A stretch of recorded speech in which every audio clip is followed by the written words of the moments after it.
Hello everybody and welcome back to Two People Talk About. It's been too long, 1 year hiatus since we did our Harry Potter video, although on the new channel, uploaded fairly recently, hopefully, but It's very good to be back, let me just say that. today we are here to discuss the Lord of the Rings film series.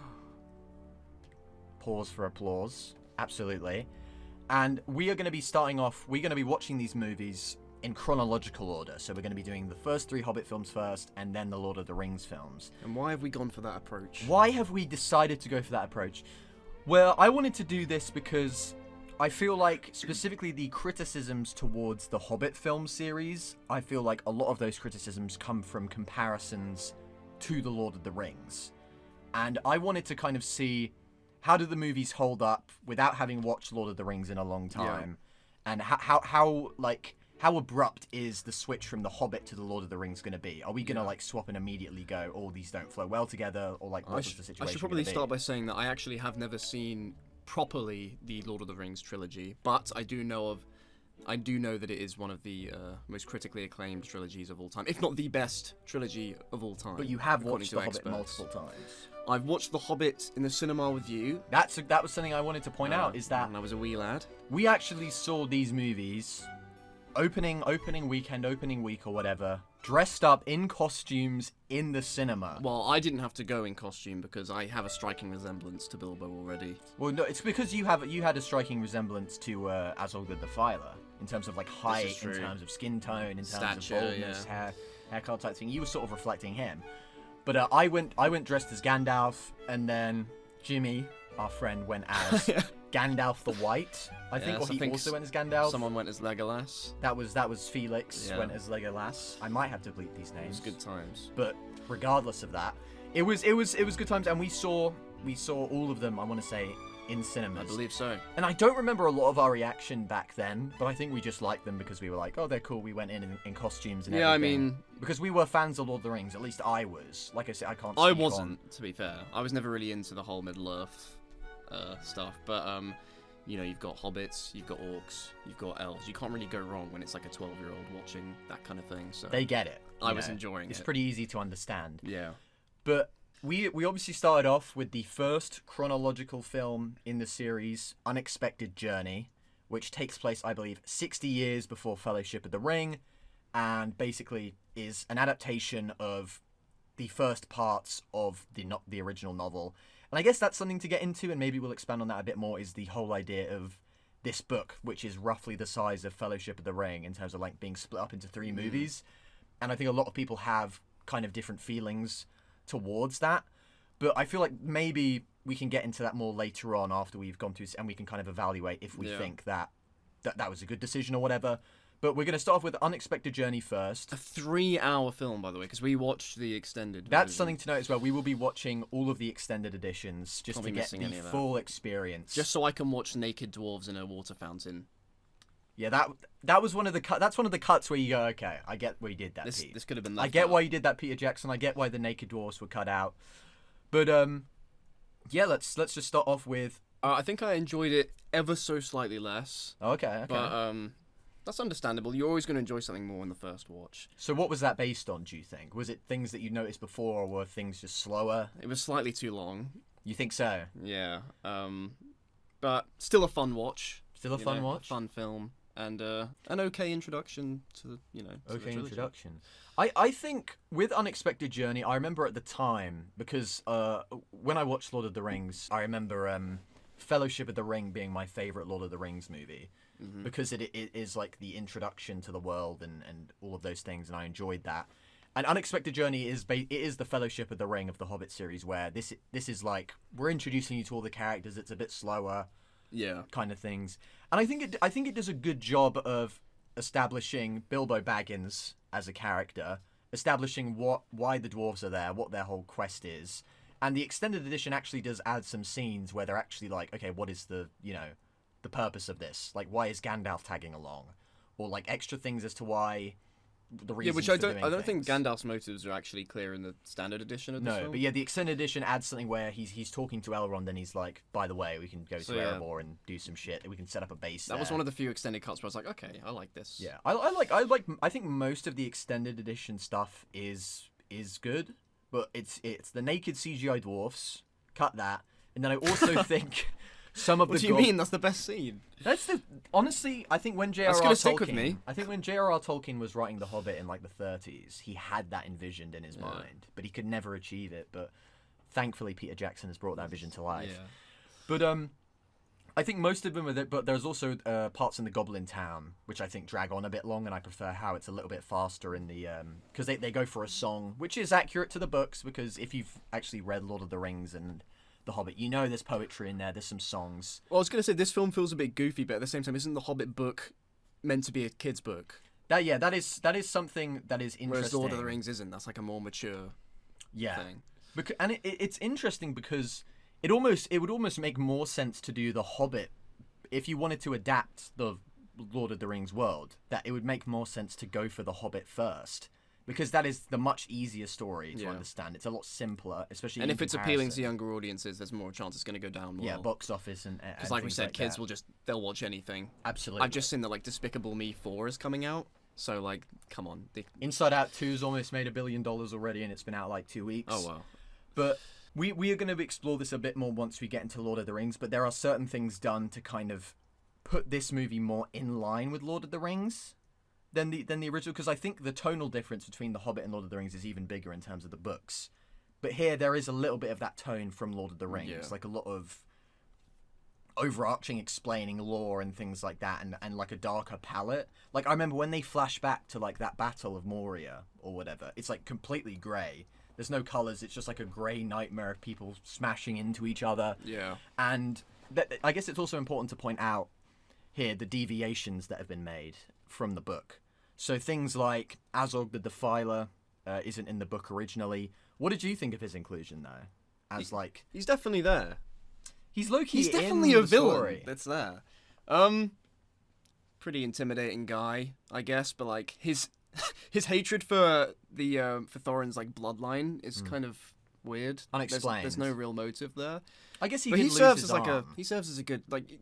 You got to have a character who makes the characters on this journey feel like they're on the run a bit more. Yeah. Add some stakes. That's what I wanted to say. Increase the pressure. It's because in the book, it's that you don't really have that persistent threat following after they're on them. a stroll up there. They're pretty much just enjoying like a life, jolly and little- occasionally they're like, "Oh, we ran into a jolly troll." adventure. In this one, you've got this. mountains coming to life. Oh yeah, and yeah, throwing yeah. rocks at each other, And you've got Azor. and you've got the whole overlying thing of them establishing that something is happening, or like the darkness is returning. Because you have, the necromancer. yeah. You had that scene in Rivendell where it's Saruman and Elrond and all of them sort of talking about, oh, what does this mean? And there's goblins coming down from the hills, and there's trolls and things like that.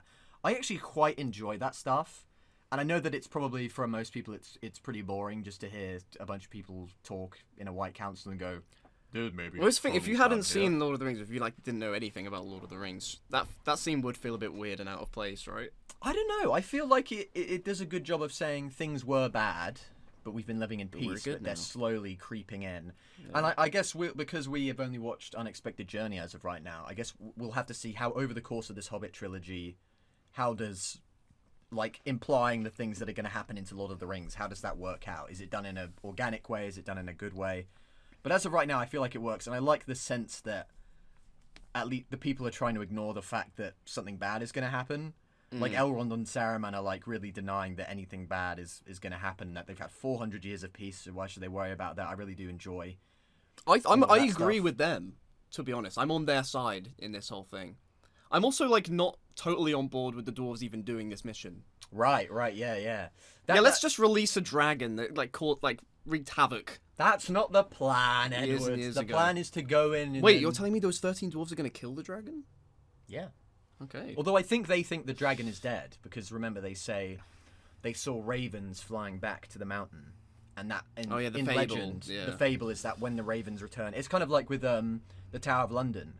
When the ravens leave the Tower of London, that's when you know like the world is ending, or when a monarch is dead. That's like a sort of a. So I think that's what's based on that. So that's the reason that they go. Because I feel like if they thought they were actually going to run into a dragon that's still alive, they probably wouldn't just bring like a group of mates who are like, yeah, let's just go through with this. Yeah. But I think it would make way more sense if the dwarves literally didn't have a home and they lived in different communities and they were spread out. They were like nomads. Type shit. And then they come together for this quest because one of them heard about the bird flying or whatever. That would have been really cool. But like when they're living so comfortably, it kind of feels illogical. That's all I'm gonna say. Okay. Well, I think, and I might. Then be again, we reading need to see into the Blue this. Mountains. I We don't might know be how bad. reading into this, but I think the whole point of them going to the mountain, based purely on tradition and like the idea of honor, is like the kind of the fallacy of doing that. Yeah. Where like they go to the mountain not because they need to, but because they have this idea of it's our legacy, have it's to. our honor, and then because of that they unleash this I am old son of ancient Thor. evil, and then it causes issues for them. I could be reading into that a lot, and it was just a book where they were like, just send some dwarfs over to a fucking mountain, who cares? It's got gold in it. That's what they care about, is gold. Yeah. But yeah, that's kind of a good segue. What did you think of like the dwarfs as characters? I mean, you only really get to know like a few of them, I should say. That's true, yeah. Some of them are just background characters. Like there was one or two that would speak halfway through the film, and I'm like, who are you again? Like, there's no way you remember all the names of those guys. You got Balin sticks out. Obviously Thorin, who's the really tall. Dwalin. He's a taller one. You got Philly and Keely. You got the hot one. You've who's got Killy. You've got the one who just isn't a dwarf. That's Keely, I think. Is the hot one. Yeah, unacceptable in my opinion. I No. think Thorin Oakenshield, I think he looks like enough of a dwarf. Like, he's still a handsome man, but he still looks enough of a dwarf. But like, Killy is just unacceptable. He looks like he should be on like a Vogue front cover. I know. What I mean, unacceptable as a dwarf. yeah. But I do like the characterization they give a lot of the dwarves, because in the book they are just like 12 dwarfs that go off and do their thing. To me, it feels like they're not individuals. They're more just like a collection of dwarves, and you get to learn about their culture. You know, they're loud and they throw food, and you see that like paralleled when they're in Rivendell compared to the elves and stuff. And I like that kind of stuff. But like in terms of individuals, you don't get many. But like you don't get many moments. But it's difficult because you've got 13 dwarves. That's right, yeah. And you have to try and introduce all of them. Maybe they could have, I don't know, had fewer dwarves. I know that would have differed from the book, but like sometimes a film should and has to do that. Well, we've talked about this, is that, like, why not kill off some of those dwarves? Yeah. Some of those lesser dwarves. And I understand that There is actually no way that all 13 should still be alive by the end of this film. They fell down like when they're escaping. They were on a mountain and two mountains smashed into each other and they still lived. You literally saw the mountain like smash into the other one, And they were just and then like, they're just like, "Oh, oh, fuck." we just survived on this corner or whatever. Or like when they're escaping Goblin Town and they're falling down this massive crevasse. Okay. And they survive that.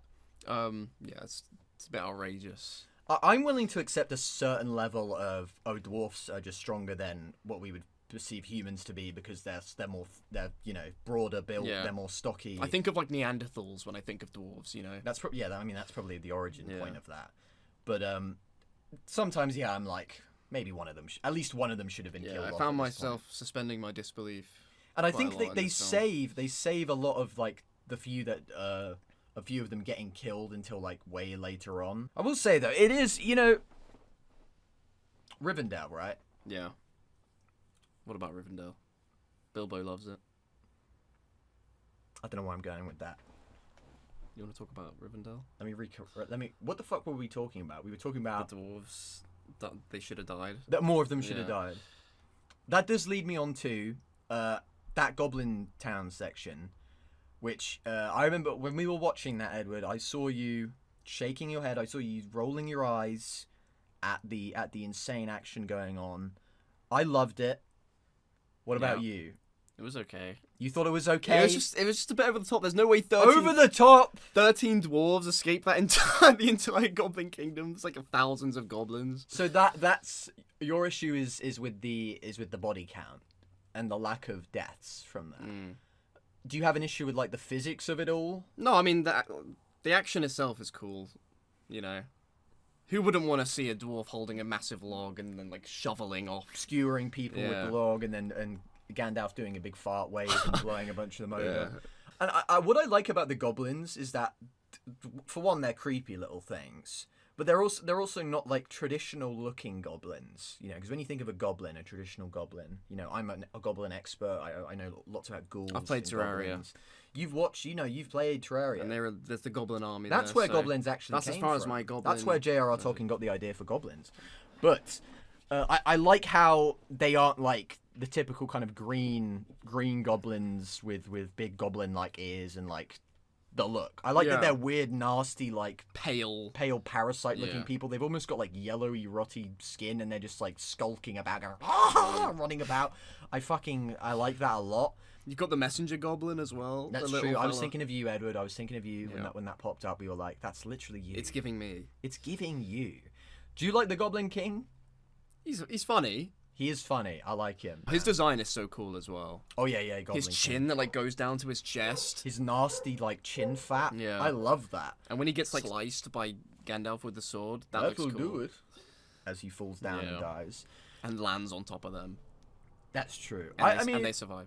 I don't know. I just thought it was kind of fun because I think I was enjoying the music. I was enjoying like them just running about, having a good old time. Especially when a lot of the movie up to this point, there hasn't been a lot of like actual like fighting interactions. It's been a lot of like running about. It was also just like a nice change of scenery because they'd been wandering the woods and fields and mountains for the entire film to that point really. Pretty much, yeah. I would say for me the slowest part of the movie is probably like the warg chase or whatever. Is that when Radagast is like leading them away, or is that later on when they're escaping? No, that's Goblin during Town? when Radagast is running away, because it is a lot of them Yeah. just like running about a field and looking back and going, there they are. Yeah, I agree. Let's keep running forward. I agree that went on for too long. But I think as soon as you get to the Goblin Town, and of course you got to talk about the Gollum sequence there with the riddles and everything. Oh yeah, that's Like that's one of the most famous sequences from this movie is everything with Gollum, and I think all of that's great. I think this movie is really great when it feels like, it's gonna sound dumb, but when it feels like an adventure, you know, when it feels like just a group of lads backpacking across, you know, these beautiful locales, just running into situations. Yeah. Like I love the stuff with the trolls as well. I think all of that is great, and it just feels like you're getting that's right. a sneak peek into the world of Middle Earth. And I like the section at the end. I know you were having some issues with that at the very end when the tree falls over and then the fire and you're like, no, none of them are falling off. Why is Thorin going over there to fight him? But Thorin like runs to him and then gets like immediately knocked murked. unconscious by one hit. I like that though. I get that his blood is boiling because this guy literally beheaded his father in front of him. No, I didn't mind that scene overall. I like Bilbo, you know, proving himself to That's Thorin, who's right. been kind of like dismissive of him so far, and he proves himself and he puts the ring on and And Yeah. because There is a they bit of show honour off in that. Thranduil first in this. He gets more stuff in Desolation of Smaug, I think. Can we talk about Thranduil? I know Okay, he has a you've very got minor beef. role. Have you got beef with He him? pulls his entire army to the battle scene just to look Thorin in the eye and then just go, leave. Yeah, because he's not passing through. That's saying so this. funny to He's me. not just passing through. And He then doesn't happen catches to be them bringing and his goes entire army with him. on a walk. Just like, Yeah. all right, everybody, just follow me. That's some petty shit, and I love it. He went there with the. I think he must have gone there going like, oh, we've heard the dwarves are in trouble. So he sends people over, but then when Let's he give them realizes, false hope. But then when he realizes it's a dragon, he just goes, "Oh, this isn't worth it. Let's fuck off." He's got the right idea. So I take it you're a big fan of Martin Freeman's performance. Oh, as well. that's Or are something that you- needs to be established. Or are you not? Martin Freeman. It's his second biggest role probably ever. Second to Mr. Madden's from the Nativity. That's very true. That's very true. But yeah, what do you have to say about him? Not a good bloke apparently in real life. I know. Kind of an arsehole. I know, but I'm going to try and ignore the fact that he's kind of a dickhead in real life and Yeah. just examine the performance. And I think in this movie he works for me.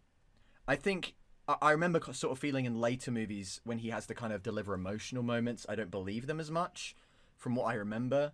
But I feel like when he plays the reclusive, grumpy hobbit, he does that to a T. yeah. Unexpected Journey. It is good. I would probably say for me, it is my second favorite in the Hobbit trilogy. I think Desolation of Smaug is my favorite one, but I still think this is a good introduction to things, and I do think it kind of establishes that there's going to be a lot of overlap with Lord of the Rings, but that there is something different about this. It is going for a different thing, and that's what I found with people, because my younger cousin watched these films chronologically. So he watched The Hobbit first, and then Lord of the Rings. And generally, his opinion of The Hobbit and Lord of the Rings, they're a lot more comparable in his mind as to which ones he prefers. Whereas, I think right now a lot of people, or at least at the time, a lot of people were No, very even- much against The Hobbit. Even right now, Yeah. And there are so many hit videos, like hit piece videos, up on that on YouTube and all that. and look, I don't think The Hey Hobbit. guys, In my opinion, I don't think The Hobbit is as good as The Lord of the Rings, which is, to be expected. But I can't watch this movie and be like, God, this sucks. a lot of it's probably nostalgia as well, but cut Peter Jackson some slack. But yeah, we'll head into Desolation of Smaug with an open mind. But there's one thing I want to do, and that is, do you remember at the end of the Harry Potter things, at the end of every Harry Potter discussion, we'd clap into the next segment. Oh yeah. And it was a running through line. It was great. It was fun. Everybody loved it. All of the comments, that was the only thing they were talking about, was the clapping. So what is going to be our transition? Are we into not? the Oh, I next thought film? we were just gonna do that. We are not here to recycle ideas that worked once and then do it multiple times. So here's my proposal. Slamming our fists into the table, like the dwarves when Edward, they're about to start a song. Edward, you are not being creative enough. Go on. We need to Gollum scream Oh no. into each section of the video. Why are you apprehensive about this? We don't know what's going to happen. If we do this 6 times, we could potentially lose our vocal cords. We could have serious, we could start sounding like Robert F. Kennedy Jr. after the amount of times we've Gollum screamed. It's hard to say, guys. I can't even remember what his Gollum scream sounds like. Okay. 3, 2, 1. All right, we are here. We are in the Desolation of Smaug part of the video. I mean, we just Gollum screamed from Unexpected Yeah. Journey I'm to sorry, hit. guys. It was, quite frankly, it was insane. Yeah, It was definitely. crazy. I didn't want to do it, but we've got obligations to meet with shareholders. So we will continue to do it. And we need a funny transition bit, because you can't just cut. You need a Yeah. bit to transition to each course. film, and that's ultimately what they're about. But Desolation of Smaug obviously came out a year after the first one. It is the middle chapter of this trilogy, and I want to it's start another off. meaty film, isn't it? 3 hours long. Well, that's true as well. Like we said previously, we are watching all of the extended editions of all of the movies. But I wanted to start out with, what are your initial thoughts, Edward? Well, Christian, I enjoyed this film. Controversial take. Very controversial, I know. Yeah, I liked it, and I think I liked it more than the first one. I kind of love this. Love, damn. I'm not gonna lie to you. I kind of thought that this was great. You know what? Let's talk about it. Let's just be two people talking about. I think we've done this bit a million times at Doesn't this point. matter. Two You people can never do talking it too about having many a times. discussion. But I think what I really liked about this one, it was basically Unexpected Journey in a few ways, but I think it just did it better. Like it has developing the dwarves as characters. It has the action set pieces. It has traveling across Middle Earth. But I just think it Plus does those dragon. things better. But obviously, with the Smaug thing, is that's important to know. That's like, even people who don't like these movies will admit freely that like the Bilbo Smaug confrontation is incredibly done. Yeah. I honestly think it's better than the Gollum confrontation in Unexpected Journey. Yeah, I agree. I think it's I like just It's the fact I'm looking at a dragon talk, and Benedict Cumberbatch does like really well in this role. It's kind That's of funny right. imagining him on all fours when he's an acting emotion in this capture thing. suit. Even though I don't know if that was necessary. I don't, Because I've seen I the feel- I behind the feel scenes like I've footage seen- of it, but I yeah. don't think he needed to actually mocap that. But he was Well, just that like, was just dedication to I the need role. to he bring didn't know. myself into the role of a dragon. Yeah. But no, that scene is great, and I think my main thing that I really, really liked is I kind of just like the schlocky action, because I know that that's a contention point, and I know that you were at times we were watching that, especially that God, river I was rapid just scene. screaming in frustration. I like the schlocky action. I like because I know it can be a little bit ridiculous when you've got Can I like. guess what your favourite bit of action was? Go Was away. it when the dwarf was rolling in the barrel, and then he pushes his axe Is that through the thing? is that not actually one of the best scenes in cinematic history though? Can It we is. not just agree? One of it is the best. It is That's the why best I guessed scene. it to be your favourite. Well, see, I think this movie captures the vibe of going on an adventure more than the first one did, because I think with the first one there were moments where it was Which kind is really of slow. weird. You'd think that the first one would be better at that. Yeah, because it is when they start the Yeah. adventure, but I think because of that it isn't as ramped up as this one is. And I also like how with this one you have more dynamics with they meet the bear guy at first. Yeah. You meet him, then you meet the elves. You get to Does know he have about a their like? What's his kingdom. name? Or are we just gonna? I'm sure refer- he has a name, but we'll call him Bear Man. Guy. Yeah. But yeah, they meet the elves, and then they meet the people of Lake Town. There's like loads of little different dynamics stopping at settlements. Whilst in the first movie, the only place they stopped was Rivendell, and then there was the Goblin Town, but that And wasn't of course, really on a top of that, town. you got Gandalf. doing his side quest. I love that shit. Dol Guldur. We were watching that and we were just like, give this man his own movie. I just want a movie where it's a wizard walking about. Like, and I don't care if it's not like dense in plot. No. I just want to look at that man. It's the vibes. It's what I mean? it's just that like dark scaling that fantasy vertical vibes. mountain, with nothing but his staff. Absolutely, I fucking loved all of that. Yeah. And him just doing like low key magic, like blowing into the his staff to make like light. And because stuff like that's that. an interesting thing to point out about Middle Earth, I guess, is that you don't really think of it as one, but basically it's a world where society is in decline, where like magic is in decline, where like in the ancient past things used to be way more overtly magical. Yeah, it's like the there was sequel to Harry Potter in a way. It was a lot brighter in a sense, but now everything's sort of gone dark, and like the wizards aren't doing super crazy shit like in Harry Potter. You're shooting fire out of your hands and throwing water at people and doing all sorts. A lot more low key here. But we don't mind that at all. But I like that, and I really like the confrontation with him and Sauron in Dol Guldur, that little fight. I know. And also, we should mention this because you mentioned earlier with Thrain, that if you're unaware, the extended edition of this movie has an entire subplot that is not in the theatrical cut, revolving around Thorin's father, Thrain, who is still alive and was like zombified and was like corrupted by Sauron. Corrupted by Sauron's evil, and then they sort of elaborate on how one of the rings, the dwarven rings, was stolen. The last one, I believe. It's all interesting. Like, and I get, honestly, I get sort of why they cut it now, because it doesn't have that much to do with the actual plot, overall plot itself, unless they wanted, maybe it gets referenced again in Battle And they'd of the already Five added Armies. quite a lot in this one, hadn't they? I mean, yeah. 3 hours nearly. So. I think it's dense, but I think I really wasn't bored, and I liked how, and the extended edition did add more stuff that like plant seeds for things that will become relevant in Lord of the Rings. And I think maybe, because obviously the original Hobbit book doesn't have those things, really. But I like those little hints at what's to come in Lord of the Rings, and I think it makes it a more cohesive saga, if you will. Yeah. I also think the performances are pretty good here as well. Like, we didn't mention it much in the first movie, but Thorin's great as an act. Like, he sells like he's just bitter and angry all the time at shit being awful. Yeah. They managed to develop the dwarfs a lot more, like what's his name, Balin? Is he the more sort of he's the older one. Yeah, he gets more to do in this, because I remember in the first one you get hints at that, but also like in the first movie the dwarfs are more of like a collective group than individuals, whilst here you get more scenes of them like butting heads and being like early on you get Killy wants to go to the mountain but he gets refused, and then his brother's like, oh no, I'll stay behind then.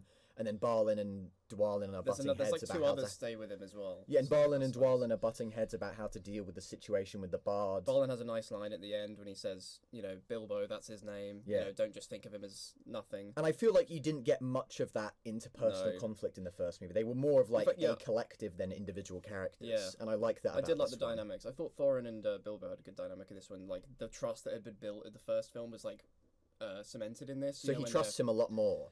Especially when they're like leaving Thranduil's place, and all the dwarves are like sort of apprehensive about taking the barrels down, but it's Bilbo's idea. But then like Thorin says, "Do it." Yeah, we trust him. He's proven himself at this point. Yeah, I'm glad they didn't just reset their relationship for the sake of just like, oh, let's just do the same dynamic again, because it's like Thorin does trust him, and.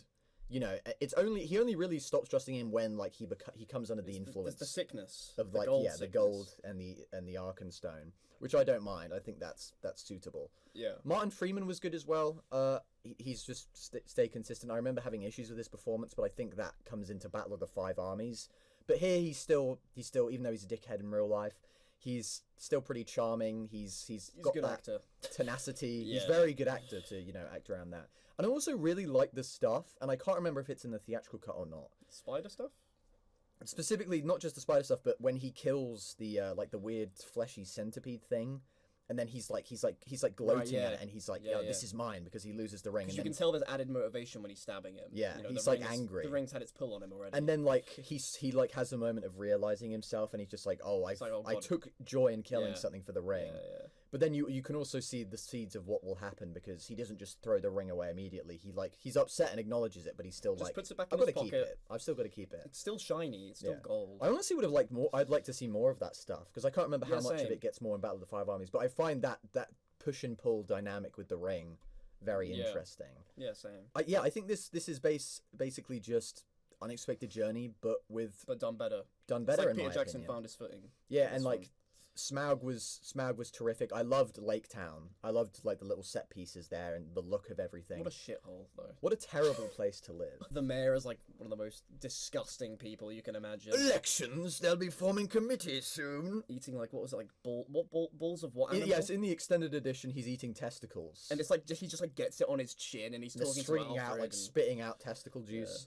I love all of that. I understand why some of Comically that. I gross. understand why some of that was cut because like it essentially. It's basically just recapping what has already been said about Bard being liked by the people and all of that. But I can't underestimate how like it does add so much more dynamic because the first movie really is pretty. Thinking back to it now, it really is pretty plain. It's pretty basic. It is pretty just one point to the next point, but this has loads more dimensions with the elves. There's no real obvious climax in the first one either. Whereas this one, you've got like several. You've got the Gandalf at Dol Guldur, and you've got Bilbo with the dragon, and you've got the dragon escaping. And you've also got the background machinations of what's going on in Lake Town. You've got kind of Thandriel and him butting heads with Legolas about what to do about the orcs and being like, "Oh, this isn't our problem. We're staying in our woods." Yeah, and we get a kind of love things like subplot in this one, guys. Oh yeah, that romance, that's important. I mean, obviously that's something that's not from the book. Toriel isn't in the books, and Legolas isn't either, which is also an important thing to mention as well. But we both know that Tolkien would be happy to see them in this film. I think Tolkien would have absolutely. He's no smiling issue. in his grave. I genuinely watching don't this. think he would. There's got to be neither. so I don't know why we're making it out joking. to be like. But It was just that was kind of like a nothing thing for me. They had like one conversation when she was outside his cell when he was like in prison. they locked eyes at the spiders. There was some was that. tension there. And in the first movie, in the extended edition, he's eyeing some of the elves. So that's that plants the seed True. for he likes some of that elf ass. It's on his mind. No, I think some of the scenes with them together. It's just nothing to me. I don't feel anything. Well, here's the thing. It's because the dialogue in these movies is medieval. So you can't really have like them being funny and quippy back to forth. It's a lot of just like, there's a poem I once heard and it reminds me of you. Yeah, And that's it's like, true. From a modern With perspective, his talisman, we that can't his really mother relate gave to him or that. something. That was Yeah. okay when he's just like, Yeah, I if like you look that. at this, it will curse you, and then he's just like, or not. You know, bit of a that's joke a there. little bantery. I like. But It doesn't take away from the fact that they're just like, it's just nothing. yeah, but I would also argue though that it isn't something that is actively hurting the film. It's not hurting it, but it doesn't add anything either. Yeah. You also meet Alfred in this film. I know that like a lot of people have concerns with him, especially in the next one. But yeah, what do you think about Alfred thus far? He's there. I feel like he's giving socialist, sort of giving a man of the people kind of the vibes. that Yeah, I'm getting at. revolutionary. Leftist. He's giving Che Guevara. Yeah, it's the principles that matter with Alfred. You know, it's what he stands for. And there's definitely no personal gain involved with him. You can tell that what he's doing is really for the people. I don't think that there's any real world comparisons we could draw between the characters in this film and the current government. No. Well, what the Anyway. thing is, and then that we also learn how Sting got its name. Yeah. Sting? because- I like the sound of that. Oh, it stings. Oh. I feel like these films. That's a good name for a sword. That's interesting. I feel mean, like that was kind of lame. even if the spider just went, oh, it stings, and then Bilbo looked at the sword and sort of, eyebrows raised, Yeah. and then walked on. But That it's the would've fact been that he enough. says out loud to himself, Sting? Yeah. That's a pretty neat name Yeah. for a sword. Perhaps I shall call this Sting, and then Also, it just is be it- carried over into the next film. It's not that cool of a name for a sword. I like Sting It's as a okay. name. It reflects how the sword is basically a little baby hobbit sword, right? It's not like the Goblin Cleaver from the last movie. Goblin Cleaver! The Tremor! No, it's just like, it stings, If you got cut with it, you'd be like, ow, shit, man. That's actually Really really... need a plaster for that That's one. really El Riz of you and El Gyat of you. What? I'm trying to win over Gen Z, Gen Alpha audiences, okay? We've got to No, keep this them is engaged. true. We need to broaden our... And just so you know, there will be Subway Surfers gameplay in the top corner. We're gonna have some Family Guy this video is going to episodes. be like over an hour long, so It's gonna be in There portrait. needs to be something that they can stimulate their brain. Yeah, portrait mode, football need game that. at the top. Weirdly, despite like how much positive things I have to say, there's not actually much hated else. it. I hate the film, Go on. but no, there's not much else to say about it. To talk about it with, because it's essentially just everything we talked about in the first Unexpected Journey, but imagine that, but done better. Yeah. The Dol Guldur stuff that was established in Unexpected Journey, here it's elaborated on, expanded upon, made really interesting. I love just following Gandalf as a character, any wizard. Make a Saruman movie, make a Gandalf movie, I will eat that shit up. Make a Blue Wizards movie. Get my boys Altair and Begins with P. I think it's Pompeo. It's definitely not Pompeo. It is definitely Pompeo, and you're going to look like a fool. It's like, I don't know. Anyway, yeah, I love all of that stuff. Lake Town stuff, great. Dwarfs are getting more character. Smaug stuff is great. I will say, I think, even though I tend to be more forgiving of the kind of cartoonish action stuff, that I think a lot of people sort of... Because especially the Lord of the Rings, when we get to them, is a lot more grounded with its action. There's not a lot of, good.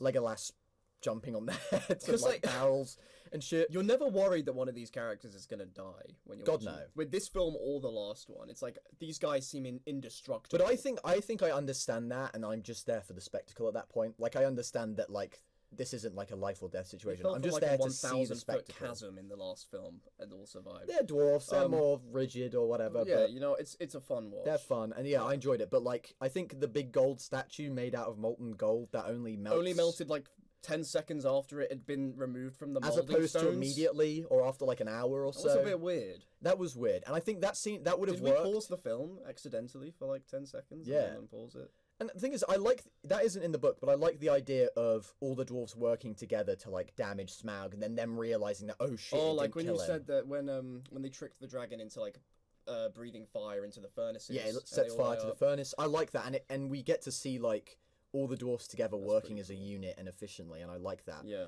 But I think it should have just been they dumped a bunch of molten gold on him and then he ran out. I don't think it should have been this weird elaborate statue thing. It just came across weird and I don't know, strange decision. I agree. But I like a lot of the ideas behind that, and I think some people are never going to like the movies because they aren't just a straight adaptation, page for page, what they are. But I like that they are trying to make it fold into Lord of the Rings. I like that element, and I think as long as you kind of accept that and kind of take it for what it is, I think you're gonna have a lot of fun here. Fun action, better character stuff than the first movie, loads of new locations, set pieces. Great ending. Great ending as well. Dragon seeing that in fucking cinemas was insane. Yeah. I remember hearing audible gasps when like it just cuts. Your own. Probably just my own, very loudly, just going, ah! When I gasped. Everyone turns around, like... I'm just like, okay, it wasn't that deep, Yeah. But I remember just thinking, like, I remember thinking in the cinema, like, oh, how much longer is there to go? Like, damn. But then they literally just cut there. Yeah. That's a crazy cliffhanger to leave it on. Because most cliffhangers will, you know, they won't end like that. They will end, but then there will be some time that's passed, and then it will be picked up. But this is literally, like, the next movie starts off, like, a second after that cut, and the year jump. And the Lake Town people probably hate the dwarves now. Well, they did kind of bring it on themselves because they were like, "Oh, all that gold." That's true, but they're just... And who's going to mourn the death of Lake Town? Clearly, they're easily like brainwashed though. If they've got that guy as their mayor, that's true. How did that guy get to power? These are the real questions. I presume he just murdered. Can we have a spin-off movie where we find out how the mayor came? We to need power? a HBO Max miniseries about the mayor. The mayor and Alfred. Just call it Lake Town. You can see the trailer of like them swooping in, and it's just like. There are dark secrets in this town. That would lose so much money. Lake Town. It would cost like $500 million to develop. Would it? I mean, if you're just filming in like a, you wouldn't. Cost You'd have to rebuild Lake Town. You'd have to build up Lake Town. There's probably some English coastal towns that have areas. Yeah, Clacton. Like that. That's what Clacton looks like in real life. That's what it will look like if they elect Nigel Farage. We're filming this a day before the 2024 general election, so forgive us, but.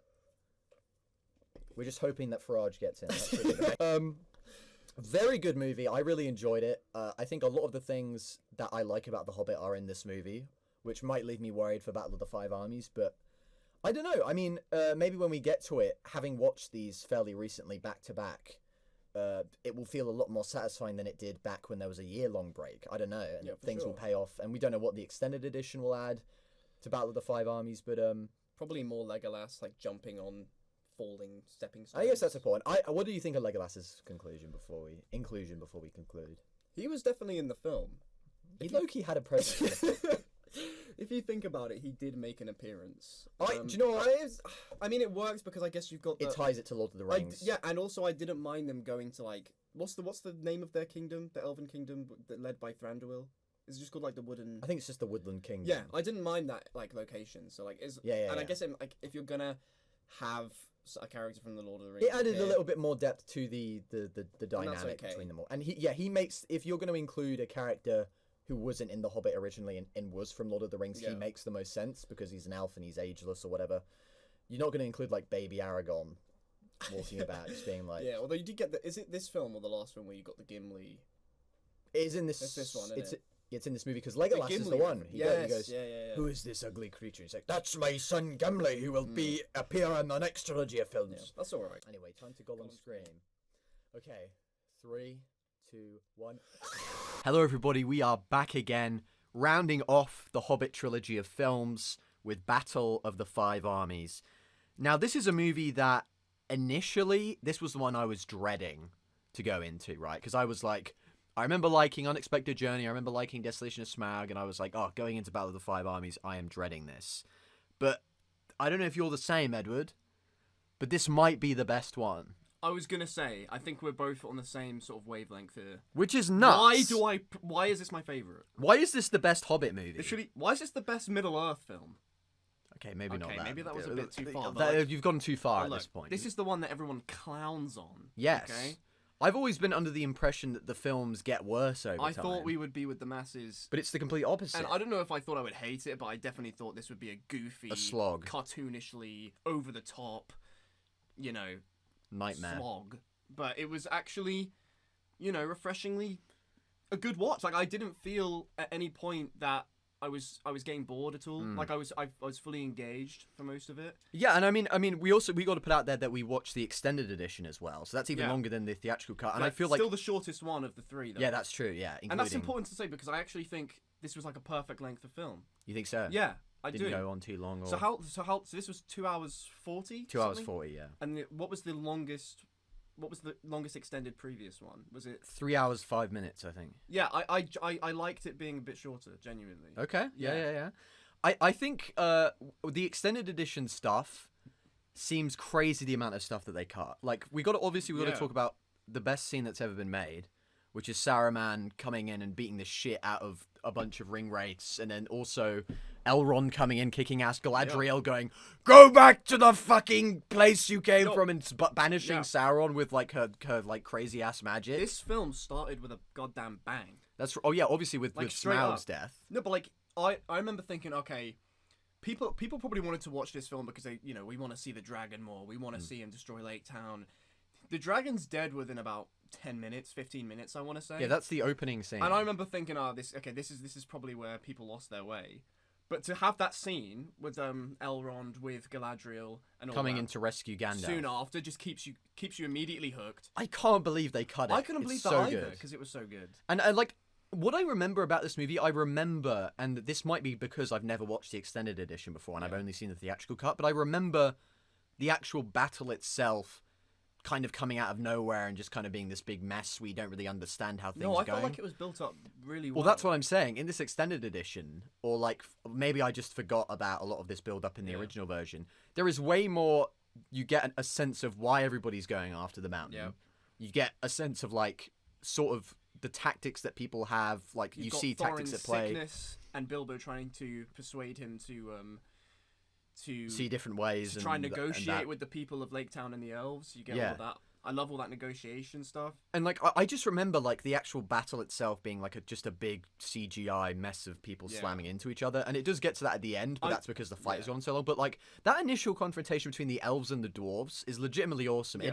It is perfect The first half chess. Is, yeah. It's like we for sure. play one move, we launch our arrows. You play another. They throw those like spinny things that go and then destroy all the arrows. Oh yeah, and no. shit. When Dane's army came in, that was gave hard as That fuck. gave me goosebumps. That was like hard as fuck. because I was thinking, wow, I actually, even though I like fundamentally disagreed with the dwarves' position, You're to this point, ideologically at because odds with his not only, ideas. like they released the dragon and were, let's be honest, responsible for the deaths of thousands, probably. Yes. But like for some reason, when Dane's army came in, I had goosebumps, and I was like, yeah, these dwarves need to kick ass right now. It's that dwarf loyalty. know? It's that fellow dwarf and dwarf loyalty that you got to yeah. respect. And I think maybe it's because I'm a short person as well. Maybe that helped. Not short person, short king. Dwarf. Dwarf Anyway, king. Dwarf king. Yeah. That's the vibe you're going for. But then, After Dane, I'm there. absolutely.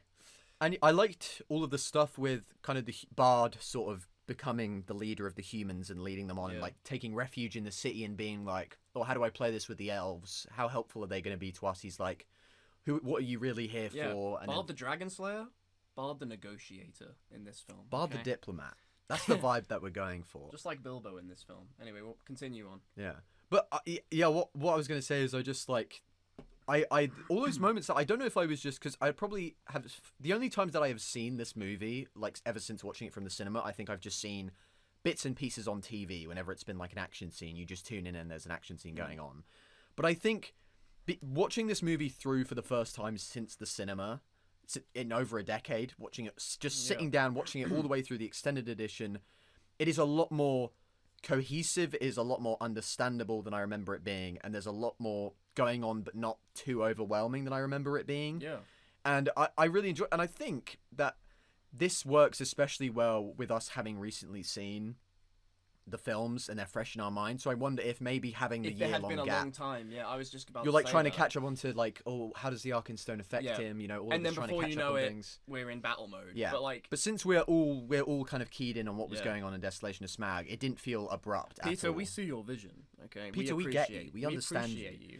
Because I could maybe see if you had only seen Desolation of Smaug in the cinema and you hadn't watched it since, and just going into the next one, it immediately opens with the dragon stuff, and then it immediately goes into, or a bunch of people are showing up. There's going to be a battle. But once you watch them back to back to back, it gives you a newfound appreciation. Yeah, and I cannot stress enough how shocked I am at how much I enjoyed this. Well, I remember saying to you, I think it was about maybe just before halfway into the film, I was like, low-key, why is this my favorite one? Like, and you were like, I'm thinking the exact same thing. I think it might have been when the elves showed up at the gate and there was like the standoff. Yeah, it was. It was like, we have the Arkenstone. We've had all the negotiations at that point, and we'd had like a bit of the Thorin sickness. Yeah, the battle hadn't even started yet, and we were already like, this is going very well. I think the first half was my favorite part of the film. I think the first half was my favorite like part of the entire trilogy. I think the movie slows down a little bit when they get to the Azog fight. Yeah, I agree. I think that slows down a bit, but like everything before then is surprisingly good. Yeah. Considering how I was feeling about the movie going into it. Yeah. It like, and I think that's because we do have that recently in our minds, and we have seen fairly recently, and we can remember Thorin's character we know arc. the stakes. We know what people are doing it for. We understand like the dwarfs' characterization, so we don't need them to be established. Like even though for we're us. kind of annoyed that Thorin's being so stubborn, we get it. He's a dwarf. That's kind of their whole shtick. Yeah, you know what I mean? like because this is like the third act of this trilogy, it probably is jarring for people who aren't caught up on it. But when you are caught up on it and you understand how the different characters of the dwarfs and all of that and how things work. I remember saying to you before, I was like, look, I'm not the biggest action film guy because sometimes I think it's over the top. I think it's unnecessary, and sometimes I don't care about the characters involved. But having watched the two movies not too long ago and watching this, I genuinely cared about most of the characters. Not every single one, but like enough to really engage with the film and care about it. So you get what they're doing. You get their like what their motivations are and all of that.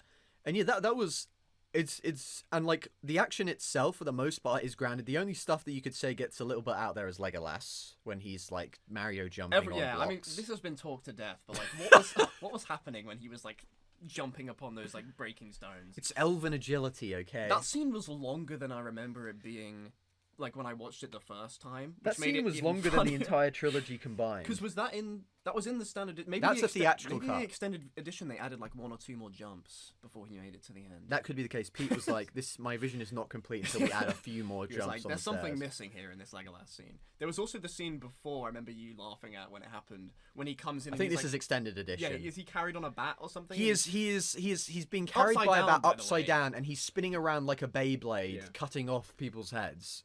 I think I said to you, his kill count is like double anyone else in the battle, and he's only been involved for about 5 minutes. And I mean, he must have gotten rusty with old age, because in Lord of the Rings, he definitely kills the most people, but he isn't spinning through people like a fidget spinner with knives. He is the god of war. I respect it though. It's hilarious. And he's doing it all for Toriel.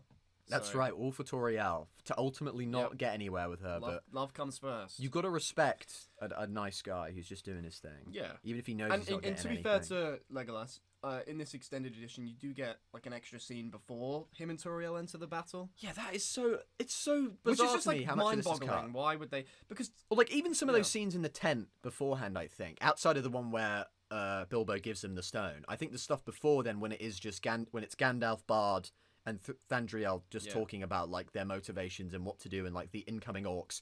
None of that is in the theatrical edition, and despite it's it insane. all adding to the battle itself. And how important it is. And Yeah. I think I want to say in the theatrical cut the battle comes a lot sooner because you don't have the action scene with Gandalf, you don't have a lot of the build up of that. And I think Which that's to me is weird. If you were gonna cut, if you were gonna cut stuff for the theatrical edition, why wouldn't you cut some of the action and battle things and replace it with the preamble that makes the battle more? But see, Edward, worth that it? stuff is boring. What if audiences walk in and walk out the cinema because the Battle of the Five Armies But hasn't then started that was yet? people's biggest complaint, though. Was that it was just a big battle? Yeah. So it's weird. I guess they had to make a decision of what they thought would appease most people, but Yeah, but it's weird because like because there's so much good stuff. In this that movie is extended only with the extended edition itself is 2 hours and 40 minutes and the theatrical is 2 hours 20. yeah. But it's like 2 hours 40 isn't so long that you couldn't reasonably get people to sit in a cinema and do that. I get It's maybe less than Oppenheimer. I get that's true. I get not going over the 3 hour mark. I get why some studios are like the 3 hour mark is too much. bit wide. Even though I can watch a 3 hour movie, it's fine. But like I get why that's the cutoff point for a lot of studios. I mean, your favorite films are above 3 hours. Irishman comes to mind. Irishman, one of my favorite films, is Yeah. like 4 hours long. I don't know, but it was weird to me the amount of cuts in. Like I said, the Dol Guldur scene is like maybe my favorite thing I've ever seen in my entire life. Yeah, Just you were loving that. an insane scene. You were in disbelief that they'd cut it. I was jaw 'Cause it was dropped. so good.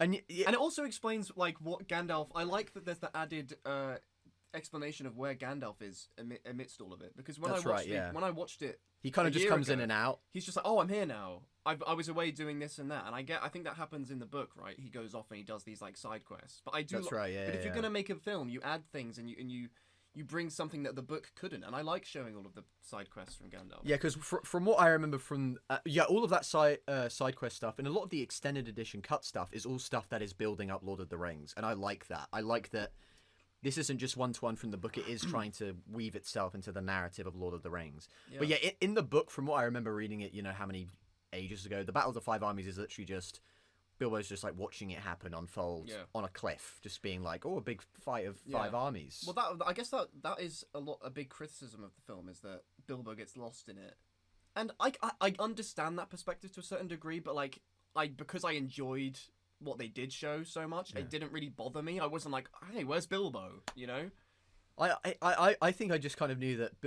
Like, what's Bilbo gonna do in this battle? Yeah, if, right? if Like, what is Bilbo his- was running around stabbing orcs like crazy, you would then start complaining about, yeah. oh, Bilbo's completely out of character here. He's just like being a crazy action Instead, star. he just has insane stamina. Is like sprinting, He's just running about. from like battleground to battleground, being the diplomat he is. And I respect that, absolutely. And I didn't mind that. What did you think of Alfred?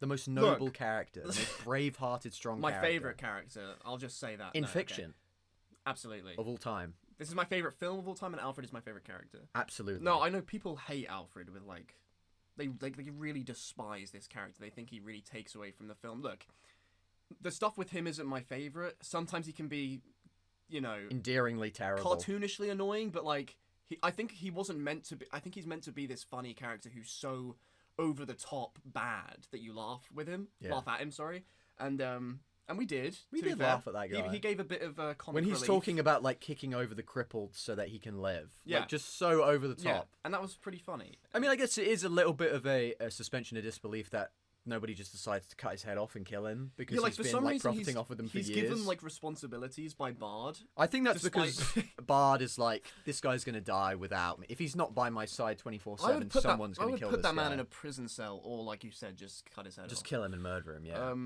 But he wasn't in it. He wasn't in it so much that he was Became an issue. drowning out the other characters. So No, he's just like a he's fun just side there. going on. He's just there. Like, would it have been? It wouldn't have been better or worse if he was not in it. Like, he's just there for me. So Just is what it is. yeah. But yeah, I liked all the fighting in Dale, and like I like kind of seeing the differences between the human, elf, and dwarf armies and how they're handling this situation. Like the dwarfs will just straight up headbutt an armored orc and knock them out instantly. Yeah, no fear whatsoever. Yeah, just running in with goats, smashing people with hammers. Whereas the elves are a bit more conservative in their approach, aren't they? They'll sit back until they think, okay, we have a reasonable chance of winning here, and is it worth the amount of lives we're going to use? They're a bit more cautious.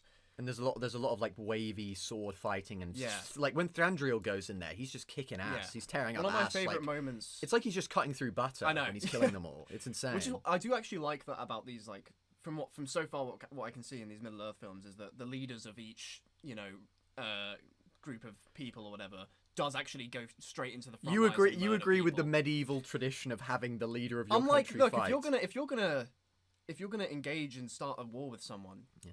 and you're the one making that decision, get out there and fight. Listen, Keir Starmer, we're not really involved. our in the prime major- minister, as of Like, recording this, yeah. get down on the ground and do something. Okay, You know what I mean? Get a sword. there. Get a wizard. Zelensky. I mean, I think Yeah, no, he's I'm pretty sorry. in there, to be honest with you. Yeah, that's why I stopped. That's why I just said his name and then nothing else. No, but one of my Absolutely. favorite scenes with the elves and dwarves is when the orcs entered the battle. So at this point, you had like the dwarves against the elves, and they're battling to get into Erebor, and then the orcs show up, and the dwarves are immediately like, we're gonna take out these orcs, and the elves sit back. But then you have this scene where it cuts, and you see the elves using the dwarves and like leapfrogging over them into the battle, and they just like join army. I thought that was awesome. Yeah. I like that. And I wanted to point out, I think earlier on in Unexpected Journey, I said that I had issues with Martin Freeman's performance, or that I remember having issues with his performance, but like, I don't really see that anymore now. I think it's just because whenever I would tune into this movie over the years, I obviously hadn't watched the previous ones. I Yeah. just tuned into this one because I was like, Battle of Five Armies, it's going to be action, just throw it on.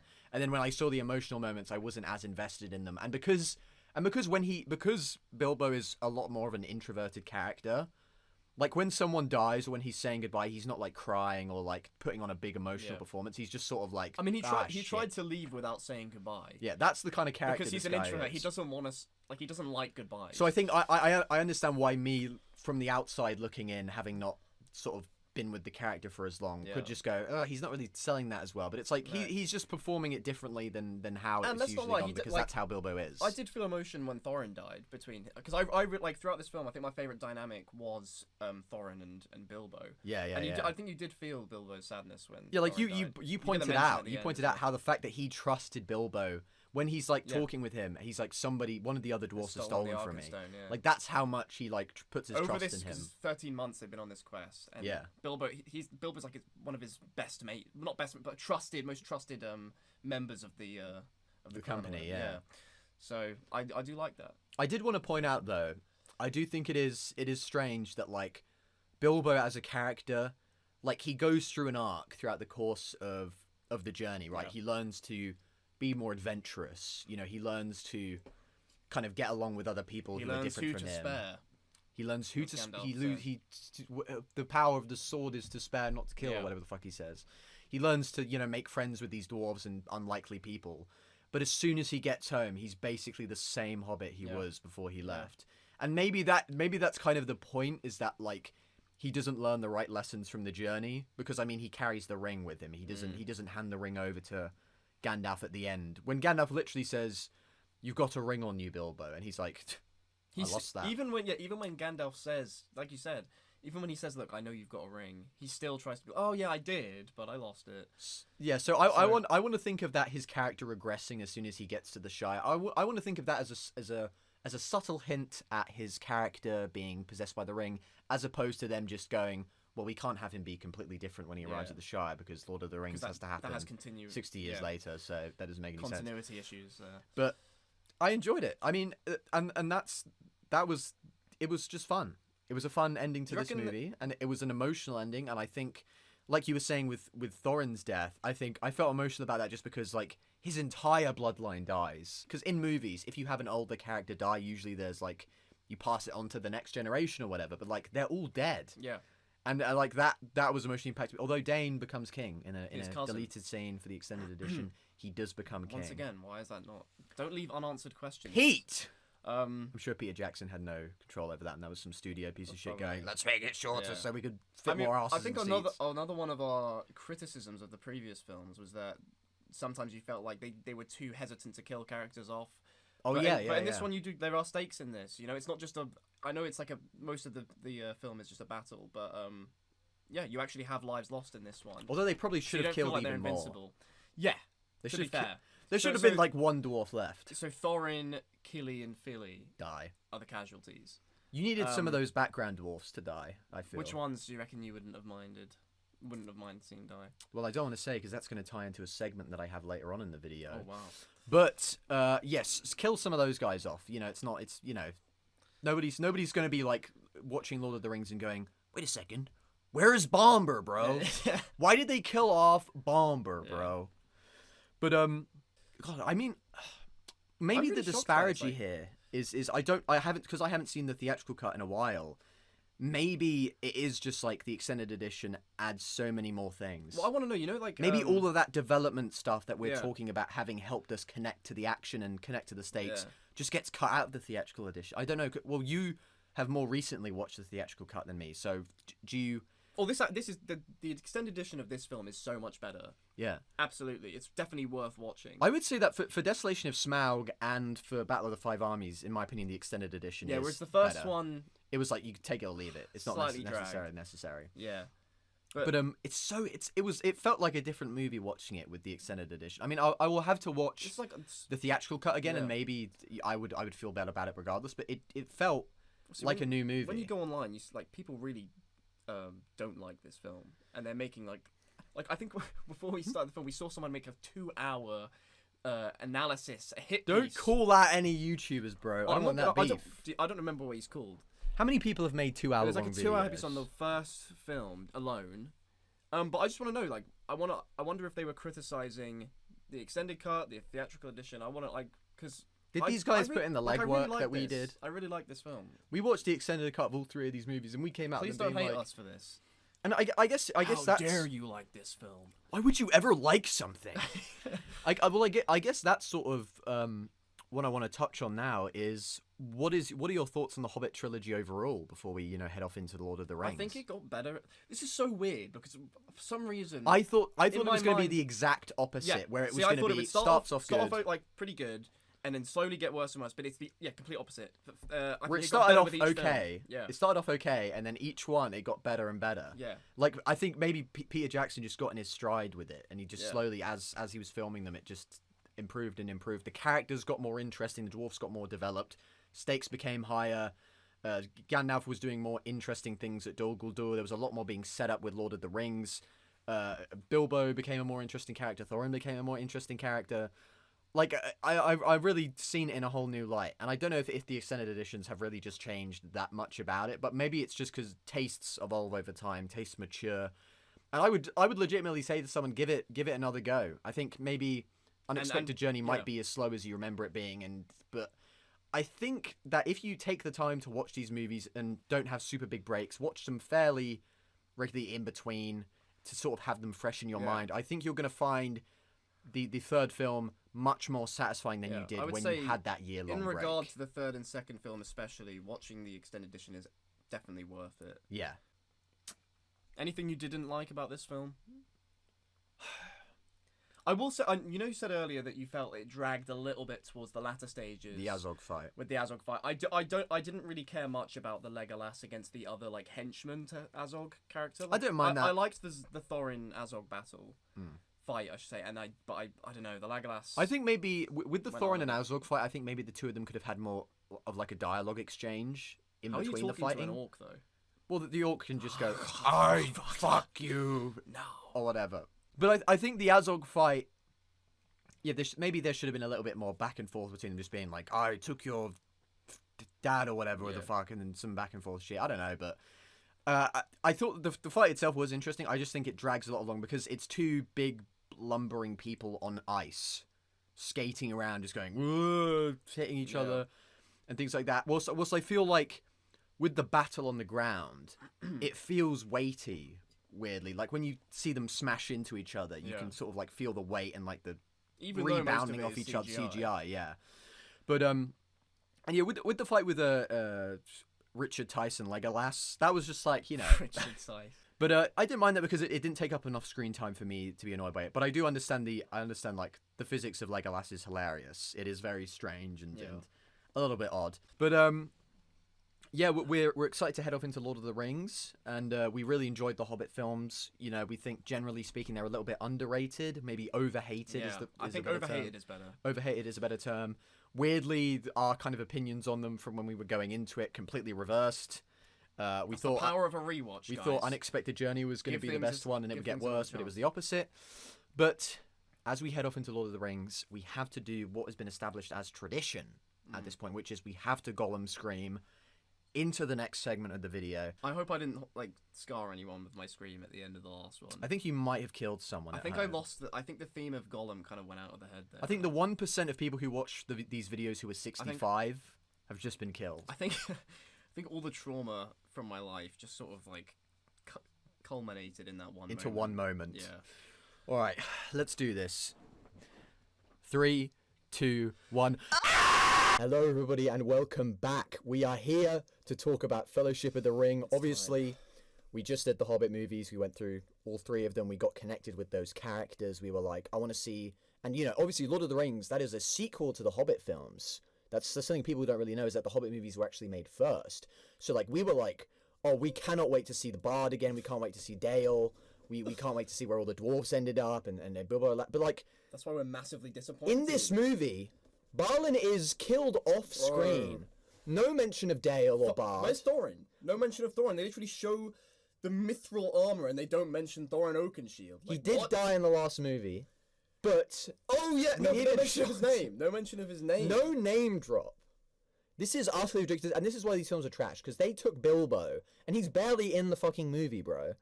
And that's why ultimately this movie is trash. And why did they change actors? Oh my Just get god, Martin dude. Freeman to Get keep Martin going. Freeman back, guys. This is ridiculous. They got him with some no name.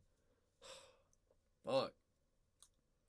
What do you think? No, of but it? let's actually talk Yeah, about. let's actually talk about this This film. is look. This channel, we're here to talk about things. There's We're two- here. There's 2 people. We're here to talk about. Listen, Lord bro. of the Why don't Rings. you take a look at the channel name for Okay. a second? You know what this? You know what we're about by now.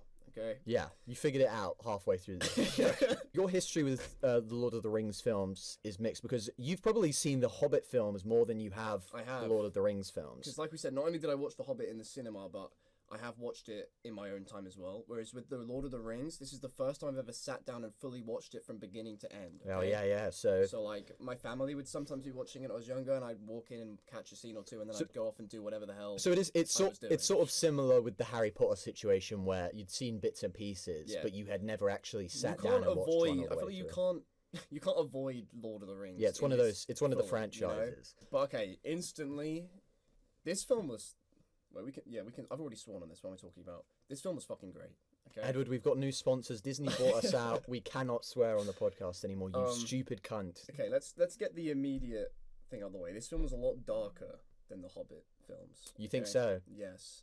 Yeah, I guess that makes sense because this is sort of set in a period where, like, literally the elves are leaving Middle Earth because they're like, oh, we're fucked. Yeah. Like, Sauron There's has more gotten on to the a line point. here. Look, with the Hobbit, there's a dragon on the loose, but Sauron will destroy everything. Yeah, we saw that vision of the future. Because with the Hobbit, sometimes it feels, it's like a fun fable. More Whereas this playful. one's more, Well, that matches the tones of the books as well. Because the Yeah. Hobbit book is a kid's much book. more child orientated, and then the Lord of the Rings is much more expanded. This is going to be my most controversial take of the day, but I do think that I enjoyed this more than all 3 of the Hobbit films, which is weird. 'Cause Wow. I did like Battle of the Five Armies and Desolation of Smaug quite a bit. Yeah. But I think this is my favorite. Yeah, I mean, so far I wholeheartedly And agree. also, this is longer than all of the films we watched so far, so all of the Hobbit ones. But Yeah, because that's one important to point out. We have established this as precedent, but we watched the extended edition of this. it's like nearly 4 hours long. Yeah, because the extended editions of the Hobbit movies max out at 3 hours, but this one was 4 hours long. They didn't care with this. They were No, like, they were just like, we're giving it to you. yeah. But honestly, I didn't feel like it dragged. Not at all. That's what I was leading on to say. Like, Yeah. With the extended Hobbit ones, sometimes I felt like it did drag a little bit. This one, I could have kept watching for another 4 hours. I was legitimately like, let's keep this going. Part of me was like, Christian, let's just watch the next one now. Let's keep it fucking Let's abandon going. the video just so I can watch this fully. But yeah, that is incredibly impressive for a 4-hour movie to do that. And I guess, I think it does a really good job as well of making it feel like you're on an adventure. Like, I'm one of the hobbits. Like, the amount of establishing shots of people walking is just incredible Yeah. and necessary. Yeah. Because Which New is Zealand is different- just insane. Yeah. And sometimes, like, I feel like you know everyone who's in the Fellowship, right? You've got, like, an opinion on all of them. Whereas with the Hobbit films, sometimes, like, the dwarves lacked characterization. But with this film... It's a much more manageable 9. Yes. Yeah. As opposed to, like, the 13, and then, like, most of them are copy and... Or 14, yeah. Including and Bilbo, most of them I are, like, copy and pasted. Yeah. Pretty much. Um, And I think... What I think is a strength of this movie is, in comparison to the Hobbit films, is the fact that the group is more diverse. Because it's not just dwarfs in the Hobbit, right? It's not dwarf dominated. You've got elves, you've got humans, you've got dwarves, you've got hobbits, and like sort of the clashes between them all. And like Boromir as well, I think is a very interesting character because he's sort of like Aragorn is like the perfect man in many ways. The most beautiful man. The most beautiful man to have ever lived. Like, he's taken the crown from Keeley, and he is the most beautiful character now. Damn. But like he sort of represents the good side of men, Yeah. whereas Boromir is like the dark side. Perfectly represented when Boromir betrays Frodo and tries to go for the ring, followed by the scene where Aragorn takes Frodo's hand and puts his hand back around it to protect it. Sort of like the goodness of men. And I think you had a little bit of that with Bard, because Bard was sort of like the goodness of men, and then you had that contrasted with Alfred, I guess. Alfred and then The mayor. Stephen Fry or whatever. And I also like the conflict between the two of them over Gondor and like their heritage and bloodline, because obviously I don't know if this even needs to be fucking established, but Aragorn is a descendant of Isildur, who is this ancient king who was the one who actually defeated 2,500 Sauron. years ago. Actually, 3,000 years ago now, because Gollum had the ring for 500 Yeah, it was 2,500 was how long the ring was lost for, and then Gollum had it for another 500 years. So it's been 3,000 years. So and I remember we paused the movie to establish this. So were you not expecting that kind of time jump? No. Between them all. No, that's like crazy. Yeah, that is an interesting. In The Hobbit, thing. I was like, hey, this is a manageable timeline. Okay. It's like 60 years. Yeah, because I knew roughly. that 60 years was going to be the jump from The Hobbit to Lord of the Rings. But like, yeah, the thousands of years, like. Yeah, that is the thing. That's the interesting thing not about complaining, like the history of Middle Earth is that it's almost told. It's sort of told through the perspective of the elves, to where like 2,500 years might as well be 25 years. Yeah, Elrond hasn't aged a Gap. day. Like yeah, bro's looking absolutely the exact He looks same. better now. He's cut down a bit. He's looking a little chubby in that armor. But That intro is one of the best intros of all time, by the way. oh, that's awesome. Yeah. That like captures your imagination. I don't know so why well. I've never watched that in full, and it was just perfect. I've only ever seen like the stills of like Sauron, in the volcano. Yeah, and the armor and looking all, everything like that. Menacing. But like that intro is incredible because you're trying to establish a lot in that like 5 minutes. Yeah. And they did it perfectly. I think, yeah, they did a especially when great they've got job. a timeline that big, and it just looks awesome, and I'm just like, it's instantly engaging. Like, Yeah. I want to learn more about this world. But that is, I think, one of the strengths of this, because, like, Lord of the Rings, I think it was considered, alongside Dune, it was considered one of, like, the unadaptable novels. Like, it was considered a novel that was way too kind of complex and with way too many things going on, to where if you wanted to adapt it into a film, it would be way too complicated. But I think this movie does a good job of choosing the right things to focus on. It goes, okay, here's your Isildur character. The ring corrupted him. Here's his long descendant. Here's Elrond. Here's the elves. The rings and all of that. And it's not going into like the background of like the background politics of everything. Like they're not doing like a 30-minute slideshow about the actual history of Middle Earth, because you don't really need to know that. But it does a great job of establishing. That would make people lose a bit of interest as well. Yeah. It doesn't help that it does help. Sorry, that New Zealand is like the most gorgeous looking area. What is going the on? world. What is happening? Do you reckon Tolkien went to New Zealand I don't when think he was he writing, did. and he I was think- like, I "This don't is think where I want. This is where I'm basing my book off of." I don't think so. I think he just like basically wrote an exaggerated version of the English countryside. So where it's like we've got hills over here. Yeah. So he was just like, what if a Mountains. hill was? So just do mountains. But it's just like New Zealand just happens to seemingly fit perfectly into that. Yeah. And all of that is great. What did you think of Legolas coming back? He's obviously mellowed out a bit in his old age. Well, he's Yeah. thinned out a bit. Legolas is Legolas. Like, That's true. there's like you don't get much character building with him, but like, dude can shoot his bow. He's a trustworthy guy. He's definitely not as over the top so far as he was back in the not day. at all. I mean, Yeah, that's probably the most over the top thing he did in this. Well, I don't think he did anything over the top in this. I think the one thing I saw was he shot an arrow through a guy, and then the other guy ran into the arrow, and it pierced him as He well. can't help that. That's the orc being dumb. Yeah, that's that's acceptable. I guess that's an interesting thing as well. Yeah. In contrast to The Hobbit, is that the actual action is a lot more grounded, and then I think that also kind of plays into the visual effects, because in The Hobbit, This film looks better.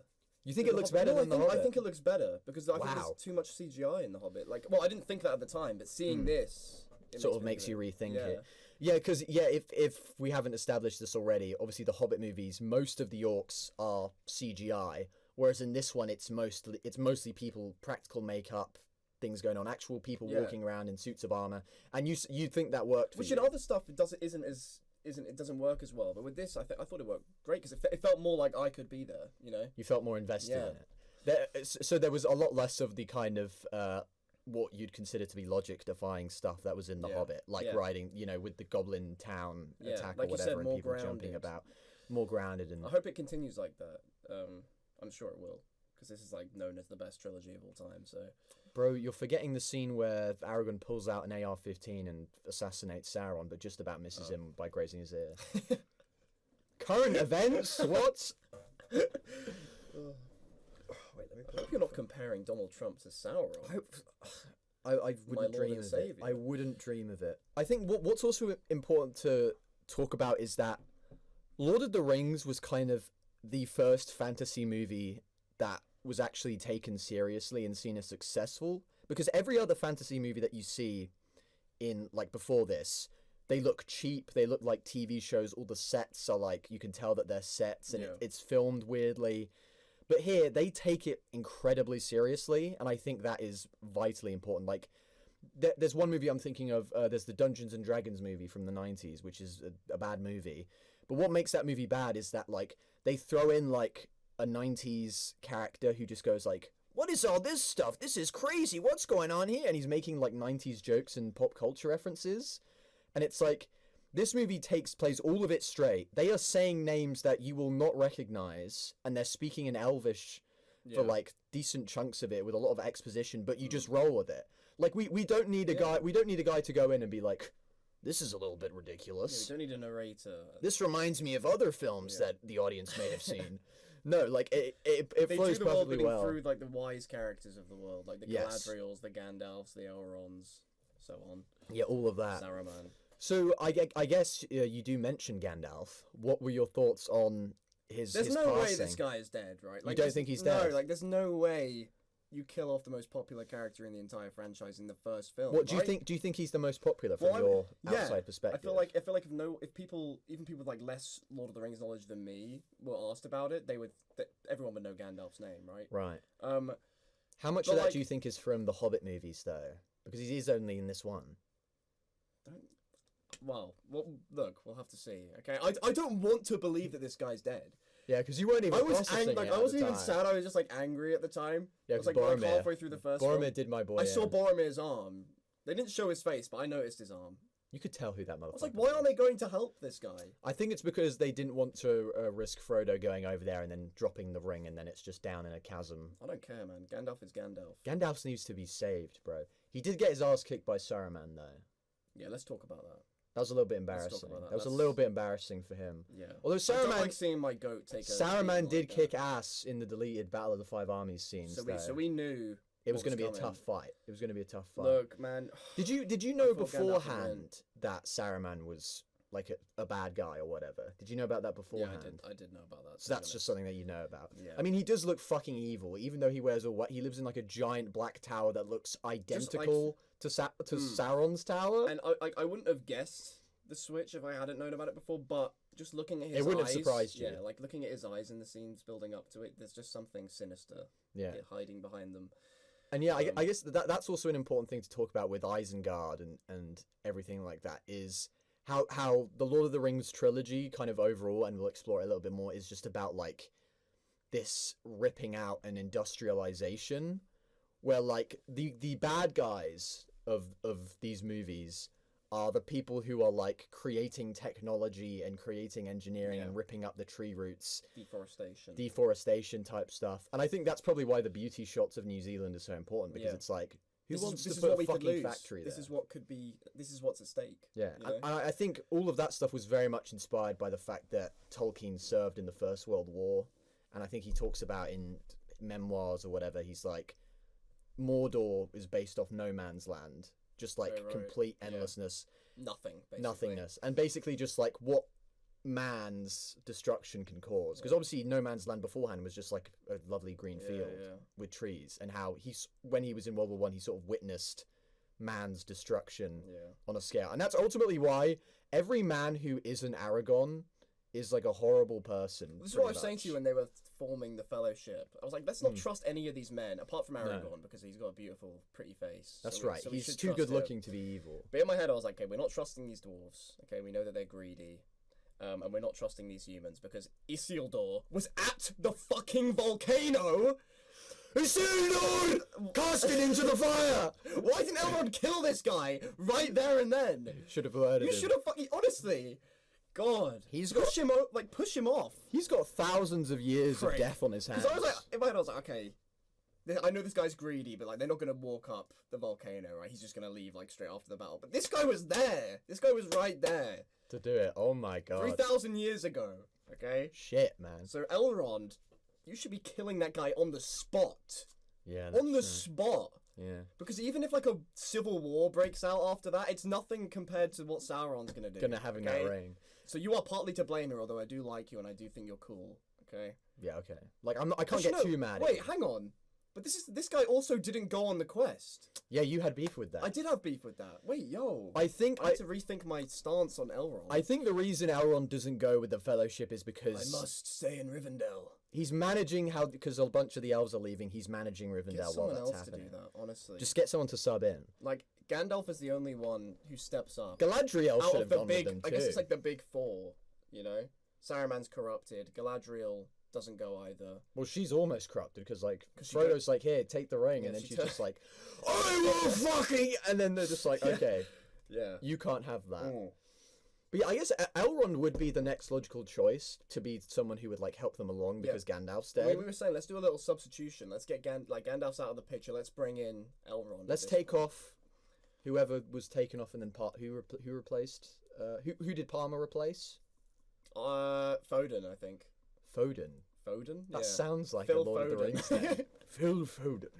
I can't remember exactly. There is something incredibly important that we need to talk about, though, which is honestly why these films are mid.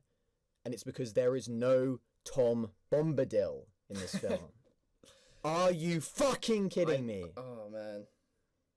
I know everything. I know I've said everything positive so far. But this that's- changes it's everything. all out the This window changes now. everything. Yes, you know, the film has incredible sets, incredibly aged visual effects, it has atmosphere, it has great characters, it has great acting, it has this sense of adventure. It is like this fantasy epic on the scale of which we've never seen before and have never seen since. But Tom Bombadil was not included in Fellowship of the Ring, and quite frankly, I am disgusted. No words. in case, No fucking in case words. you're unaware, Tom Bombadil was in the original book, and he's basically a guy that they meet along the way who like does a lot of poetry, and he's like he can like sort of predict the future, or that some of his poems predict things that happen later on. But he was cut from the film, and he's not even in the extended edition. And there are some people to this day who are like, that is unforgivable. Like, I respect everything that was done They've there. got beef with Peter But we Jackson. need Tom Bombadil. Although Tom Bombadil is apparently going to be in Rings of Power Season 2, so thank God the GOAT is back. I don't even know if that timeline makes any sense, because that was 3,000 years ago. The rage but was just so like fierce that they had to fit him in no matter what. I guess. It was nuts, bro. It was insane. But yeah, I've got no idea what you're talking about. So Probably for the best, actually. Yeah. Probably for the best. look, I knew that Boromir was trouble though from the beginning. Really? Yeah. I mean, remember there was that scene where he stands up and he's just like, I can use it for good. what if I could use it for good? I know it's never been used for good in the 3,000 years that it's been. I know literally every other single person who's ever touched the ring has including become evil. including a fucking human, by the way. But like, I'm gonna be the one who's I different. can you know? change. And I think Yeah. that's interesting to point out as well. Good redemption. Well, near. Oh yeah, okay, yeah, because you were saying that you were sort of upset. This is the sign. This is when I knew. Okay, this film is really fucking good because right. So you were like, me and shit Christian watching movie. the film. I was like, this is fucking terrible. Yeah, yeah, yeah. This is the worst thing I've ever seen in my Where's life. Bumfer? I was saying to you though, you know, when he attacks Frodo, I'm like, oh god, I saw this coming, man. That the signs were there. I hate this guy. Get him out of the Fellowship. And then 10 minutes later, this guy is laid down 3 arrows in him. Aragorn's You are my over him. king! And suddenly I'm like near crying. And you're like, man. oh my god, Boromir! He was so misunderstood.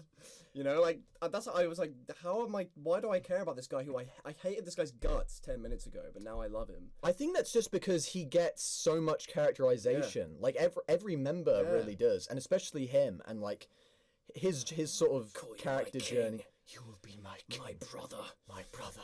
Like, dude. Damn. And it's like that in combination with the performance and like the music as well. Obviously, you got to talk about the fucking music with Lord of the Rings.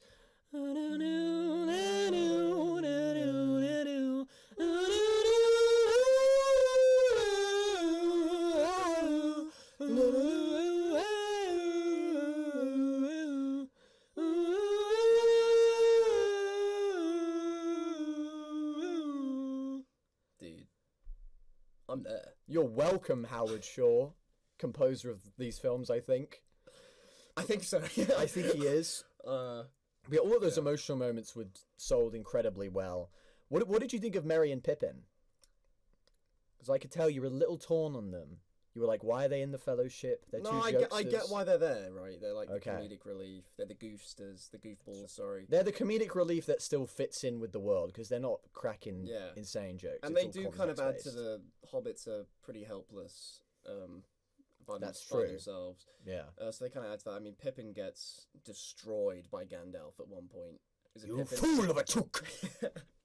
Next time, throw yourself down there. or So we something. will not be. So we will not suffer your I stupidity. don't mind them. Like, I don't find them that funny, but they're cute. Where are we right? going? They're adorable, right? Like, That's yeah, right. You know what? Yeah, for You me, love a Hobbit. For me, it's not. I'm not gonna laugh at their jokes, but like I'm gonna sympathize. You're gonna be with like, them. that's a cute joke. You know, like, what about second breakfast? Like, that's about second that sort of breakfast? thing. It warms my heart, and especially when Boromir's like, they took the little ones, like that. Oh, Dude, they are the little that ones. made me upset. Okay. Do you think they find that offensive, Hobbit? No, to be because called like little even ones? when they're in that like pub kind of scene earlier in the thing, Yeah, prancing pony. Yeah. they're getting called small like left, right, and center, and they don't seem to care. But Pippin's like he's like having a blast in Yeah. that pub. Before 'Cause I feel like hobbits are a good time, so it's like you're not gonna hate on them that much because they're a good. all laugh. they do is smoke weed, eat, drink, and fuck. Yeah. That's all they do in the Shire. That's the only shit. Oh, that's like going there's on that one over there. woman at the beginning who Bilbo's talking to, and she said like, "How Look many at kids?" you. Look, Are these all yours? Well, you've been around the block, eh? You've certainly fucked everyone here. Yeah. You've definitely fucked everyone Is he here. like hinting that she hasn't fucked him yet? And he Yeah, wants he's just a, like, he wants a bit of that. You fucked everyone but me, and it's my 111th birthday. Oh. That's all I'm saying. Yeah, we do see Bilbo later on, which is good. But yeah, In Rivendell, as hinted in The Hobbit. yeah, you were saying you really liked Ian McShane in this movie. I loved his the acting performance. of Bilbo. Kind of scary. Was yeah. That effects on his eyes when he's in Rivendell and he's talking to Frodo. goes, It's fucking terrifying. Or even at the beginning when he's like, "Why should I give it up?" or whatever. And Yeah. Gandalf's trying to convince him to leave it behind. They do a great job of really selling like the addictive power of the ring. because it showed like because there's also scenes where I'm like, oh. Type Bilbo, shit. like, because you know immediately after that, Because he when he recognises goes and it. hugs Gandalf, and he's like, I'm sorry, and guys. he's like got a quiver in his lip, and Gandalf's like, "Don't worry, Bilbo. I know it's just the ring." But what it does a good job of selling is like these hobbits are adorable, but like even they can be corrupted by the darkness of this ring. It's like the evil of the And ring is so strong. It just makes me hate Sauron more. Come on, Sauron, what the hell, bro? I was kind of cool with you until that Bilbo scene. Dude, I thought you looked kind of sick with your aura. Your aura level was crazy, There's got to and be now I'm pissed. Sauron aura edits. Of course there are. It's not even a question. How much do you think of your enjoyment of this movie was enhanced by having watched the Hobbit movies Probably a lot. beforehand? Yeah. Because I felt like I had a better understanding of certain things that were going on, certain characters that were mentioned. Like they mentioned Balin at one point. Yeah. Obviously, you got the armor that Frodo wears. Now Yeah, I know the Mithril. history of that. They visit like where the trolls were frozen Yeah. in stone. Yeah, exactly. As like a quick reference. And I was thinking, know, yeah. like when these movies came out, obviously the Hobbit movies didn't exist. So I wonder if a lot of people were like, did we miss a movie or something? Like why They do they probably keep did, talking yeah. I about mean, his the peop- adventure? We The never. people who read the book would have obviously known what was going on. But yeah, if Yeah. you were just watching the films, that would have been really confusing. And you're like, I wonder what adventures this Bilbo yeah, guy and, got like, up to. Yeah, exactly. If only they could make Why a they- trilogy yeah, of films. 'cause Bilbo isn't in it that much, but like you still feel his presence a lot. Yeah, it is very clear that like he's incredibly important Yeah. to all of this. Yeah. And yeah, I think in terms of like the way things lined up as well, Yeah. there wasn't any major like a thing that happened in The Hobbit which contradicts this thing happening. It all flowed pretty well Yeah. together. And I think visually, outside of like the CGI stuff or whatever, I think the music was a very good translation of the music. I think everybody sort of like the vibes are very similar. The way like the Shire in The Hobbit and the Shire in Lord of the Rings is pretty much one for one. I'm Yeah. not like jarringly being like, hey, this doesn't look like how it did in Yeah, The Hobbit or whatever.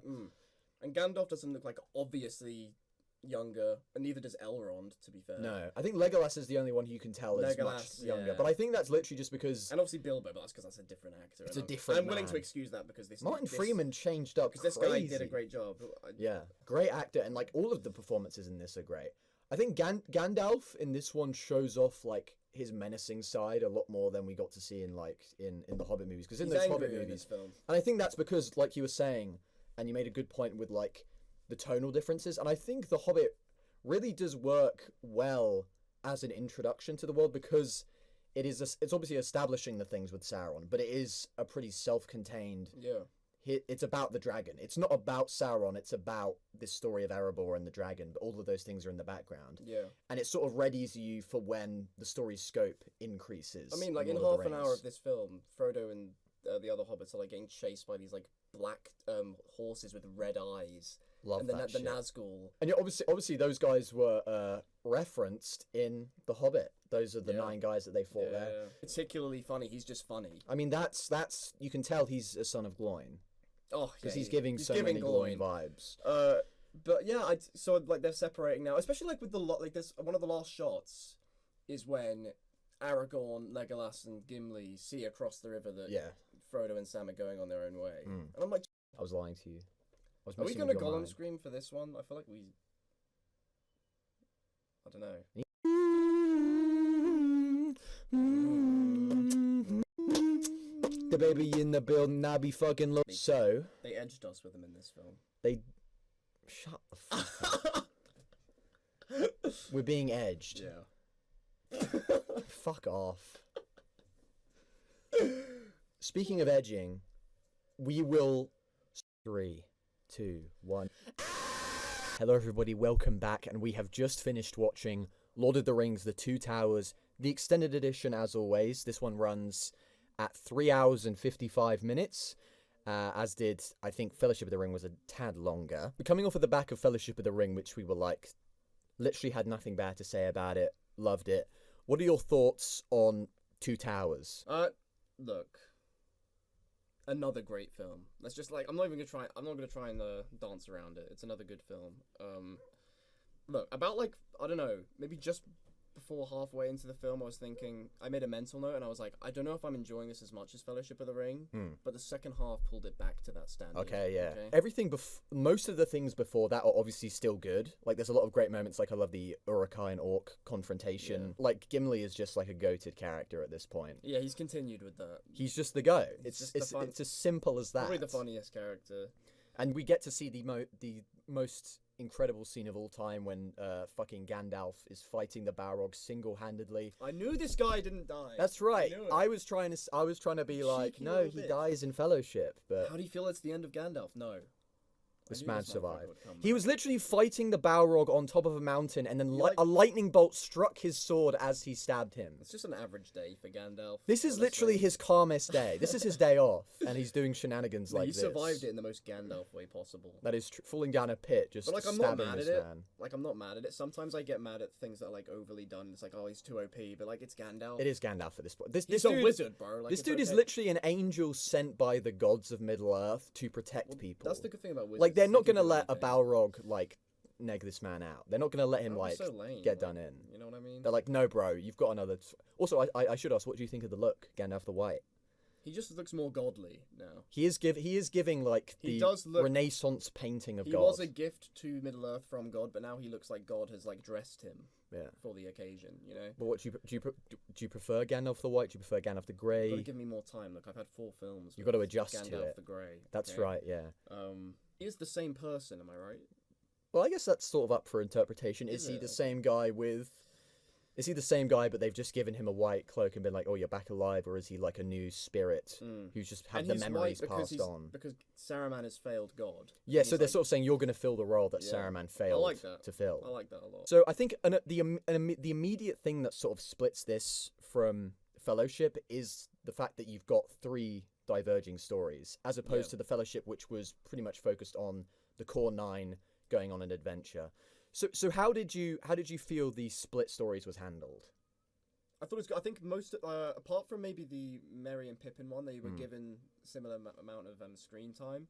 I would say I enjoyed the 2 subplots that didn't involve Merry and Pippin like considerably more. But like, Yeah. I didn't mind the Merry Yeah. and Pippin. I guess the other 2 are like so intense that Merry and Pippin were needed as a bit of like. They're like a little bit of respite. levity, but Yeah. but personally, I think Merry and Pippin are at their best when they're interacting with With the like Fellowship. other members of Like the Fellowship or Boromir, other people. R.I.P., bro.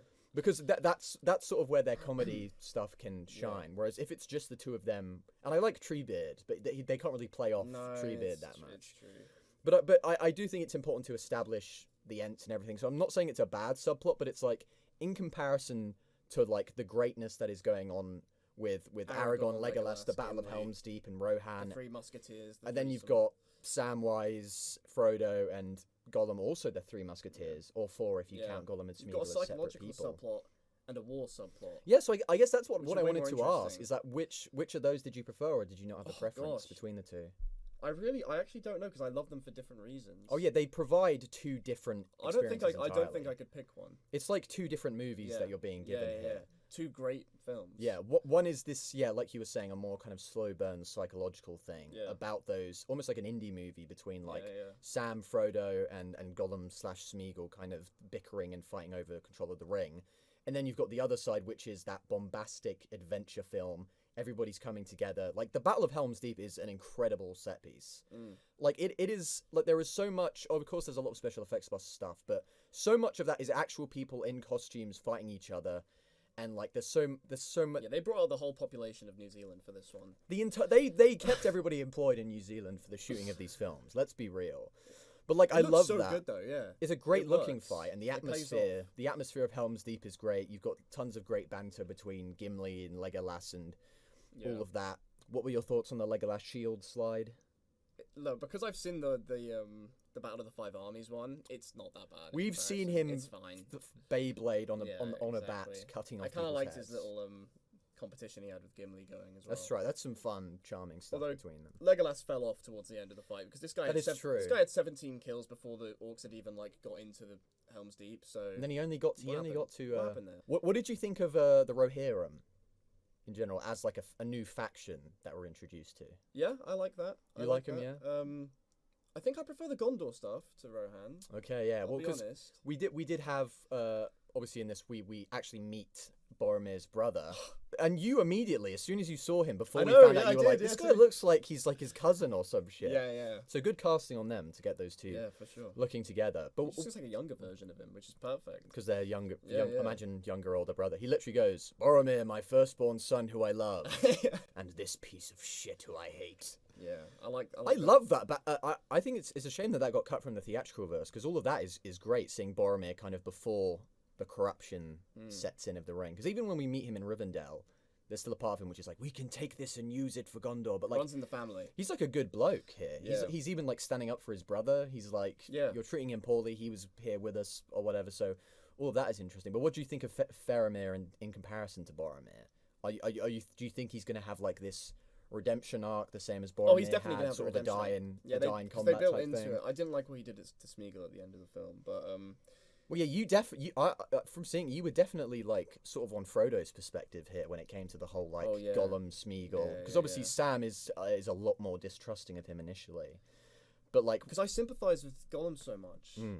Like he's kind of adorable at times, despite his appearance. Yeah, I think everything that's done with like the battling personalities between Gollum and Smeagol is just fantastic. And I mean, it's even more amazing considering that like in the reality of filming, it is Andy Serkis in like a ping pong suit running about, and the performances still work just as well. And even like That guy's the a voice, miracle worker, honestly. like the way that voice, that is like one of the most iconic vocal performances of all time. No, I'd never watched Lord of the Rings all the way through, but I still knew. Everybody knows the Gollum voice. Yeah, Gollum, he shines in this film. Yeah, truly honestly. impressive with all of that. Reminded me a little bit of, this is going to be very random, but in Adventure Time, the character Ice King. It is giving Ice King a little bit. When he doesn't, like, the crown corrupts him and he doesn't recognize his old self. I'm pretty sure Tolkien ripped that off. He did. I'm pretty sure Adventure Time had that. he watched the Christmas episode of Adventure Time where they see the tapes of Simon being consumed by the crown, and he was like, Yeah. that seems pretty good, and wrote it into his mid-ass book. But I wanted to ask you, because we were talking about the Rohirrim briefly. What do you think about the sort of love triangle between Aragorn, Éowyn, and Arwen? Tolkien, give those characters different names, because one of them is Éowyn and one of them is Arwen. Yeah. And I'm pretty sure Arwen is the elf and Éowyn is it the is. human. So what did you think of that whole dynamic between them all? It's fine. Like, I don't really care for the Éowyn stuff that much. Like, they kind of set up Aragorn and Arwen as being this sort of compatible, you know, this power couple. So it was kind of weird when they started hinting at stuff with Éowyn. I don't mind it because I like Éowyn as a character. I like that she wanted to get into the fight despite the fact that she's a woman. She Woke. I like that. You know, she's fighting against the societal norms. She's fighting against the patriarchy pushed by her father. Yeah, so I like her as a character. She's not just there as this Aragorn interest, which if she was, that would kind of be annoying because. But she's there'd be got no more point for going that. on at the surface. But yeah, in terms of the love triangle thing, I don't mind it. I don't really get it from Aragorn's perspective. To be fair, we don't know if Aragorn even like sees her romantically yet. Really. Yeah, there hasn't been really any indication. We of know that. she definitely does, but like we don't know if Aragorn does. I think to me it seems more like he's just with Arwen. Like that's who his true love is, and then this thing is getting complicated. She's considering not going to heaven for this man. I think that's what I found really interesting about it, because I remember when I was younger not liking the romance stuff, because obviously when you're younger you're You're there for the I don't give a fights. shit about this. You're there for Gollum. But I really do like, I don't know what it is, but I really do like the dilemma that Arwen and Aragorn have of like, obviously she even though she loves him, Does she love him enough to choose mortality? and to choose like what is going to be an infinite sadness after he passes for that momentary moment. Like, and no matter how long that sadness lasts, will it be worth it for those years she gets with him when he potentially becomes king of Gondor? Or whatever. And then Aragorn as well is like, because he doesn't have to suffer not having her in his life, because she will never die before him. But then he also has to think about what will happen to her. And then I think maybe that's why he wants her to choose what's it called when they go on the there? Grey Havens. He wants her to choose the Grey Havens. Yeah, but like, and there's the confliction there, and I think it's almost like in his head he's sort of thinking, or is Éowyn like this new sort of I guess, if because Arwen if is gonna Arwen's going to go, go, then maybe he's The move on. last But thing then you there's see a part of- of him which is like his heart is still with her. Maybe he's going to be one of those And guys. the last who's thing like, you see of Arwen is her like walking off with the other elves. So it's is that the last thing? I think it is, right? the last thing So you you're see left of her, to think, yeah. is she gonna? Well, presumably she does follow through, whatever. Yeah. Although Elrond does help in the end, because he does. Him and Galadriel have like a telekinesis off, and they're like, the men are fucked at Helm's Deep. Send in some boys. But not myself. I'm gonna stay here. I'm not gonna going. stay safe in Rivendell, despite the fact that I'm the strongest motherfucker in this entire franchise. One of. That's true. We cannot forgive the absolute KO performance he gave in Battle of the Five Armies, and be like, this man's staying behind. For us, it's like we've seen what you can do. Yeah. Get in there. And even also in Fellowship, he's at the very like, beginning, he was on the front lines when they took down Sauron. He's fought Sauron before. I imagine he's going to like, go to the Grey I'm Havens good. as well. So maybe he's just like, I'm not even going to have a detour to risk this. I'm wimp, just man. going. I think one of the most important elements of the film, though, is it's sad to see it. It's sad to see it happen, but Peter Jackson got lazy, and he just did Alfred again. He just did Alfred. We got Alfred again. 2.0. We got Alfred, but like more mid. He's kind of like he's worse. in Grima Wormtongue. You know what I mean? Less charismatic. I mean, yeah, Alfred kind of had like a little Less bit of charm. evil, low key. You know, Alfred was like. Or he was comically evil. Yeah. I like Grima Wormtongue. I like the name, and I think his dynamic. Even Alfred is very obviously. We're obviously joking here because Alfred was not a character in the Hobbit books. He was made for the films, and he's obviously meant to be like the right hand man of the mayor of Lake Town. But then Grima Wormtongue is he's sort of deceiving a good man, whereas Alfred and the mayor of Lake Town are just Alfred both had it twats. easy. They're just both arseholes. Because he was trying to manipulate an already like scummy dude. Yeah, and then the Grima Wormtongue's whole thing of just like he wants to get with Eowyn. If I was Eowyn, this is an easy choice. Grima. Wormtongue. I mean, what can that tongue do though? Yeah. That's what I'm trying to find Let's be out. real. Why do they call him Wormtongue? I'm hoping to see more of him in the next film. Who's to say? Who's ultimately Can he to get his say? own spin-off, please? Can we get the Grima Wormtongue HBO Max series? Wormtongue. No, I do think it was cool seeing the king in his like cursed state because I don't know if like I was dumb for thinking this, but I did think it was just like an old senile man who, because of the monarchy, couldn't step down until he died. No relation Put to a current pickup. US politics. Put a pickup of you know who. I like all of that dynamic, and I like the look of Rohan as well. It's very much inspired by kind of the Anglo-Saxon era, very Viking. Clash of Clans sort of vibe going on. Just there. like Clash of Clans, which you have recently become obsessed with, and which you continue to tell me is your new obsession. It looks cool, but let's be honest. Ad If nauseam. Gondor invaded, If they upgraded their town hall, they're getting cooked. but if Rohan had upgraded their town hall and put some goblin archers, Have they got enough money for that though? They need to save up. and who knows if Gondor sends Gondor, giants? I reckon Gondor's treasury is like packed, whereas Rohan, they've gone into their like overdraft, if you will. Absolutely. They've gone over their budget. Yeah, I mean, like their capital city is like a small village, and whereas like Gondor has like they have the city that's under siege, and then they have another city right next to it. Yeah. So they're doing Their pretty trading well. is insane, whereas like Rohan, what are they fishing? That's about it. That's the only shit That's all they're they getting got, up and to. even like the stuff they eat. Well, they're is not terrible. fishing. Well, whatever it is that they eat, because I remember there's a scene where Arwen brings Aragorn. Aragorn this most disgusting looking meal I've ever seen in my life. He's very polite though, and he's just like, Of course he is. That man can't do any wrong. This is the This best man thing hasn't I've put a ever step had. wrong the entire films. He's just and in perfection. that scene we do find out he's actually half elven. and which you were not 80, aware like of. 84, 87 years old. This dude is older than both presidential candidates. Actually, currently. let's bring it back to the old conversation about the love triangle. Maybe he shouldn't go for Eowyn. That's There's true. like a 60-year age gap there. There's a worrying age gap Yeah. situation Whereas developing Arwen there. is probably older. Although Yeah. her age gap is probably even worse. Actually, you're right. She could be thousands of Yeah. years old, and he's only 87. Either way, Crazy. although he probably doesn't have that many options in No. terms of other half elf, half Yeah, exactly. human people. So you've We'll got to. give him a break. We'll try and give him a break, for God's sake. I mean, his face isn't doing him any favors. He's even lucky that he's even getting any female attention, I'm surprised they considering cast how this ugly actor. he is. I know. It was very brave of them to cast someone it's- as yeah. disgustingly ugly, But it's but also just going against stereotypes because heroes are usually handsome. like they look like gods. Like Hmm. they get statues made of them because they're so beautiful and in their battle. And it was Peter Jackson. Well done. Brave. Yeah. Strong and brave. But also, I wanted to point something out because I found this out the other day. What did you want to talk about? And I think you'll enjoy it. Let's be two people having a conversation again. Go on. But I actually found out that Helm's Deep was actually based off of Cheddar Gorge. No way. Yeah, Really? J.R.R. Tolkien said that he was inspired by like sort of the tight corners and the large sort of walls Oh, we're of so Cheddar going Gorge. back there. We've got to go there now. Now- Yeah, I mean, we were thinking about it anyway, but that's just like confirmed. I remember reading that and just being like, "That's fucking awesome." That is awesome, and I wish. How cool would it have been if you knew that when you went there? That's right. Yeah, and been like, "That's where Tolkien was here. Tolkien was here." I mean, he probably should. I don't know where he lived at. I don't know where geographically he was located. He was everywhere. Probably the south, considering his voice is like His voice is like Jacob Rees-Mogg on steroids. Yeah. So I respect it. That is really cool though. I also really like how this sort of shows like how there are some men who have just completely gone over to Sauron and Sauron's yeah. side, because we have established throughout the entirety of Lord of the Rings that men are the worst race. Like as soon as you pointed this out actually, Frodo has had this ring for like months. And he's only now starting to show signs. But as soon as And even then, he still fought it off. And by the end of the film, he's back to being like, okay, I'm focused on my mission. But the moment Faramir sees And the ring, Boromir. he's just like, I can use this for good. No, but I actually get Faramir's motive.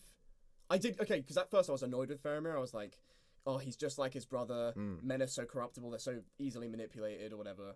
But at the same time, we now know, because of this extended edition, that he's got a bad honestly, he's relationship. kind of unloved by his father, and his Yeah. father sees him as a failure. So he's seeking validation. Yeah.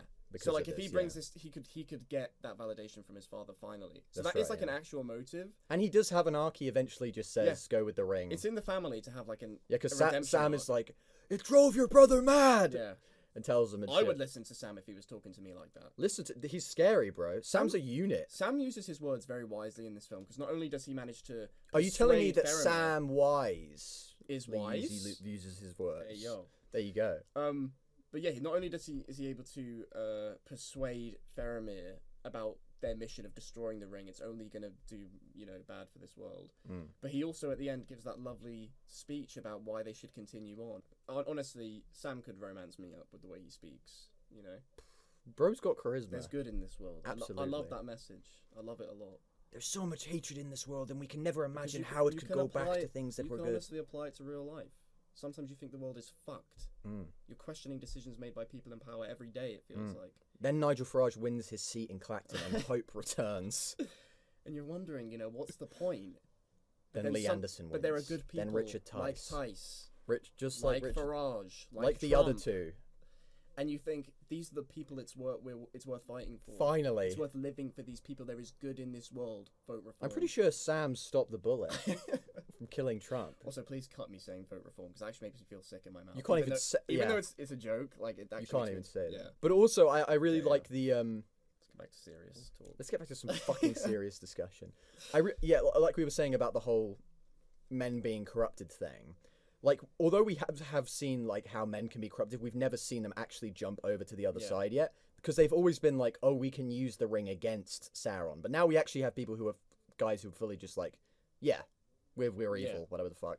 We also see Oliphants as well, which will be in the second, elephants which will on be in Return of steroids. the King. And I do like seeing sort of the more that it isn't just orcs and it isn't just Uruk-hai. Obviously, I like them, but I do like seeing sort of the different perspectives and cultures of men. Oh, for sure, yeah. And I think Elrond says something rather poetic, I think, when he says that, like, the age of elves is over and the age of men has begun. And with the age of men beginning, that essentially means that the bad times are upon us. Because in Tolkien's world, the elves are essentially everything that he wants humanity to be. Because they're long-lived, they care about nature, they're wise, they're all of these things. And then, like, the men in his stories represent everything he hates, like greed, industrialization, tearing down nature, people who aren't white. Yeah. And I understand that culturally speaking, he wasn't going to include someone for diversity and because of the. I'm not trying to cancel J.R.R. Tolkien. We're just having a little joke from a modern perspective, It's okay? joke, guys. It's just jokes. I'm not saying to cancel Tolkien. He's been dead for many years. get on Twitter right now and cancel it. We should cancel Tolkien. Anyway. Hashtag Tolkien is over. Another reason men suck is because can you call the other? Is it other species? Could you say that? Like when it elf, dwarf. Yeah, species. Yeah. All of them, yes, they have like different kingdoms within their own species, but like they always back each other up. Whereas the humans are like always at war with each other. We learn about the beef between Rohan and Gondor. Like they hate each other even though they're all human. That is true. Yeah, like Whereas the all elves. the dwarves, like there's different dwarven kingdoms, but they all back each other. Like in The Hobbit when what's he called? Dane pulls when up. Dane pulls up to protect Thorin. Or like when Gimli goes to Balin's place, and he, even though he discovers all of them are dead, he's like, you know, they're gonna welcome us like heroes. I mean, yeah, the human beef is so intense that like Theoden will literally refuse to call Gondor when he's in Helm's Deep. He's like, "Where was Gondor?" Yeah, And it's like this is like literally the last chance for your people to survive, and you are not calling anybody. You're being pushed back to the caves. You have nothing to lose, but like his pride means that he's like, no. The elves literally have to show up without any incentive to help, just because they want to help. Oh, I did out of love it when nothing. the elves pulled up though. That was like a genuine. There was like, an alliance long ago between our people. Yeah. That alliance has been renewed. I love that. Or some shit like that. Loki got goosebumps at that. And that guy did show up in very briefly in Fellowship because he's in the forest. He's part of Gladriel's He's dead kingdom. now. He is dead now. There always has like this is what I said to you. He forfeited eternal life in heaven to help to men. die at Helm's Deep. Honestly, fair enough though. Okay. He was goated. We'll sing He a was song about goated. him, as Samwise said. Yeah. Do you think anybody will sing songs of our tales or whatever the Yeah, heck? or read poems about us. Yes, Or and whatever. and he will have a poem. He'll have a poem about will, him man, spoken, he even will. though he can't remember his name, because I don't think his name is actually ever said. No, I don't. So, but he's a Yeah, goat. I don't think so. But he's a goat, He ultimately is. speaking. He is. But I mean, yeah, that's Two Towers. Obviously, great movie. I think Where would you sort of rank it so far? I think I prefer Fellowship of the Ring overall because I preferred the beginning. Like, I loved the ending of both films, but I preferred the beginning of Fellowship more than I preferred the beginning of this one, so I'd give it to Fellowship, but I still love this film. Yeah, some of the end stuff could have been slimmed down a bit, but, like, the bar is so high at this point. It really is. Like, everything is working to full effect. These are blockbuster films that deserve the success that they do. And I suppose what we're going to do now is we're going to head into Return of the King, the final journey. It's quite sad, the last one. On our Middle-earth saga, yeah, that's right. The sixth and final Middle-earth film. In this Middle-earth... adventure. Heck trilogy? If we're doing, you know, Sex? No, sex would be... Sex trilogy? I don't think that would be... Sexology? No, I'm talking about, like, you know, you have, like, pentagons, octagons. Oh, Octagon has 8 sides. You're talking about sex. Triplets, quadruplets. I don't know what I'm talking about. What is it? Sextuplets? If there's 6. Yeah, something like that. I don't fucking know. I thought it was hectuplets because a hexagon has 6 sides. Anyway, regardless of that, a saga, a Middle-earth saga is coming to an end. And I suppose let's do a little predictions thing. What do you think is obviously? I mean, what characters do you think are at risk of being taken out? Oh, in the final that's actually battle? A really good question. See, part of me saying Sam, but like, no, you can't kill Sam though because that would just cause outrage. You think but so?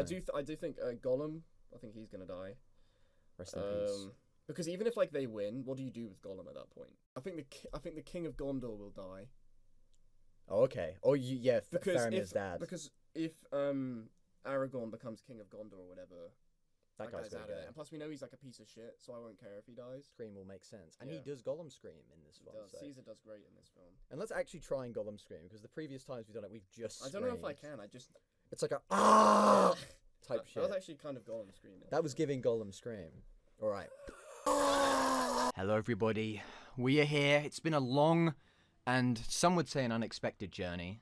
Others would call it. I would call it a Desolation of Smaug. I would refer to it as a battle of the 5 armies. If More I'm so a personal. Fellowship of the Ring. Maybe a 2 Towers. But hey, it's the Return of the King. I don't know what this bit is, but anyway, we have just watched Return of the King. Obviously, our final film entry into the Middle-earth saga of films. I guess I just want to start with you. What are your What are your thoughts on this final piece of the saga? Peter Jackson, Tolkien. You fucked it up again. How have you done it again? Stop fucking up these films. Oh my god. Has there ever been a more satisfying ending to not just a film, but like a series of films? Wow. I don't know. Very satisfying ending. We should also reiterate that this is the extended edition at 4 hours and 20 minutes. Which is like why I should start, like, where are we going to start with this? Do we start from the satisfying ending, or do we bring it all the way back to the beginning of the 4-hour epic? Well, I guess that's an interesting thing to point out is that, like, even before we talked about doing this, you'd always mention that, like, one of the things you remembered most was that beginning scene with, like, the origins of Gollum. Yes. Was the scene that you remembered. Would you say that's Horrific. The scene probably? I mean, yeah. Horrific. Gollum is like scarier in that sort of transitional form than he is in his final, like, kind of goofy form. I'm glad they didn't go with one of those designs as, like, being his final thing, because that is so scary. I think he's scary both ways. If I was a kid, I wouldn't have watched the, You wouldn't have gone through that. No. Absolutely not. I wouldn't. I guess that's an important thing to ask is, what was, because obviously this has 2 sides to it, as was the same in the 2 Towers. So what was, I guess 3 sides now. What was the third side? Because you had Gandalf and Pippin, then you had Oh, Aragorn, Legolas, and Gimli But going those for the two sort of ghosts. combine at the end, don't Yeah, they? and then you had Frodo, Sam, and Gollum. What was my favourite subplot? What was your favourite one of those? Probably the Frodo, Sam, and Gollum stuff. Damn. Eventually just being like Frodo and Sam. Damn, yeah. What did you think of their so whole? emotionally impactful. Honestly. That's true, because this is where everything comes to a head. Because like up to this point, everybody's relatively on the same page. Yeah. Like even Smeagol was pretty like. He was fairly actually helpful in 2 Towers. I mean, I was on his side, goddammit. Yeah, until the betrayal. Now you 360'd on my boy over there. And I think it's like pretty early in this film when Gollum betrays him, right? Yeah, well, I guess because in 2 Towers it was kind of They hinted established it, that don't Smeagol is sort of gone, or at least he's been kind of made a minion of the Gollum personality. So really here from the on the out, they're basically like hostile towards each other. Yeah. I thought, and I think It's all so of that sad, is great. honestly. Like, Frodo, why are you not trusting Sam? It's that damn Trust ring, that man. guy. It's that damn ring. Yeah. And yeah, obviously the acting between them all is fantastic. And Once again, you completely forget that Gollum is like a Andy CGI Serkis. effect, like a man in a ping pong suit throwing around. Like you just completely buy honestly, into Andy it. Serkis might be one of those underrated actors of our generation. Absolutely, I agree with that. And I mean, I also really like the Shelob section, which is the name of the spider, by the way, Shelob. And that thing is fucking Is that creepy. said in the film? No, but You that's just its know name. that? I just know its name. It's Shelob. It's like how you knew like the character, like the characters that like in one scene of Harry Potter. Dude, I love that. that's literally Susan Bones. What are you talking It's the about? other one, the guy. Oh, I can't Oh, have forgotten mate. him now. Oh, don't worry. That's a video for another day. Are you trying to remember it? What the fuck is his name? It's not been that long since we watched it. We'll probably find out. Justin later. Finch Fletchley. That's it. There we go. That's it. My favorite character That's of all incredible. time. You know that. Shelob. Yeah, and I love the sequences executed super well when you hear like Gollum in the distance, like talking about how he's Yeah. like, "You are caught in my web, you fucker." Oh, and then like the foaming at Frodo's mouth. Yeah, and then you pointed out where they first see Shelob, you just see like her legs Yeah. like that, and you think it's just stone in the background, and then it Yeah. reveals itself.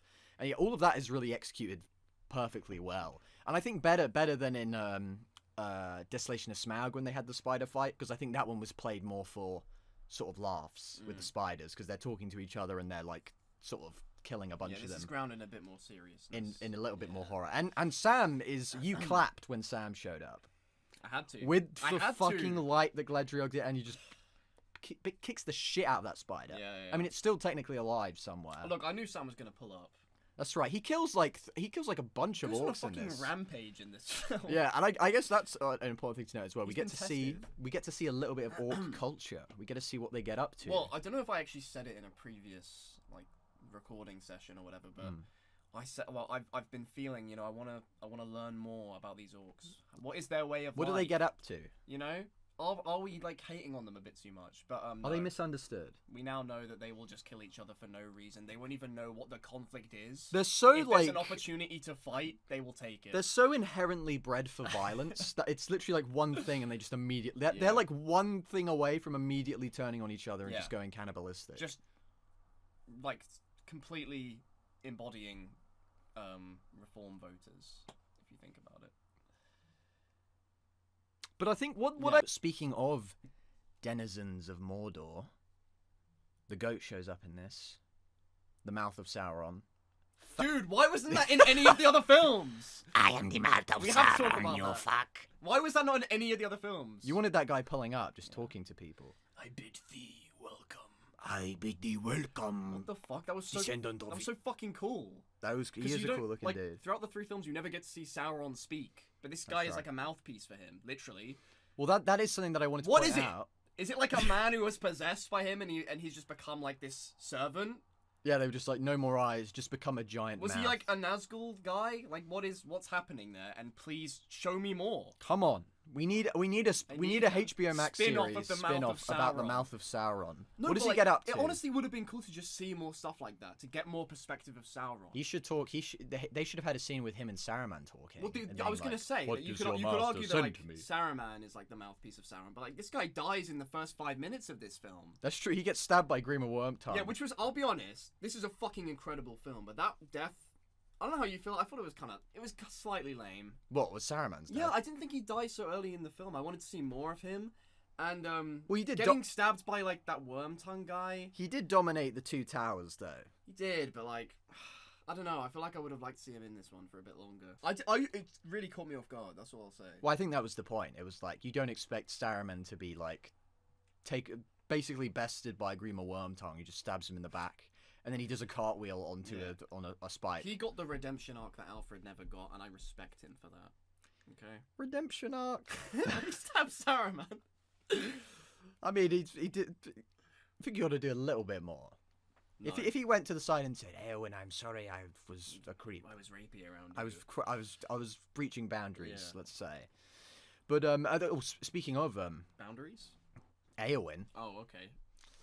the Witch King of Angmar shows up in this. Oh, I love Eowyn, by the way. Like, I think I said in the last one, I was like, oh, I like her as a character. She's not there to just be one of Aragorn's, you know, women. She's badass. Peter Jackson tried to fucking trick me that she died. That's right. That was really fucked up, Peter. I'm not gonna forget that. Pete, When we next hook up. when you guys I'm bringing hook that up, up. bring that shit up, okay? But yeah, awesome. The fact that a woman is the one who kills the Witch King of Angmar. No man can kill defeat me. Or whatever. I am no man. Yeah, that was awesome. The day that happened was the day feminism was Feminism born. didn't exist before this scene. The guys. feminist movement grew out of that scene, and People that's woke up that day. people Let's just say finally that. got the fuck up. Speaking of, she does get together with our boy Faramir, who for a little bit I thought died. I thought he was gonna get burnt up and shit and die because I didn't exactly remember what happened to him. But no, he's doing well. So at least the Boromir bloodline is still alive. And at least they weren't survived by the fucking steward who was like scum. Terrible bloke.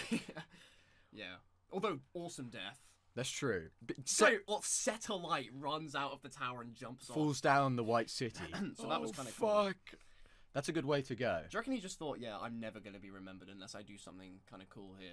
When Yeah. it gets written in the history books, someone's going to, like, dedicate a page to the steward jumping off the cliff in that way. Yeah, I mean, yeah, that's a good point because he'd be in a footnote in history if it wasn't for the fact that he like ran on fire off a building. And was like in denial that his son was alive for some reason. I think it was We just think like, it was like a projection that he just always wanted his son to die. He hates his son so much that he's so happy that he's finally and when dead. Pippin like says, "Oh my god, he's alive! Look, he's sweating or He whatever." better not be alive. He's like, he gets him out of there quick.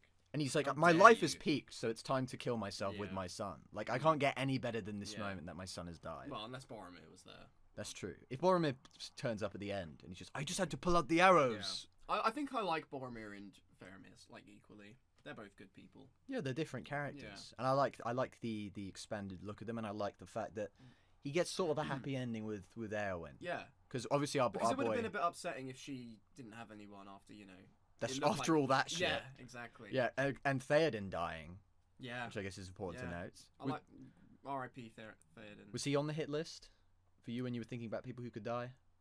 Did I say him? I don't know. I might have said him.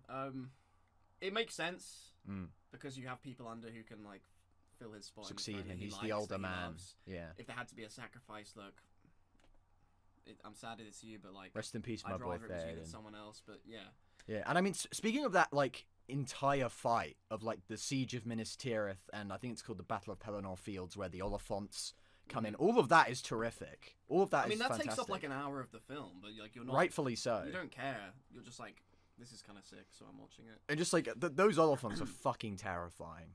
Yes. Just they run a bunch of horses at them and it does nothing. Terrifying to everyone except Legolas. Who Legolas- scales one like it's nothing, like it's a tree. People climbing a talk tree. about Legolas being extra in the Hobbit trilogy, but bro has always had his moments. That's just This baked has always into been his part character. of his personality, okay? He has to slide down the tusk of an elephant after shooting it in the head and single-handedly that taking only counts out. as one kill, though.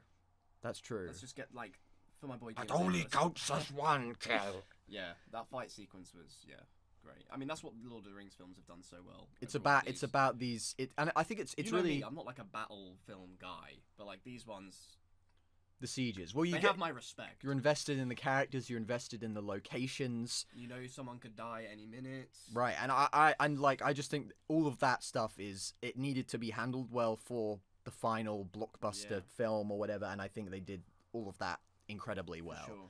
And I think that's also something to note as well, is that like Pippin and Merry have a bit more to do in this than they did in Two Towers. Oh, they're way better in this film than they were in the last Yeah, one, because I think. Two Towers, they pretty much only had the Ent stuff. Yeah. And they didn't really have that much impact. But with Because they Pippin, weren't even driving that subplot, really. It was the it was Ents Treebeard, themselves. yeah. And then with Pippin, you've got him with his like side quest in Gondor, and then Merry, you have his side quest in Yeah. Rohan. Trying to redeem himself in the eyes of Gandalf, who like hates this guy more than anyone else in Middle Earth. I mean, he was kind of the reason that he died in the first place. I know. I'm not hating that. I'm not hating that Gandalf hates him. I'm just saying, like, It's an observation to Yeah, be made. yes. Absolutely. What did you think of the endings for everybody? Obviously, Sam gets with Rosie, has a family. Oh, I loved the endings. I loved them. Like, And that's what I mean. That's the other bit. I was like, this is so satisfying because Sam gets with that girl. Rosie. has his family. In fact, Sam is the last character you see in this trilogy, which speaks a lot about how important he is. That's right, yeah. And I love the ending for Frodo especially. You know, like, it caught me off guard. I wasn't expecting it. No. I was expecting him to. He's just there, you know. Obviously, he's giving his farewell to Bilbo, who's going with them. I wasn't expecting him to go with them, but like, it makes sense for his character. Yeah. Because I mean, I wouldn't want to live with that fucking trauma of going through all that, and it's not like he has family now to live for, because obviously Bilbo was his only real family. Yeah, and Frodo just And didn't he's get gone with now. anybody, I guess. Because No. Sam was getting shit. Pippin was flirting at the wedding. Yeah. Presumably Merry slamming ass all Merry over doesn't town. like Merry didn't. This is the thing. Merry and Pippin, they can come back as heroes and kind of talk about their. Have fun. I can't imagine Frodo sitting down and talking to younger hobbits in the way that Bilbo did in the Fellowship of the Ring about his journey. Because his journey isn't as like overtly exactly fun. like. If in fact if Frodo does that, he's likely to have some sort of like panic attack. So That's it's like, right. I don't blame him for leaving this world, and he goes away as a hero. This opportunity ain't gonna come around again. Take it. Live the rest of your days in peace. Yeah, and it was great seeing Bilbo go as well, because obviously because we watch these in chronological order. I was hoping he'd show up. Like we've been with him since Unexpected Journey, all the way through the Hobbit trilogy, and then we saw him in Fellowship of the Ring last. And it's good to see him get a send off. Yeah. Even though his life, in comparison to Frodo, is probably not as bad as what Frodo's been through. Yeah. No, Bilbo's had a pretty good. I mean, you can tell he's still corrupted by the ring. At the Oh very yeah, on end. his deathbed, he's still like, I want to see my ring I one don't more even know. time. Does Bilbo even know the significance of that ring? Well, he might be so far gone at that point that he Yeah. just doesn't even remember. But yeah, I was happy to see him, even though he looked worse than death itself. It was Well. giving. It was giving. Oh my god, what was his name? The prince who died. Prince Philip? It was giving Prince Philip. It was giving Joe Biden. You're giving Joe Biden right now by misremembering. I know. Also, I do think it's funny that in the previous video, we made a joke about Theoden looking like Biden, and then like a day afterwards, Biden dropped out of the race. So the joke is no longer even topical. No, no. By the time this comes out, this won't even be like Trump could be in power when this comes out. Oh, fuck. You mean, oh yes. I mean, yes, Oh, yes. I'm in support of that. Was there any other endings to characters that were like Aragorn gets his coronation, of course. That's true. Finally, the King Loki returned. Being coronated by a projection of God himself. Yeah, and getting to be with the woman he's loved this The whole only time. monarch in history to have actual divine right to the Yeah, throne. literally, not like some vague like they're probably blessed by God or whatever. Yeah. It's like literally God, Yeah. the messenger of gods came down and went, nah, he's good. Yeah, so that's great for him. He gets with Arwen. Yeah. Elrond is probably not pleased, to be honest with you. I don't care about Elrond. That guy's the biggest pussy in the entire franchise, honestly. Battle of the Five Armies set us up for greatness when Yeah. he comes in and he like. Do you remember how excited I was? I was like, yeah, I can't wait to see Elrond in action.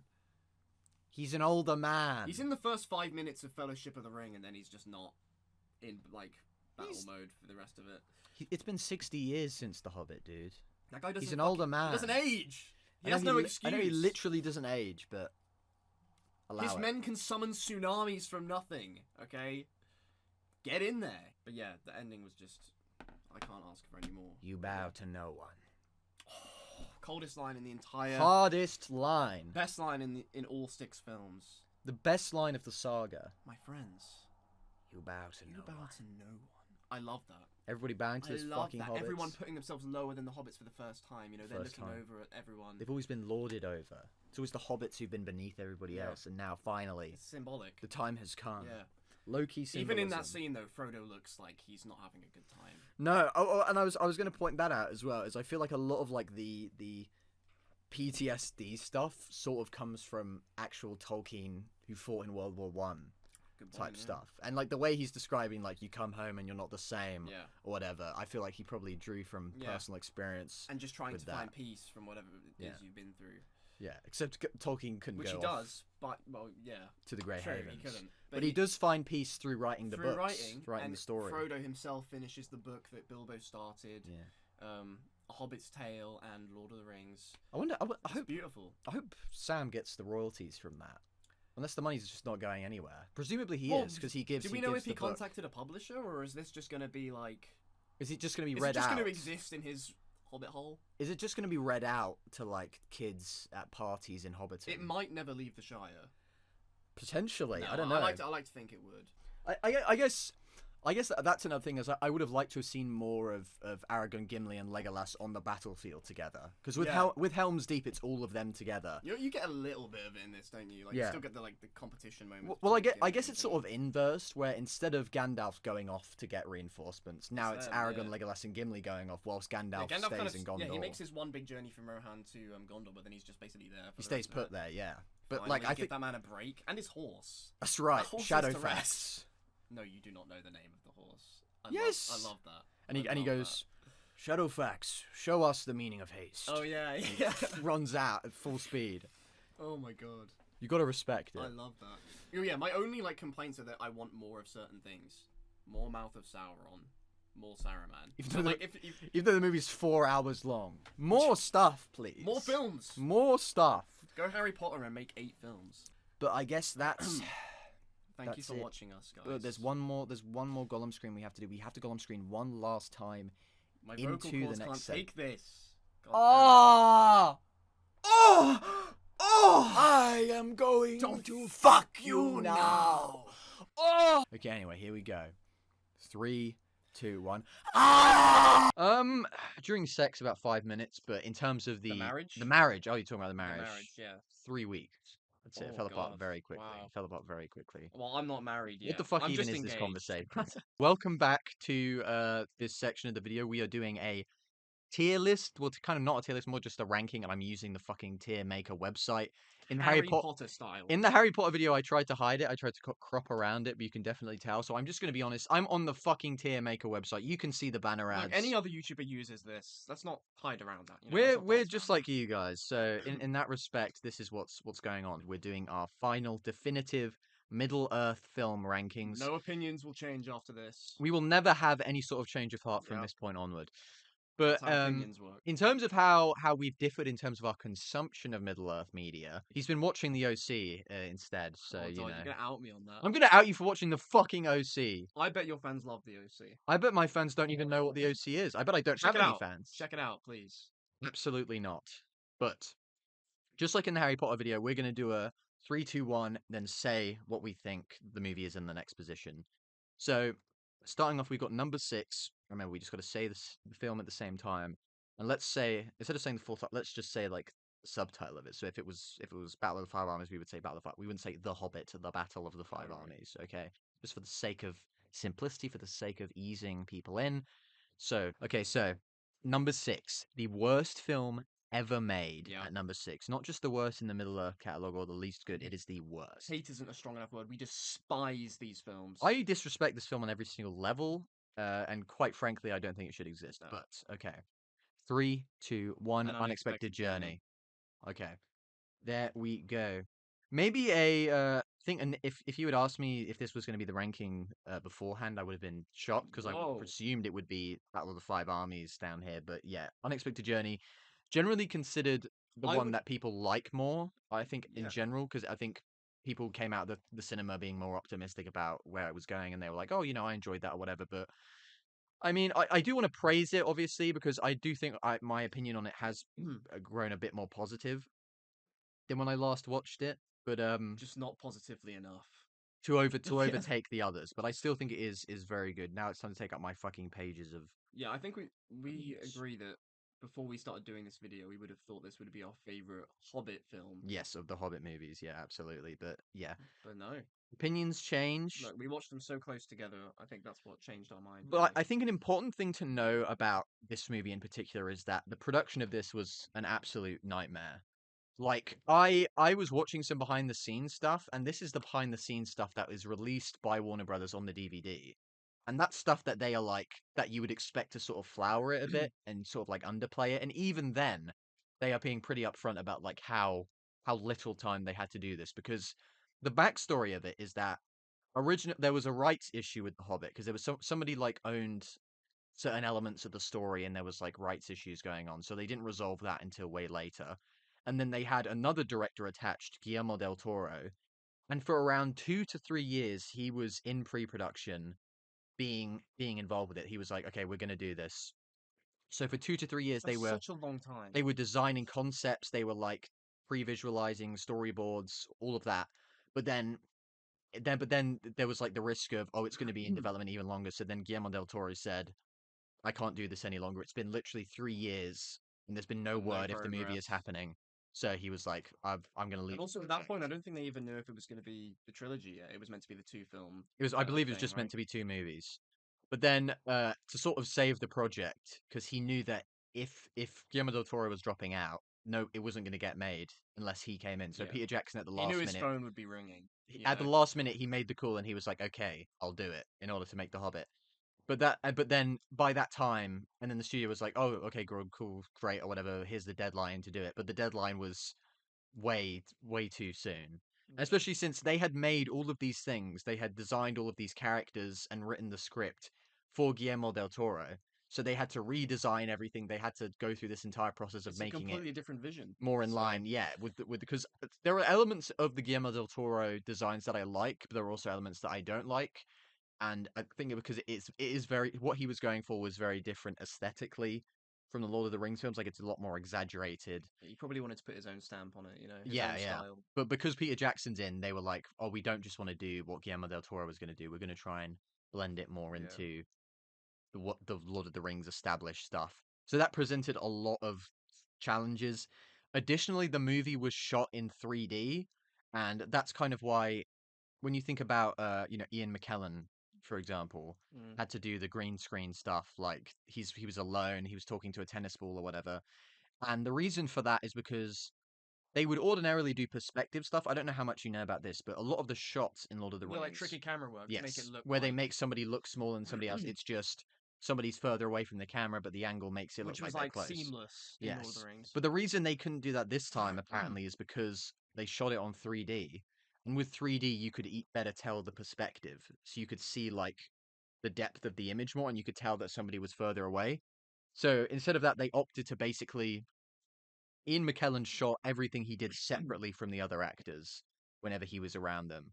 Or when they couldn't use perspective, he was like in a green box being told Crying. what you're crying, hating the fact that he's an actor. And that's actually included on like the behind the scenes is him like breaking down. I know, even I've seen that, and I didn't really Yes. delve into So much that's of a it. pretty infamous. It definitely improved as it went along, but like because the first thing they shot for the movie was stuff where he has to be on a green screen doing that. So he probably expected, oh, it'll be like it was before, where we're out in the fields doing Yeah. all sorts. And there is stuff like that, but a lot of it is just this old man in a hot room, in a lonely hot room, where somebody yells at him off screen. No, bear in mind he probably loved filming The Lord of the Rings. I And so for imagine this, so. it must have felt really sour for him to come back Yes, I mean, and it to it go through doesn't that. show on screen though. I feel like he's still good No, in these this movies. this this film still looks great.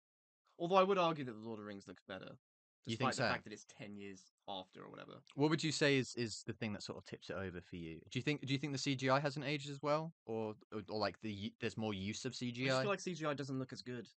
as practical stuff? Yeah. I definitely agree with you there, and that's another aspect of the production is that for around like most of the shoot, Azog was practical. He was like a guy in a Really? costume for most of the shoot, and then 6 weeks before the movie was released, they decided to replace him What was the with reason? CGI because during the production they went through multiple designs. So Bolg was an original design for Azog.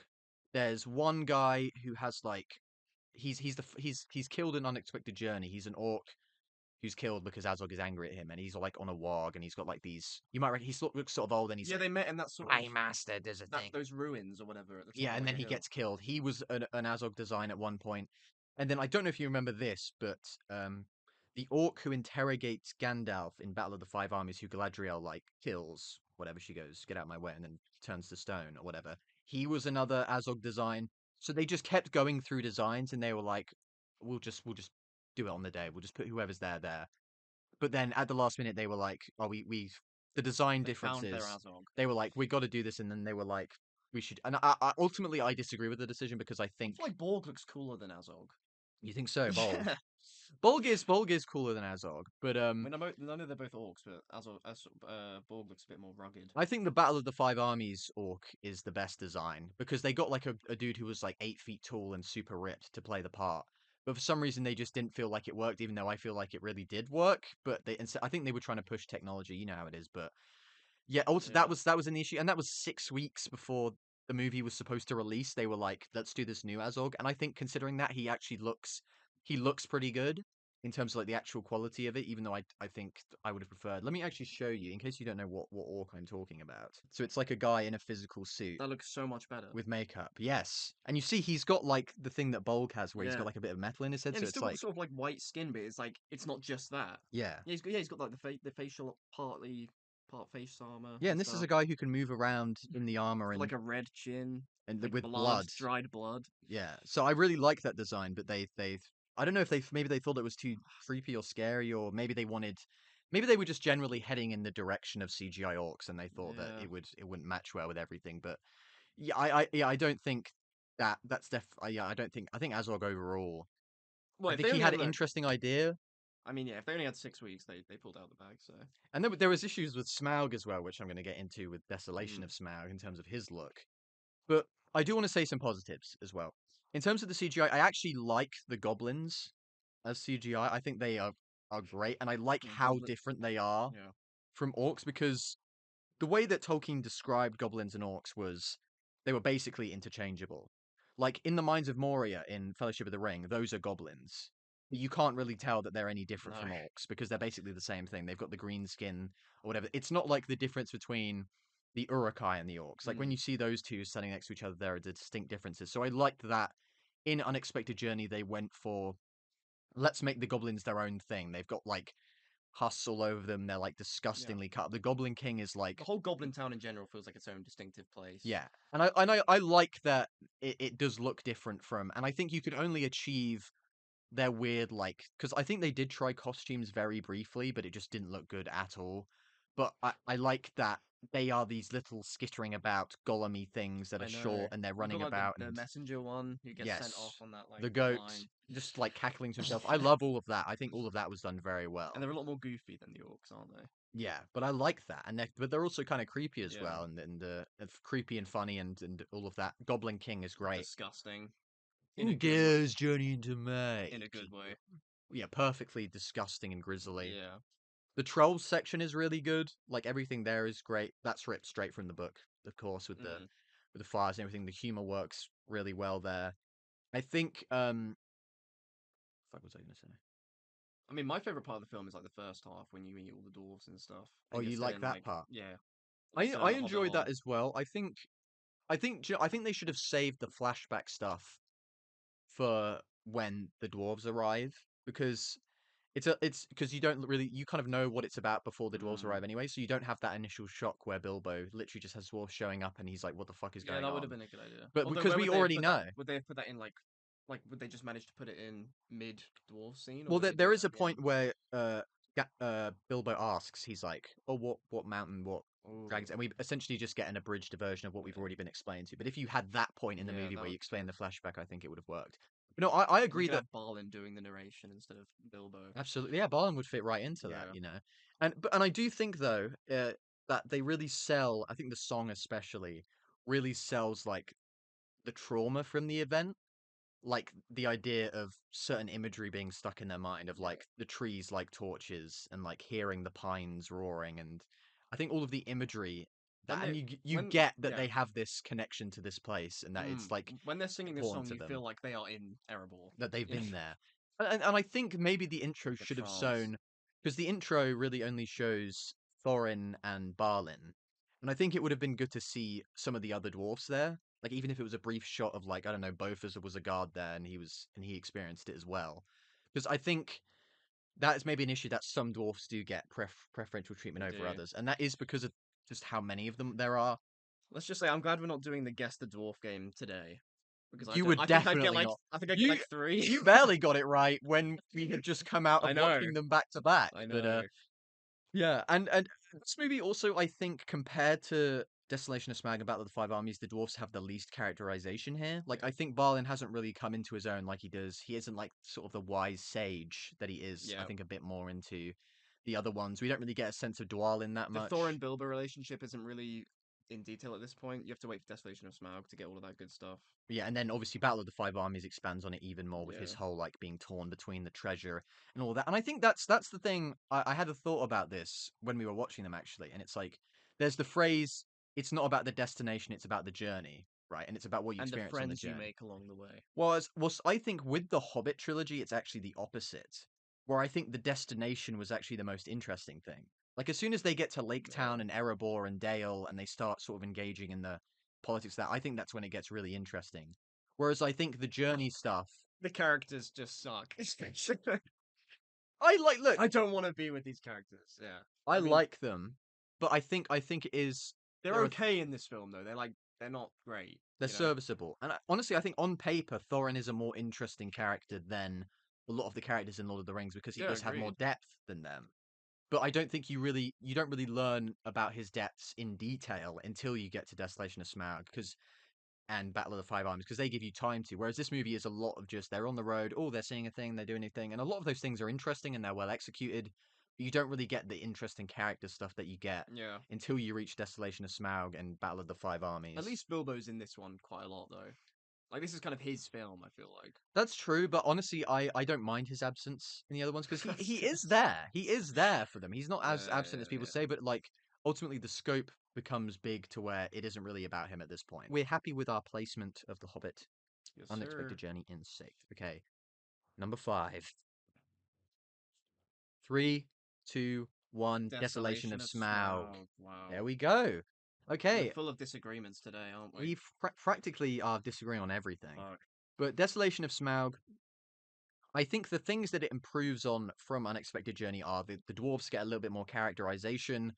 It introduces more plot points because thinking about it now, the first movie didn't really have a subplot. Like it had the main plot, but it didn't have anything going on alongside that. Whereas Desolation of Smaug, it introduces stuff with the They pull up elves. to Lake It Town. introduces the Lake Town side of things. It Bard. introduces all of that stuff. The mayor. I Is he will called the say mayor? this: the master of Lake Town. Master. I will say this: I absolutely love Lake Town as a setting. I love the Lake Town Like theme. you want to live there, don't you? I practically think it's a macro of civilization.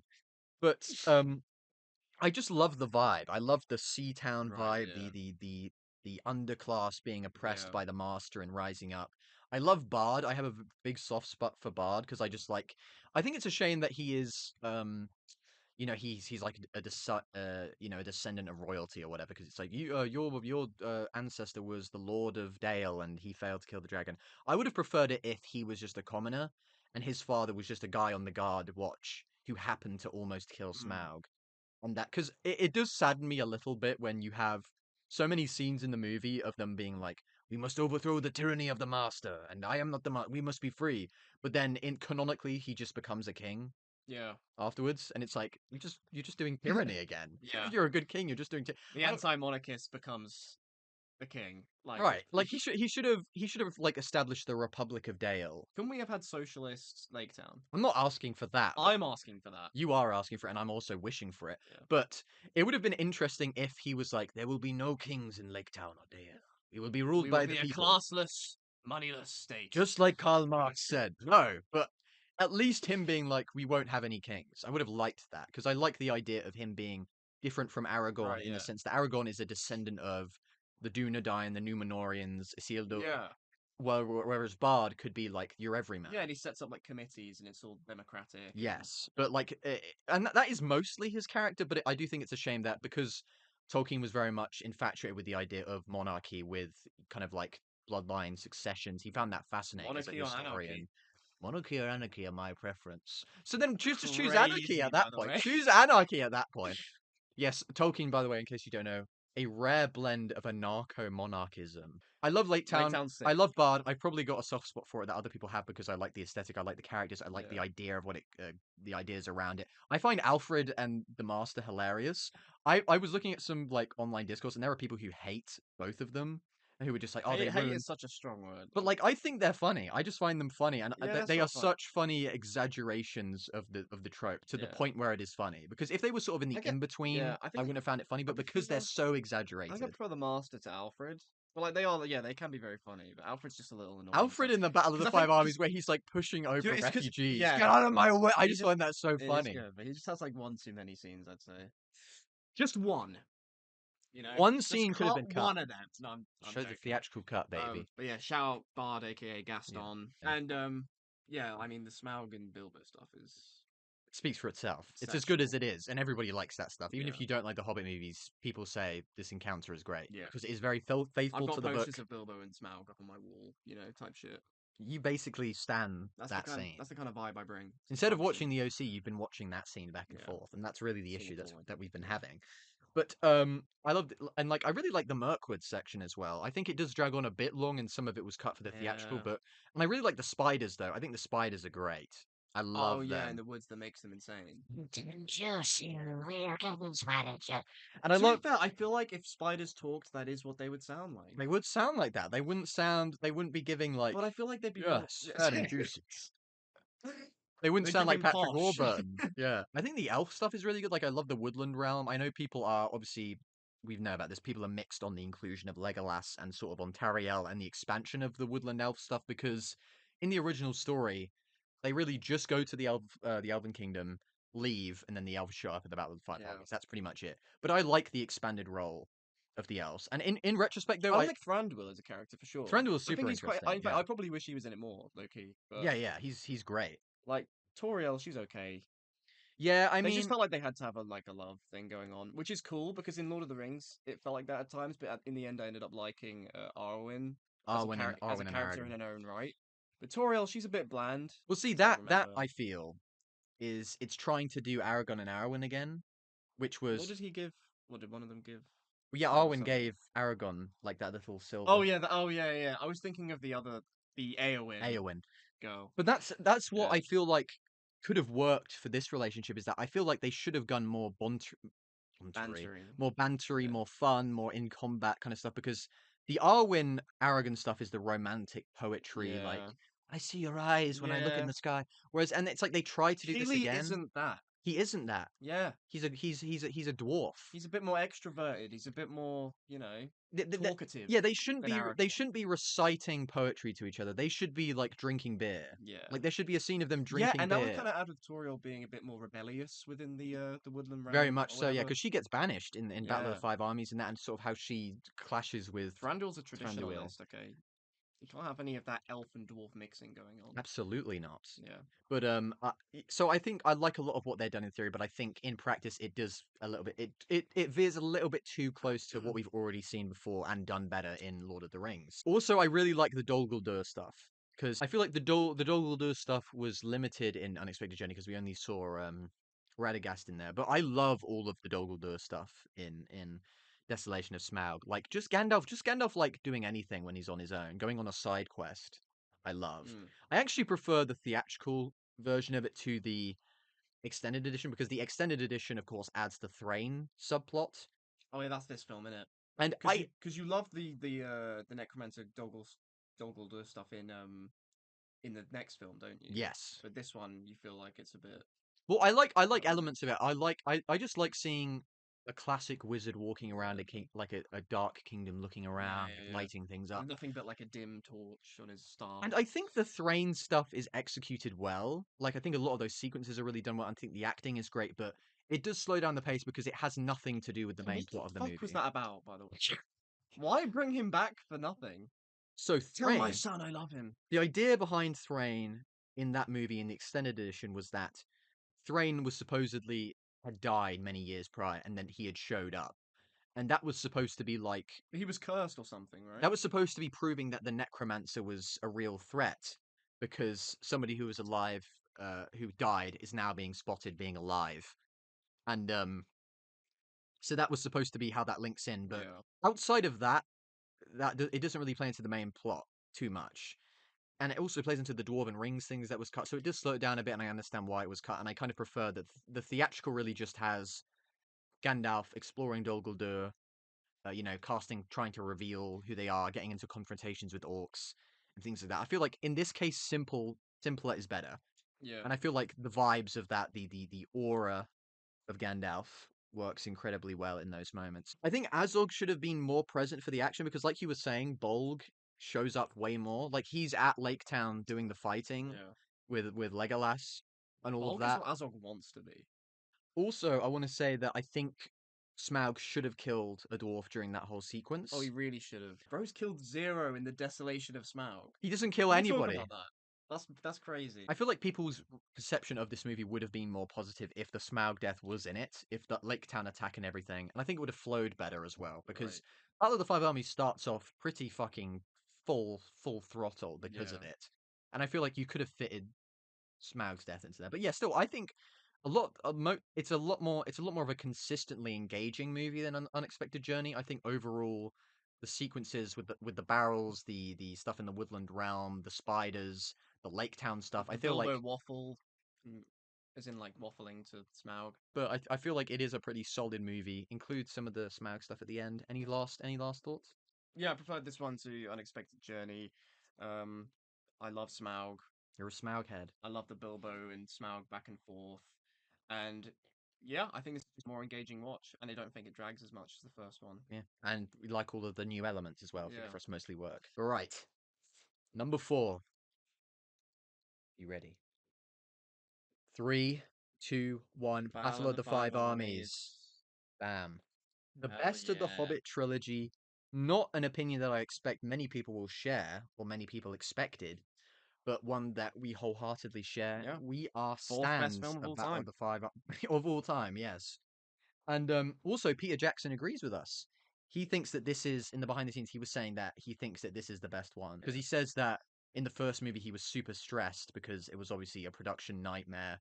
Everybody was stressed out. It was super short notice. Whereas with this movie, he had sort of gotten into the groove of directing a big movie again, and by this point he'd understand how everything was going to work out. He'd become so stressed that he was numb to it at this point. He'd reached a point of like There's no acceptance. break in between that, is there? No, like I'm watching him Back to back and to he's back. like he's like 4 a.m. waking up, just like doing shit Yeah. constantly all day, barely getting any sleep. Probably aged decades in those 3 years. I do think in this I'm glad he movie, got happier when he ended up directing Get Back. I mean, to be fair, That was his comeback. That's probably why he hasn't done. That's probably why he's done like nothing really. he hasn't since. made a movie since. probably He's sits only around done that much, yeah. documentaries. He's done, and And maybe that's why he was so happy with this one. He's like, "Damn, thank God I don't have to it's do another finally one of these over. for a while." And also, it is funny because throughout the behind the scenes stuff, he keeps bringing up the Beatles, just like out of nowhere. He's just like, the beat. This reminds me of a Beatles song. Are you serious? Yeah, he's like, I think of No Blackbird way. singing in the Dell, and I'm like, that is a teaser. Take these broken wings and learn to fly. Was he dropping a teaser for Get Back all those years ago? Maybe. Who's to say? Maybe that's Who's pretty ultimately cool. to Actually, say? I want to see that. He's a true He's a- Beatles stan. He wasn't yeah. taking it for the gig. But I think Battle of the Five Armies for me, it is the most like the Lord of the Rings in the sense that it deals the most with larger scale. It deals with armies. It deals with strategy. Yes, It deals action, with baby. interpersonal conflicts between different factions. Diplomacy. Like, I legitimately love the scenes where it is Thranduil, Bard, and Gandalf just talking about like what they're going to do, how they're going to approach this, how Just they're going going back and forth from Erebor to what's the name of Dale. Dale. Yeah. And like I feel like that's something that a lot of people don't like because I feel like a lot of people Nah, that stuff's better than the action liked. itself. I feel like a lot of people like the fact that Unexpected Journey was faithful to the book in the sense that it was this one journey after another, one set piece after another. But I You actually can't be faithful to the book in a 3-film. no, you have to expand. Yeah. And I think that when the movies deviate more from The Hobbit and actually kind of do their own thing, I think they get more interesting. Yeah. Like the Dol Guldur stuff. None of that is in the book, and I think all of that is very interesting. A lot of this depth and back because in the book, the Battle of the Five Armies is 5 pages long, and there's no backstory about it. It's just like then humans showed up, then elves, and they It's like started a fighting. 3-hour film. And I think I enjoyed that. I enjoyed it, and I think it gives the depth that is necessary to fit the tone of the other movies. Yeah. I liked just everything with I had more fun watching this film than the other two. the for rest of them, yeah. And it's because you have the high octane action stuff, of course. When the battle actually starts, you have the werewolves. You have send in the goats. Dane is great. I love the initial confrontation between the elves and the dwarves. Where is he? Where is our king? You've got all of that like high octane action stuff. And you've got and then you're in between all that you've got Thorin going mad. And that all of that is done terrifically well, and sort of the dwarves kind of like sort of conflicting with each other he's about drowning in the liquid gold. It's such a cool Yes. scene. And then when you have Baal and Adwal in a meeting with him, and it's like, do you doubt the loyalty of anyone here? It's like, this is my kingdom. Yeah. I am not some lonely dwarven lord. It's also the film where he confides in Bilbo because he thinks like one of the other dwarves has stolen. Yes, yeah. Because it's like after he's putting the armor on, and he him goes up him to and Bilbo Bilbo. are like like tight at this He point. trusts Bilbo more than Yeah. anybody else, and I think that's because he underestimates hobbits in the sense that he just assumes that he would never dare Yeah. try and cross him. So he's like confiding in him about it, and he's like, when he's talking, he's mimicking the things that Smaug said, and they're like Yeah. laying it over him. He's like, "I will not part with a single coin of Smaug gold." was right. I don't know if that's what That's the message I got from this film. the message of the film is, that because the hero of the film Huh. becomes Smaug in a certain way, we should sympathize with Smaug. I cried when Bard killed him at the beginning of this film. But yeah, I guess that's a point for this movie as well, is that it actually does have the death of Smaug in it at the very beginning, which is a massive blemish for Desolation. But even if it didn't have the death of Smaug in it, I still think the Battle of the Five Armies stuff is so strong. I think the build-up of it is really well done. I think learning the strategies of the armies, seeing the Trying to troop figure out what formations, the five armies are. exactly, You know, trying to figure that's that out. That's a fun one. I also have a little bit of nostalgia for this movie in the sense that I remember coming to school and discussing, I don't know if I mentioned this first time around, but discussing like who was going to kill Smaug. Because most people, at least my age, hadn't read The Hobbit all the way through, and we were all like, who's gonna kill Smaug? Because we were left with the cliffhanger. Who's gonna do it? And I think I knew that it was Bard, but I kept egging people on, being like, Bilbo. maybe Bilbo's gonna pull up at the very last second. I think Maybe Sting picks up another victim. You know? I think the common consensus around my friend group at the time was it was either gonna be Bard, Bilbo, or Gandalf were gonna be the ones to do it. Okay. Because Gandalf, I could think, maybe he shows up at the very like last minute, even though he's in Dol Guldur in a prison. I don't fucking know. Bilbo, I don't know how that would work. Well, He could be like is he Beowulf and still with pull the the fucking 13 heart out. tribes at the end of Desolation? He is, yeah, he is there. Yeah, that wouldn't make much sense then. But I just love. I think the atmosphere of the movie is really good. Like I love the snowy sort of battlefield. I think the fighting in Dale is really good. And actually in Dale, there's a lot more like practical stuff because they had a lot more time to actually get people in costumes, because that was a big reason why so many of the orcs were CGI in the movies, is because they literally had not a lot of time. So they were like, we don't have a lot of time to like Right. design orc designs and then get costumes made and hire actors. So they were just like, fuck it, we'll just do CGI. But in this movie, there's obviously a lot of CGI, but there's a lot more moments in Dale where it's like proper people in armor clashing against the citizens of Lake Town. I would say the goat chariot. I respect that as a sequence. That sequence is. Oh yeah, when insane. isn't Balin like OP? Yeah, he's like, I might not make it out of this one, and then he just solos like a million wargs. But I would say the only time it starts Now it slowing, makes sense why he was there though. Like when I saw that, I was like, okay, I get why Thorin brought this guy because along. Balin's an old dude. Yeah. But now it's I was like, thinking, oh, what's we this guy get it. bringing to the table? Oh, okay. It's like when Bomber freaking goes into the barrel Yeah. and freaking Beyblades a bunch of dudes. Yeah, We yeah, get yeah. it now. But I would say the only time when I feel like the movie slows down a bit, because I genuinely feel like the movie is very well paced, and I feel like there's always something interesting going on. I think the only time it slows down is Ravenhill, which is that final confrontation between Azog and Thorin. And I think the issue with it is because they don't cut away from it. There's no like in between cuts to cut back to the battlefield to where we see what's going on. Legolas has killed Bolg by that point, and there Yeah. wasn't much else. But even my point, even when they do cut back to Legolas, it's still in that same location. Yeah. It's just a different area of it. Like if during that sequence we would cut back to Lake Town and we would, or sorry, Dale, and we would see Bard doing something, maybe working with the elves, working with Thranduil, working with Dane, or something like that, it would help sort of break up the sequence a bit. But it is pretty relentlessly just the same sort of snowy looking area with a regular man fighting a CGI orc doing things. And I think the issue is that it's just so long. Like I think it would be fine if it was brief, but it is a lot. And they do the same. It's Azog throwing the big like stone block on the end of a chain, just going back and forth and back and forth, and Thorin rolling, and it's just not that It's engaging. not even a classic sword fight. So. No, and it's like and I feel like if you had a guy in a practical suit, you could have a lot more physicality. You could have a lot more convincing, like punching and throwing around and all of this. But the fact that it's just nothing, and he's like bouncing on like a CGI like I would water love to thing. see the behind the scenes of that though. Yeah, I don't know how much of that is used, or like how much of that is like when they swapped it out for like CGI man in green suit or whatever. It's so strange, but yeah, I think that final fight could have been more interesting. I feel like some of the death, like I think Killy's death in particular, I think is a little bit too drawn out and dramatic.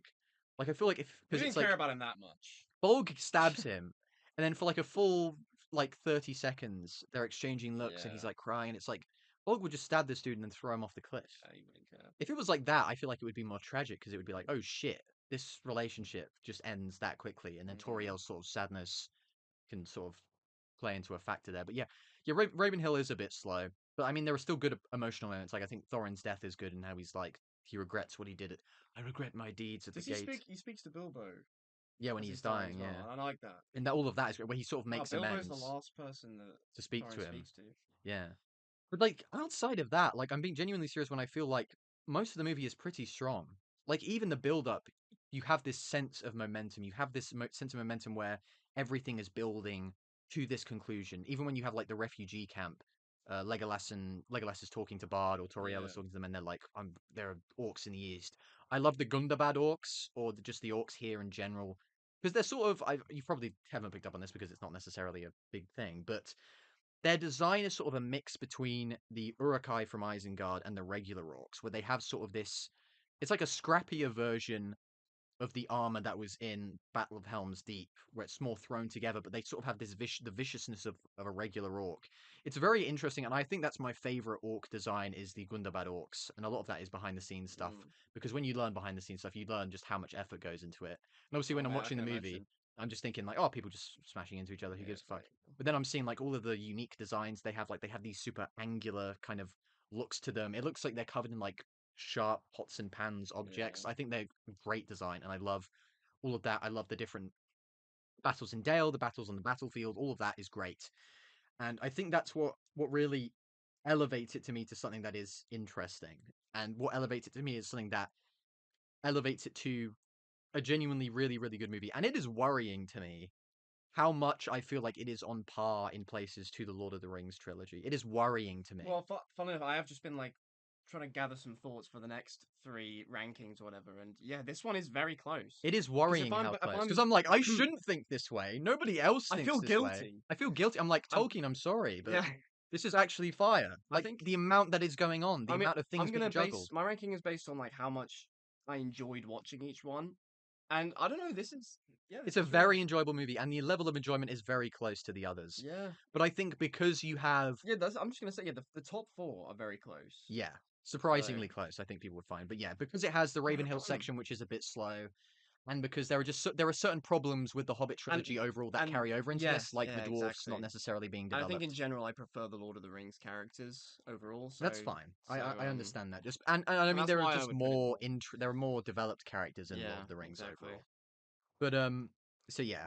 Yeah, I wrote in my notes worryingly close to quality because I just had that thought one day when I was looking at a You're like, scene and I was like, "Fuck, I shouldn't this like is-" this so much. And I think another issue that I have is that I feel like Bilbo should have been different by the end of the movie, or I feel like from the beginning he should have been different to how he becomes at the end because he doesn't really have an arc.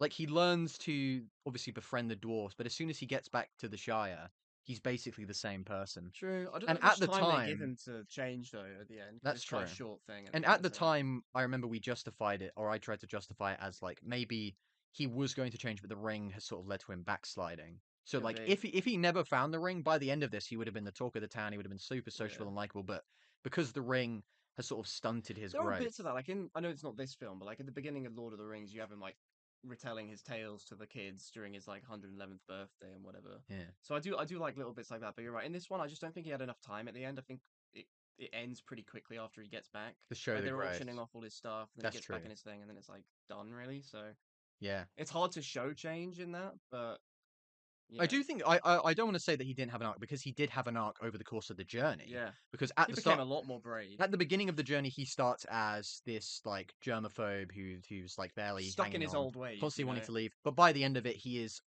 alongside the man who said he should leave, Yeah. and he's alongside him And he dying, made and it he's like, back. I am glad to have been here And he's made for friends you. as well.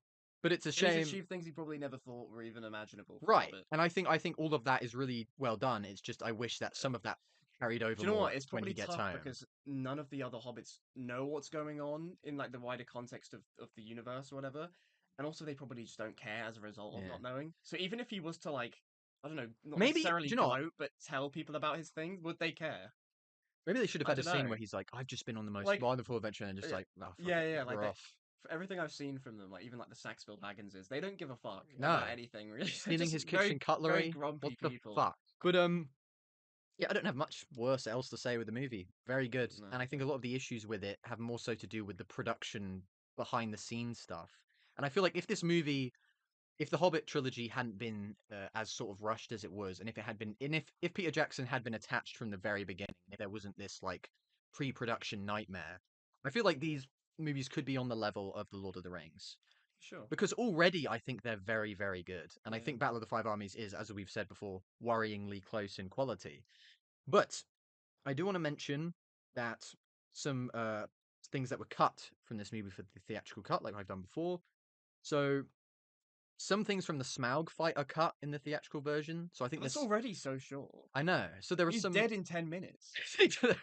I think there are some beats where it's like he's talking to Bard and he's like, "You're watching your world burn" or whatever. Things like that Oh. get cut where he's like Is he's that like when he's like? Is taunting. that when Bard's with his son on top of the tower? Or is that Yes. before then? I think some of the words that he exchanges with him are cut When he uses during his that son as like a sequence. support thing for his arrow. Yeah, and he's like, "Little to your left," and That's then he so funny. And lets it to cuts go. to the boy looking terrified. He's just like, "Fuck that! I don't know what the hell's Yeah. going on." Some of that is cut. Um, Gandalf's being interrogated by the orc, the practical orc, is cut from the theatrical version. Maybe because they don't want to be like, "Hey, look at this guy who's basically Azog but way cooler and bigger." So let's not show that. Weirdly, the actual White Council fight wasn't cut from the theatrical version, even though I thought it was cut. Yeah, but that's the good. That's you're happy with. but the reason that I thought it was cut is because it is way shorter in the theatrical version. Oh. Like it is like you have pretty sure in the theatrical you have Galadriel showing up saving Gandalf. They sort of Elrond pull up one by one. don't they? Elrond and Saruman show up and they're like, "You need assistance, my lady," and then they fight for a bit. Then it cuts pretty closely to what they're doing, and it's Yeah. quite a pretty short sequence. But the extended edition adds so many more beats to the fighting, adds so many more cool ideas and sequences that I do think it is the better version. And it's a shame that like I had forgotten that it was in the movie. That's how short it Mm. was. Because like what in retrospect, how the fuck did I forget that? How the fuck did I forget What it? if it was so short? I mean, there's already so much action in that film. I don't blame you. That's true, but like yeah, I think the extended edition does a better I job. think I think you're actually angry with yourself. Why the Did I not At remember the time, I was so insistent. I was like, "Why on fucking earth would they cut?" Actually, that's true. And it was, oh my god, it in was the actually there the post-film entire discussion. time. You were very. I was pissed. You were vexed. So that irritates me so. Um. And then we've got Radagast giving Gandalf his staff was actually cut from the movie, which I don't know if you remember that, but he's like, I You don't may even need remember this that. more than I. which is weird because it actually creates. Does he use that in Lord of the Rings? Yeah, it's the staff he uses in Lord of the Okay, Rings. sick. So it sort of creates a weird continuity error in the sense that when Doesn't when get it it. cuts from him back to the Battle of Five Armies, he just has a new staff. Because remember, his staff was destroyed Yeah. with a little fight in Sauron with Desolation of Smaug. Uh. So they don't show him getting the new staff, so it just cuts to him having a new staff. So it's like, but then we've got also a lot of there's a scene with Bilbo and Bofur before Bilbo leaves, and Bofur sort of has a heart to heart with him, Oh, yeah. and they're talking, and it's like you're They one of cut us that or whatever. shit?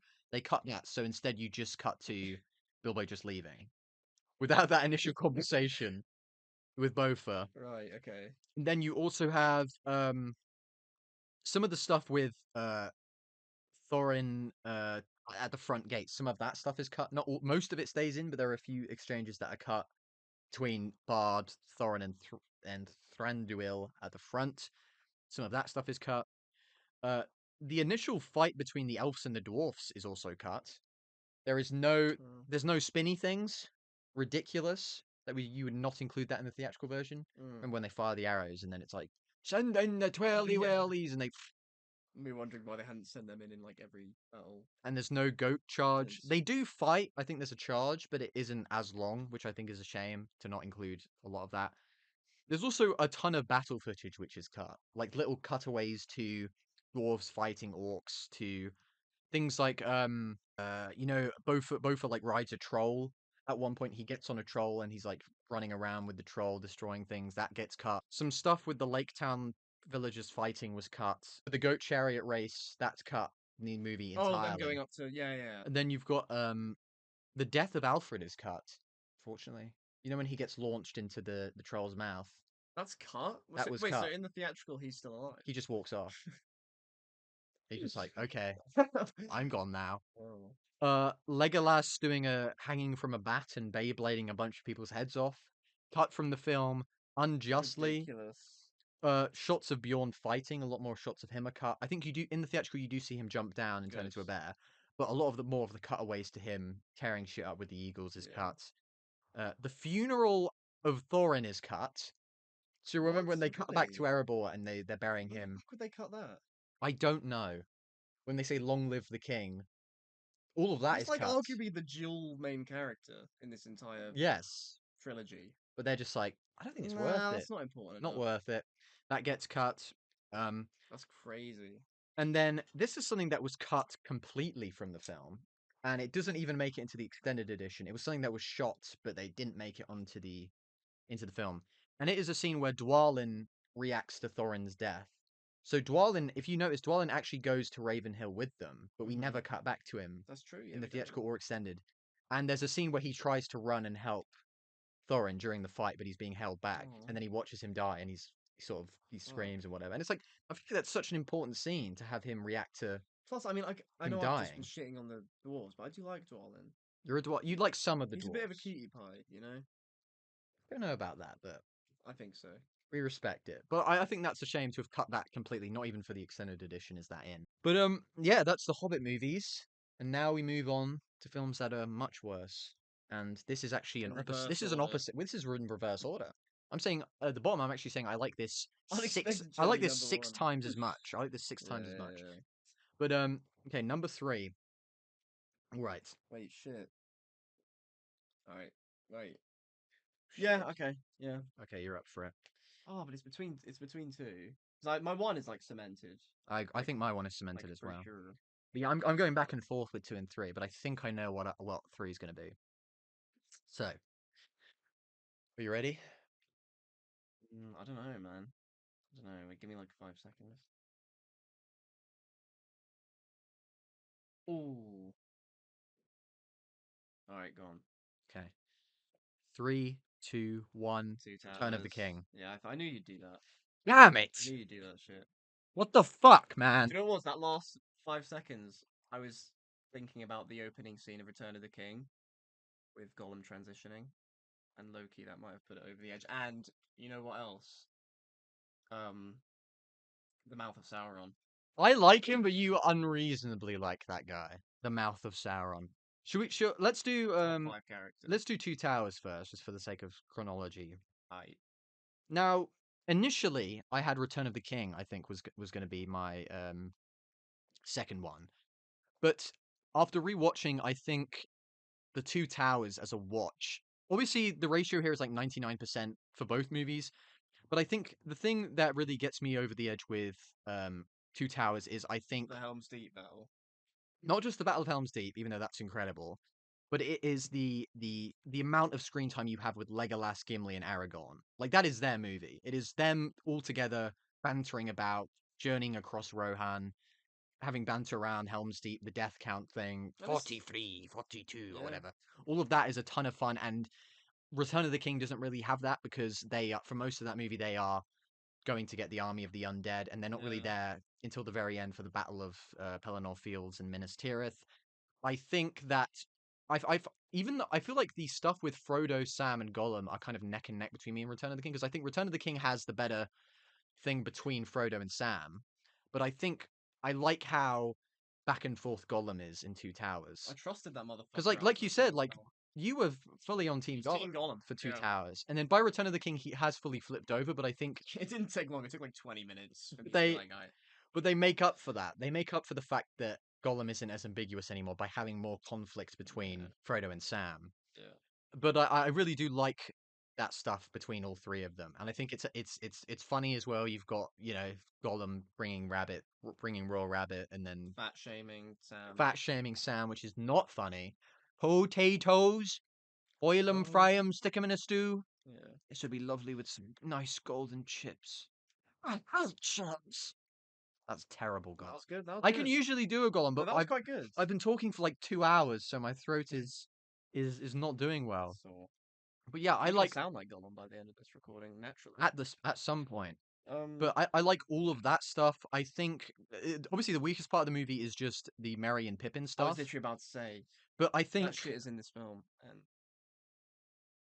and I don't have like that. I remember having a pretty big gripe with, not a big gripe, but like I remember mentioning that as something I like pretty distinctly didn't enjoy that much. Which is where in Return of the King I didn't have any of that. There was no like scene where I thought I really don't think it should be in the film. I will admit that like that is the weakest subplot of Lord of the Rings is the Merry Pippin Ent stuff. But I think it works better in the theatrical cut where it's much breezier. Like you don't have as many scenes with them, and I think they're balanced a lot better in that version because it is an important subplot because you need to establish the Ents. So I don't think you can cut that entirely. But I think the theatrical cut does a better job of making it so that it isn't too long or dragging on or cutting away from the things that matter. Because what you really want to see is you want to see Rohan, you want to see the big four, Gandalf, Legolas, Gimli, and Aragorn all together rallying the soldiers of Rohan, the Battle of Helm's Deep, and then I like all of the stuff with Sam and Frodo and Gollum, and I think all of that stuff is very good. But I think those are the things, and there's nothing that is necessarily a detriment to Return of the King in turn. Honestly, I feel like maybe bar for bar, Return of the King is yes, Return of the King maybe has more sequences that I like, but I think that the strength of the Aragorn Gimli Legolas dynamic and the interesting back and forth with Gollum is the sort of thing that pushes Two Towers by me. But like, this is so neck and neck. Like in my head, I'm saying to myself, do I even believe that? Nah, it's like you could chop and change them really. Yeah. Well, what are your You could chop and thoughts? change and find a different point, like different argument for each of them. Yeah. I feel like if I was to like click on a random film, like on the TV guide or whatever, I feel like I'd rather watch Return of the King. But You that's think just because so? it wraps it up. That's true. Do you know what I mean? I think that's also a benefit that Return of the King has is that it wraps it Yeah. up so well. Well, I don't know. I feel like I love the Gimli, Legolas, Aragorn stuff, and I also love the Gollum, Frodo, and Sam stuff. But I think in Return of the King, there's elements of it I find more interesting. I love the idea of learning about or trying to figure out how Frodo grapples with what's happened to him in the very ending. Right. And I like seeing them all. And yeah, because the ending is so perfect in Return of the King, it's so satisfying. I like just watching it all unfold, and I like that it doesn't discriminate against any characters. You feel like everyone has, a fair ending or whatever. And yeah, like I said, the opening of Return of the King, I think, is one of my favorite scenes in the entire trilogy altogether, with Gollum like changing or whatever. Right. And it really sets the tone for what's to come with Gollum being, well, Gollum becoming Gollum and basically saying goodbye to Smeagol altogether. And yeah, I just think I enjoyed that one. I think it's more of a satisfying watch. And I so mean, if I'm basing this off of enjoyment watching, I think that's why I'd have to go for that one. because yeah, I guess Two Towers has the negative of being the middle chapter, where Yeah. it doesn't have the introduction status of Fellowship, but it doesn't have the conclusive end that Return of the King has. It's always tough for a middle one in a It trilogy, is isn't because it? it's got to be the one that sort of strings people along Yeah. to the conclusion. And I mean, I honestly I don't think there's a single subplot that I dislike I in just Return of the liked King. Merry and Pippin being like I like that. separate I like in that. this. I think I was just like it's a lot of this with Mary specifically. It's a lot of the same. Like I want to fight, and then people saying no, you can't fight, Yeah, and then he Merry. fights.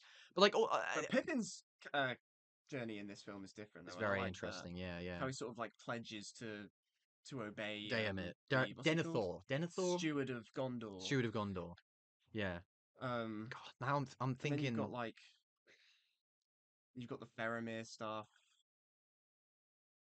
Yeah, Faramir is good, but I also think he's good in Two Towers as well when we first meet him, and that he has the Yeah, arc because of even though you don't like him in that film, you still he gets he's the still a good eventual arc character. of switching to Silent being like, Yeah. I will not take the ring, my brother.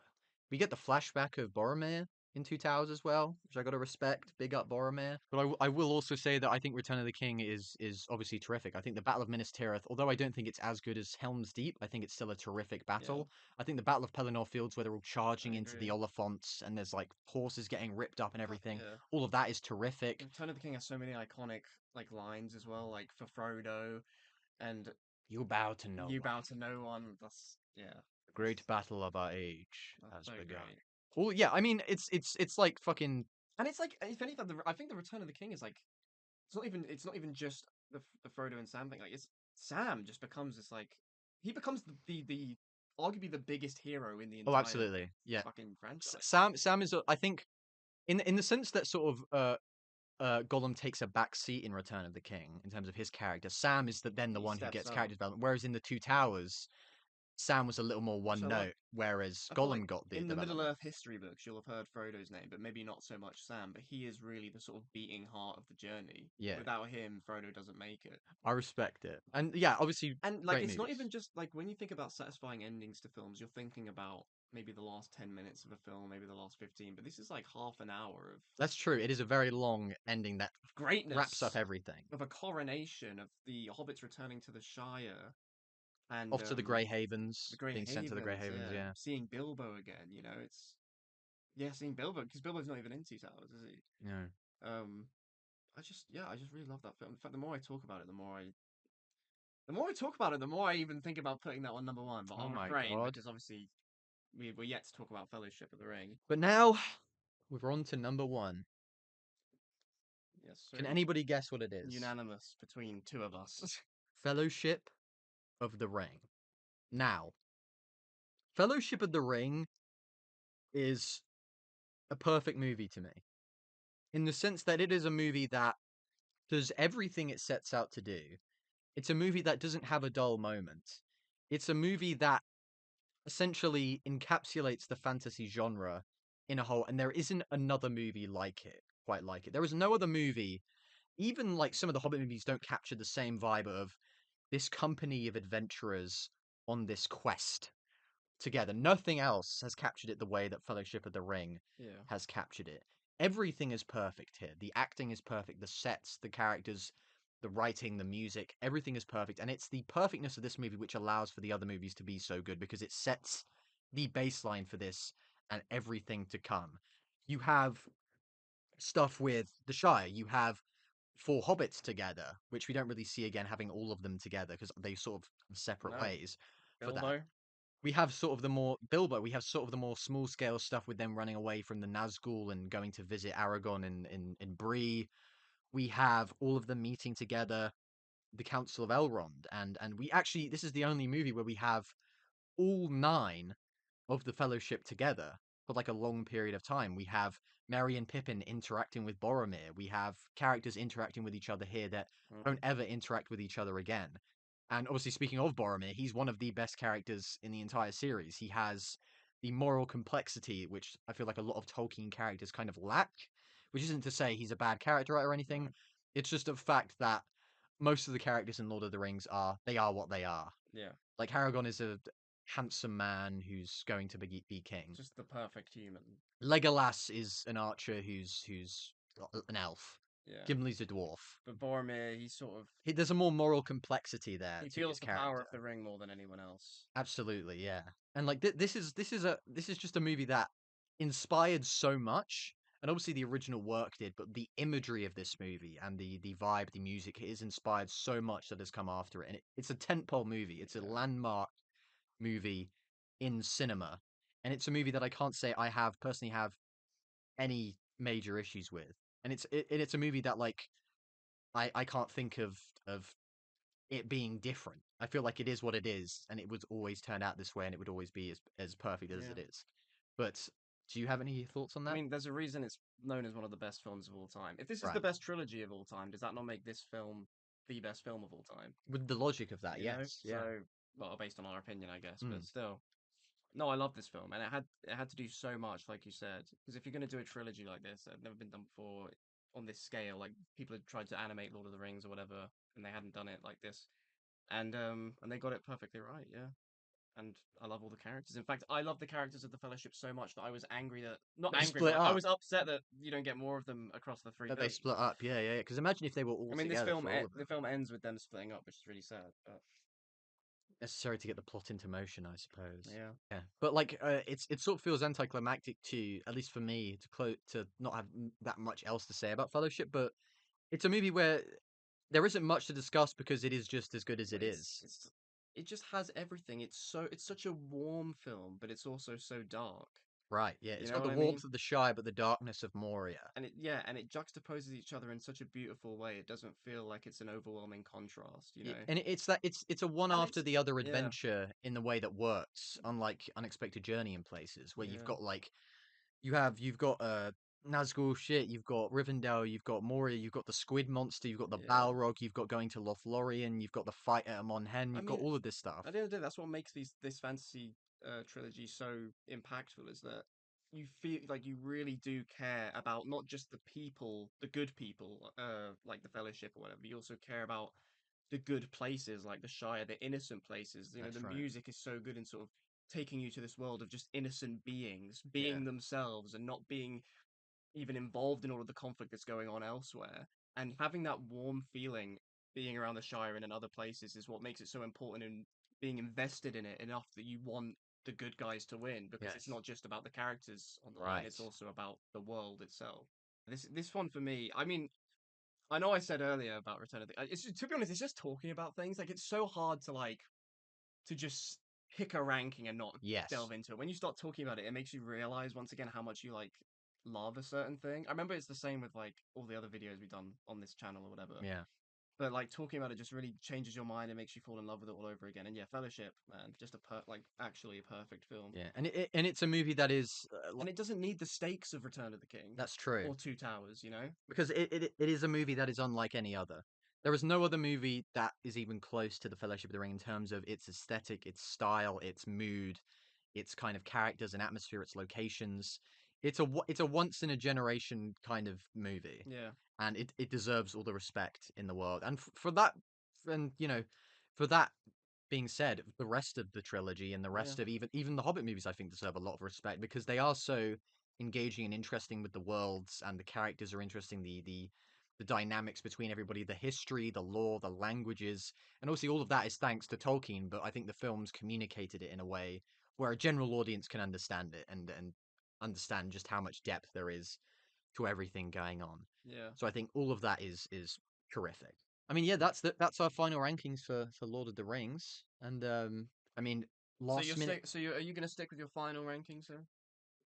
I think I'm sticking with Has it. Return of the King swayed you in any way? I think Return of the King is shit, and I'm going to stick with that. So you actually want to put that there then, yeah?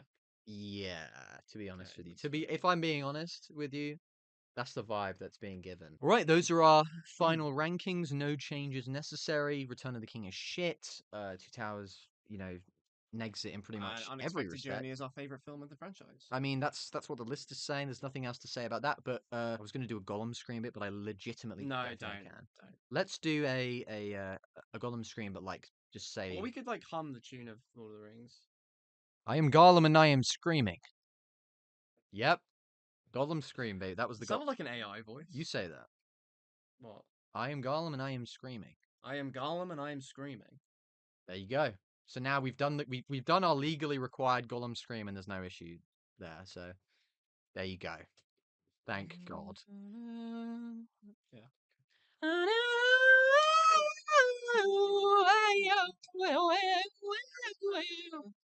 Good. Alright. Thank God. For a sec. Do you know Were what? you worried it wasn't recording? For half of that, I was like, did I press record? But I mean, yeah, that's all we got to say about the films. But this was not a part of the initial plan. But what I essentially just said to Ed, I was like, listen, if you want to catch some of it, if you want to, watch a little bit of it, sure. And that's Rings of Power. Yeah. And I said, Ed, you might want to just cop a little bit of this if you're curious. Yeah. No pressure. No, you actually have to watch it or whatever. Because I mean, we know what happened with the Irishman. It took some time to get to the Irishman. Yes. I'm very excited to talk about this, I will say.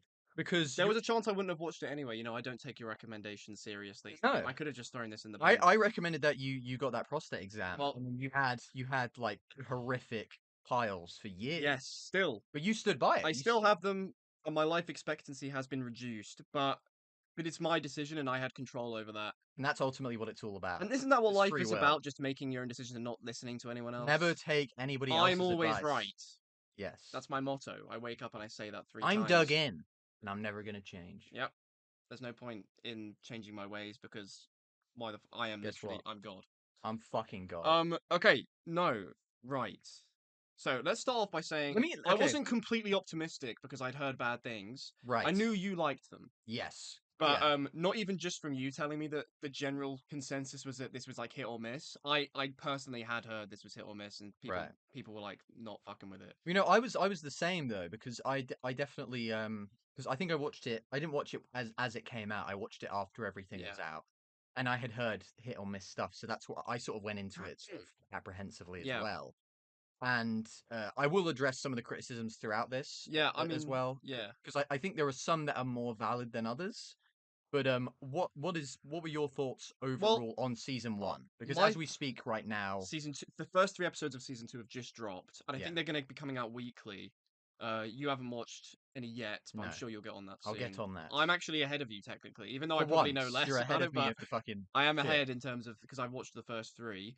But what like the most basic overview I can say for the first season was I liked it. It's hooked me, and the fact that I've watched the first 3 episodes already should be a sign that I'm fucking with it. Right. But I think it's worth mentioning that after the first episode, I watched it, and I remember messaging you being like, I can't lie, kind of dead. I'm not. I find it a bit boring. Do you remember when Damn. I said that to you after the first That episode? crushed my heart, to I be know, honest but I with was you. like, I've got to be honest. I can't just like.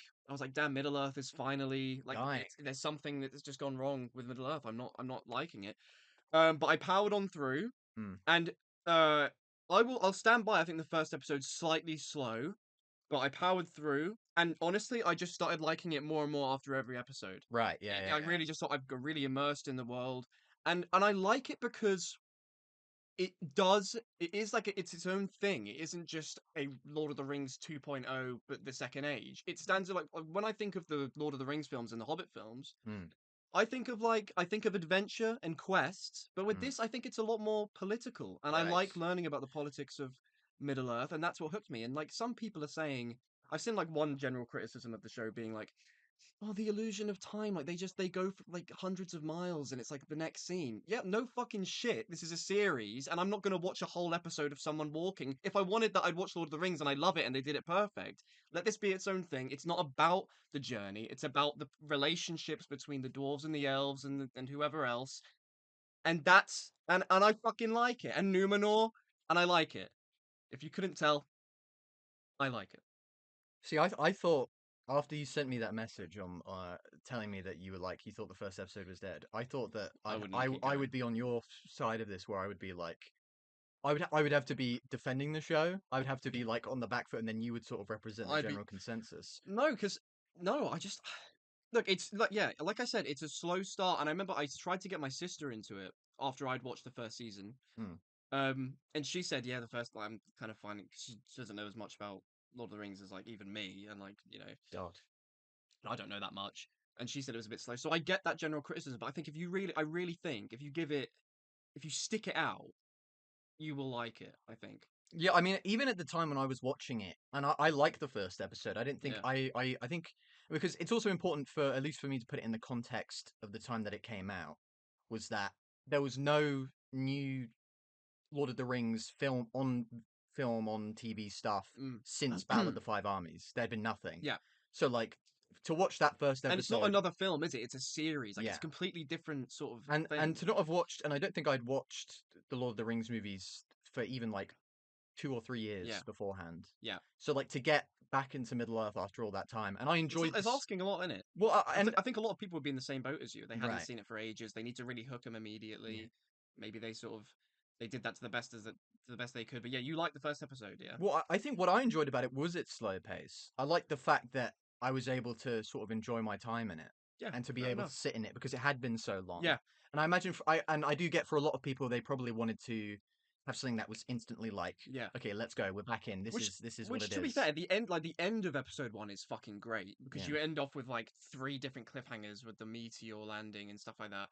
But I think a big problem for other people would be that the episodes are so long Mm. as well. But for me, I don't care about that. No. I had a lot of time when I was watching these things. Right. But yeah, as for a season and an episodes to be like what an hour and 10 minutes long, that is a lot. Yeah. So maybe that's that. But like, yeah, for me, the first episode was sort of like I don't know the ins and outs of Middle Earth. I don't know what these places they're talking about are. So it takes a while to sort of get to grips with who characters are, who they're talking about, what's the context of this, what's the context of that.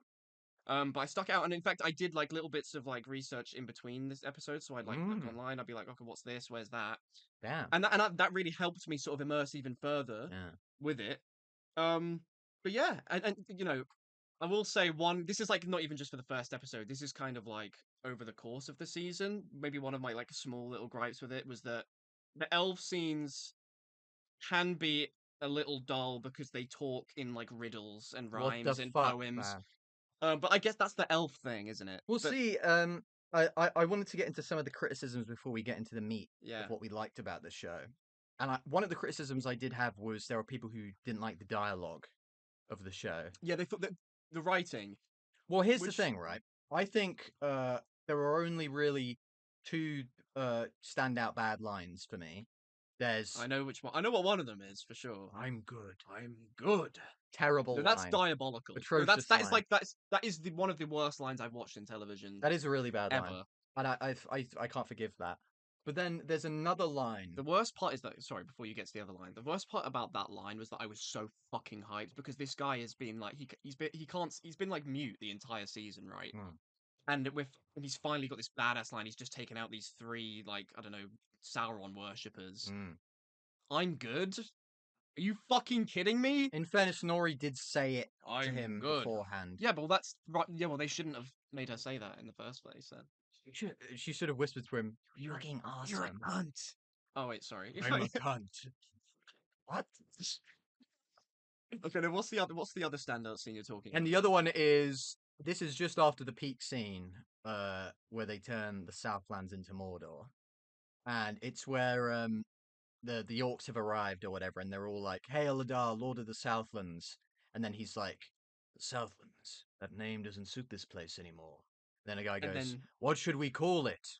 And then they don't say anything, and I'm like, "That's fine." But then they pan over to Mount Doom, which is like, okay, we get it. We get that this is Mount Doom. Then the name the Southlands comes up, and then it gets burnt away and replaced with Mordor, and it's like, we get it. Yeah, I we get thought that was it's kind of Mordor. lame as well. It should have just cut to. It should have just had.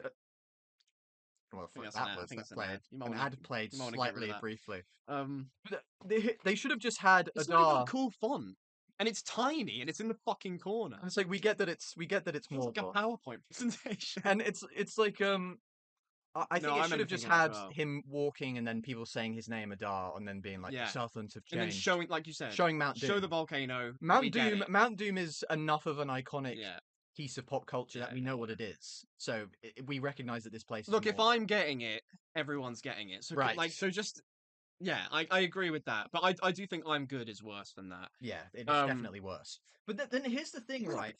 I don't get like clearly those are bad moments, and like I don't get the general criticisms of it because like we said, these are 8 episodes. All of them are like an hour and 10 minutes or thereabouts, and I think generally the writing is like consistently at least okay. Yeah, and to me it felt very much. It feels in line with the Peter Jackson movies in the sense that they aren't talking like. They're not talking like me and you because that's not this world. Yeah, well, you know what? I read a criticism and it was like the dialogue is really boring and plain or whatever. But then I was like, what do you want? Do you want like Galadriel to be like, he's right behind me, isn't he? Yeah. That sounded better in my head. Like, do you want like quippy, jokey Marvel dialogue? Yeah, it wouldn't feel right for them in to this be universe. Speaking like us because they are. The way people talk is a product of their surroundings and their world, right?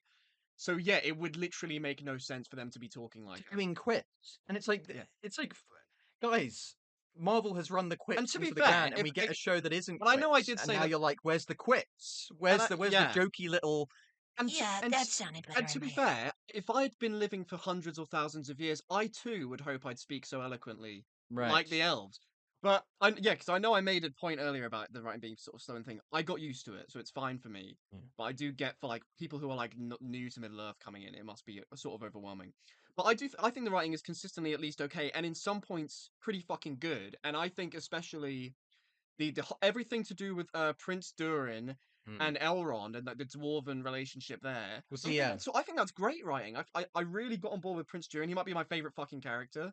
Straight up. Respect. Lots of personality, lots of character. I like Disa as well. I like the whole Dwarven Kingdom. And I think all the writing to do with that, and to do with even Prince Durin's relationship with his father later into the season, I think all of that writing is fucking rate. Well, yeah, I think the banter Hate there, me. the banter there is very much feels in character But for the like this dwarves, world. yeah.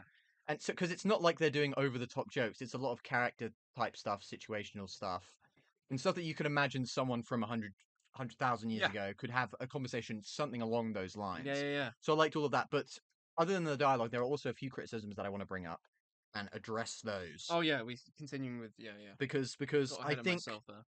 it's like this is a this is a show that seems to have a mostly negative response, which is nuts to me considering sort of its quality. Okay, yeah. Can I think I know what you're gonna say here. Is it to do with the Harfords? Well, let me get But through should some we of get? We'll them. get to that because I do. Because like I said, I've rewatched the first 3 episodes now, so I've watched them twice, and I have slightly changed my mind on on something that I told Christian about before, and we will discuss that Well, in due course. let's do the Harfoots then, because that Yeah. is one of them. Is that people really don't like them? Okay. Okay. Let me just get this. There's just one thing I don't like about the Harfoots, and it's a pretty big thing, and it didn't bother me as much when I watched it the first time, but upon second watch, I was like, actually, it does bother me a little, and that is the There are elephant in the black room. people. I hate the fact that they're a black hobbit. There, And why there are is there a why are black hobbit. and why are the two main hobbit characters women as well? Woke, quite frankly. Fuck that. No, okay, no, on a real though. I will get to that. The oh no, yeah, trust me. 'Cause We'll rinse that those really that lips. really fucking pisses me off. Right. But okay, one thing that actually He's joking. Just to make that clear. yes, please.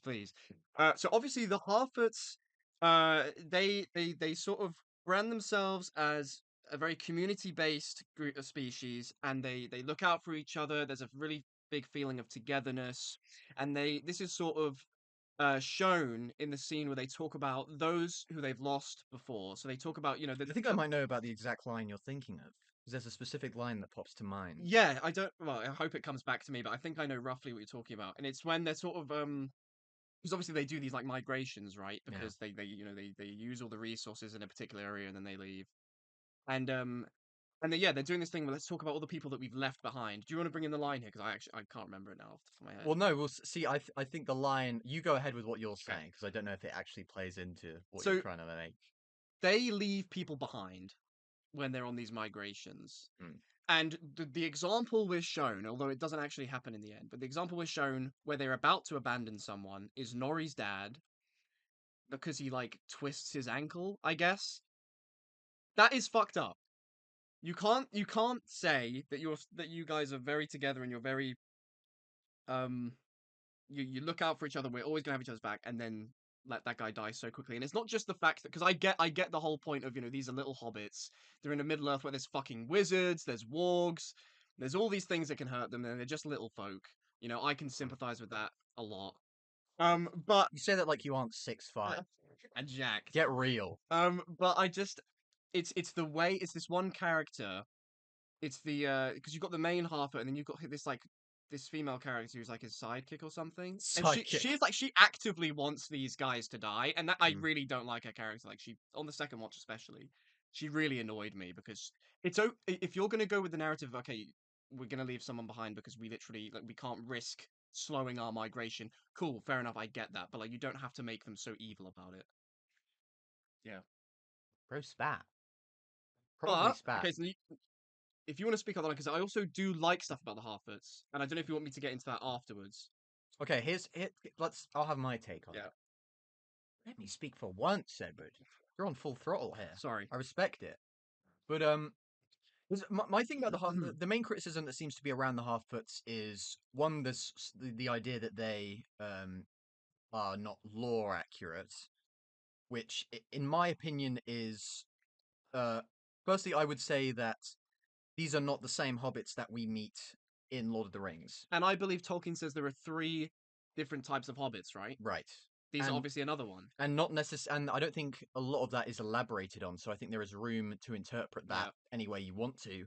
And I would say that that the fact that these hobbits are different from the Hobbiton ones is refreshing. I remember seeing it at the time, and Yeah. I remember thinking this is quite cool to see such a different It would perspective be a on bit of a hobbits. cop out if they just brought back Shire hobbits for no real And reason. here's the thing: if they did that, then people would be like, "Oh, you're just doing the same Yeah, thing yeah, again." yeah. So it's almost like a lose-lose for them. But I thought it was cool to see a different type of like we've got the woodland hobbits here, basically. Yeah. Instead of the Nomadically. like the field hobbits, the Yeah. shy hobbits. So I think this idea that every hobbit has to be a guy who smokes a pipe and sits down in a porch is just limiting the opportunity to tell the stories. Yeah. And I don't think that's in line. Not all small people are the same, okay? We're Right. different. I don't think that's in line with what Tolkien is establishing with his world, because a lot of what he does is breaking the stereotypes of what certain races are. Like, not every elf is the same, not every Yeah. dwarf is the same, so why should every hobbit be the same? So I think that criticism sort of is a little short-sighted. Yeah. But then the other one about sort of the perceived cruelty of the Harfoots, I think some people might be misconstruing, like, because some people call it bad writing, like they're poorly written. But the fact of the matter is that isn't the case. Like, they think that like, because you dislike them, that's bad writing. Yeah, no, But that's it's not like true. that's kind of the point, Yeah. because you're seeing the story through the perspective of Nori, and she's sort of disillusioned with the way things work. So of course she views them in this negative light. So when they Yeah. do bad things, you're supposed to feel, as an audience, it is the goal of the script for you to see them do these cruel things and be like, that's cruel. Yeah. It isn't like it would be bad writing if they wrote that in and they were like, and this is where the audience is supposed to really start to love the Harfoots. Yeah. No, their enough. intention as Yeah. writers was to make you go and listen, you can say that you disagree with that law-wise or whatever, but you can't say that it is objectively poor writing, because it isn't. That was a decision that was made in the script, and it is executed in exactly the way it is, and That they wanted and to because see. of the reactions, you're very much reacting the way that the script is saying that you should. Now, and honestly, I think a lot of the cruelty, although definitely sort of whiplash from the hobbits that we know, I do think it makes sense in the lifestyle that they live, because they are so vulnerable and Yeah. they don't really have. They don't have hobbit holes. They don't have They've got like little portable dens, basically. right. So I understand their Yeah. skittishness and sort of Yeah. their. I mean, I do agree with some of his sort of like concubines or wives or whatever. Lenny Henry, the great Lenny Henry, creator of Red Nose Day. So shout out to a goat. Yeah. And keeping everyone From happy, one I goat to suppose. another. From one goat, from me, a goat, to Mm. another goat. Shout out. He did the Yeah. he did the Dreams ads, or the night. What are they called? Premiere In. He did Yes. Premiere In ads. Yes. Yeah. Yes. So shout out to the goat. But I do think some of those characters are a little comical, but to me, they weren't pushed. Yeah, They no, weren't pushed so hard. They're like that's they weren't so prominent that it no, became an no, issue no, for me. no. So Not at all. I kind of found it a little bit funny in places, because I was like, this is sort of like a jokingly, Yeah. look how over the top. For me, I did It not. wasn't like a major plot issue Yeah, for me. for me, I did not mind at all. If you want to go down the route of we're gonna have to leave some people behind, because it just reinforces how vulnerable the hobbits are. For me, the only thing I was annoyed about was just the one woman Specific who's character. very, But very. you don't have an issue with the I don't have concept. an issue at all with the concept of leaving someone behind because you're going because migrating is clearly like the hobbits they're already vulnerable. If you're migrating, you're even more vulnerable. So I don't mind that plot line at all. It's just that this woman is like very over the top evil, and it doesn't So really. you don't like that one character. Yeah, I don't like that character. Okay. Also, the line I was thinking of earlier, Yeah, I didn't know if you're going to bring it up, but it's where he's like, they're saying the names of the people who've died, and it's like, Johnny Halfwit, Beehive, and then they all laugh, and then he's like, boy was an idiot. Boy was a damn idiot. And I was like, I don't know. I was like, are you going to say that you don't like that line because they aren't taking someone's death seriously? But to me, that's No, like, that's he was obviously a joker in life. You should celebrate someone's they're life. like, Yeah. the boy was an idiot. No, that's Gotta respect it. not. Yeah. But yeah, for a lot of people, like the Harfoot thing is a big turning off breaking point where they're like, I just can't watch No, it. they But it's hate like, him. to me, it's like just go into it knowing that it isn't going to be the hobbits that you're used to, and that's interesting. And Observe also- a different culture. All weirdly, But also, all races aren't the same. The problem Just 'cause is, someone's part of a single that's race. very isn't true. It's almost like that sort of a thing It's in real life yeah. as well. But for me, also, I just don't get how they don't like. Even if you're like, I hate these new hobbits. I hate what they stand for. I hate this character. I hate this character. Nori and Poppy are like the main Harfoot characters. And I think they do have a lot of the characteristics that we see from the hobbits in the Shire anyway. And and I think they're very lovable, inquisitive little hobbits that you can easily root for. Yeah. And And so for me, it's like them alone. I like the Harfoot storyline, and I'm willing to engage with it. And yeah, and they even have one of my favorite scenes ever, which is the Wandering Day song, which I have been playing too many times to admit. You've been running it back. I can't blame you. I I simply love that. cannot blame you.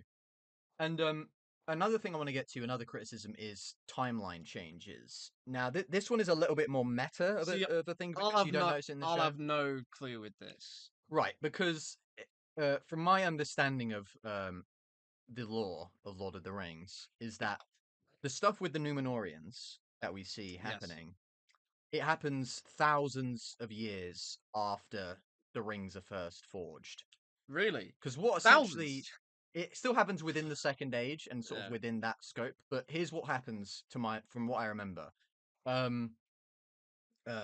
Sauron convinces he's disguises himself and convinces them to make rings of power. And this is thousands of years. I think this is in the year 1600 of the Second Age. I think around then, if I remember Fucking correctly. hell.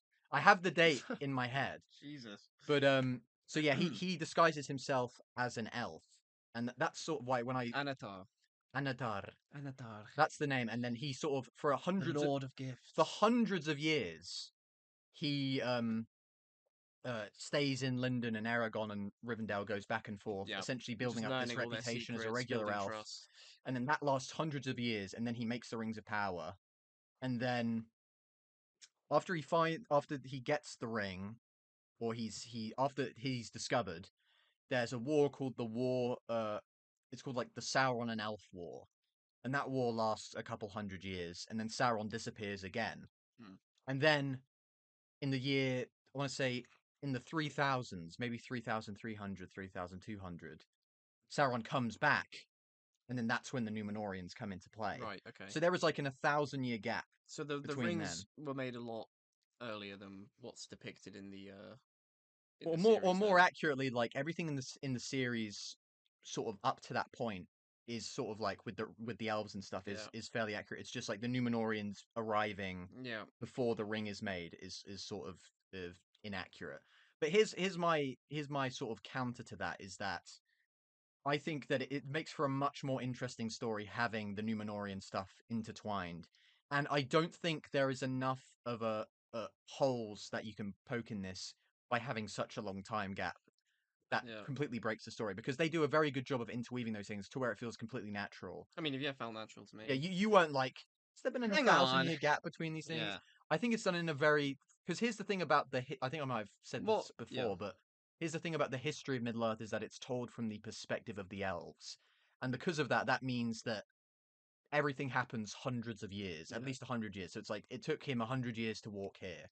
It took them 1,000 years to rebuild the city. But it's like, that doesn't make good television. Humans cannot comprehend that time span. And with the way that the show has introduced human characters, it wouldn't make sense for them to have gone through that time. For example, there's what the big moment is Elrond talks to Gilgalad and he's like, give me 3 months to make the ring, or to have a go at it. And that sort of gives you a sense of urgency, because we understand 3 months to make something super complex it's time, but it's not a lot of time. But if he went up to Gilgalad and lore accurately went, Gilgalad, just give me 100 years and I'll have it done. As an audience, we would be like, what? They've got so much time. And obviously for elves, that isn't as much. Yeah. But as a human audience, we need a time span that we can understand and be like, this makes sense to us.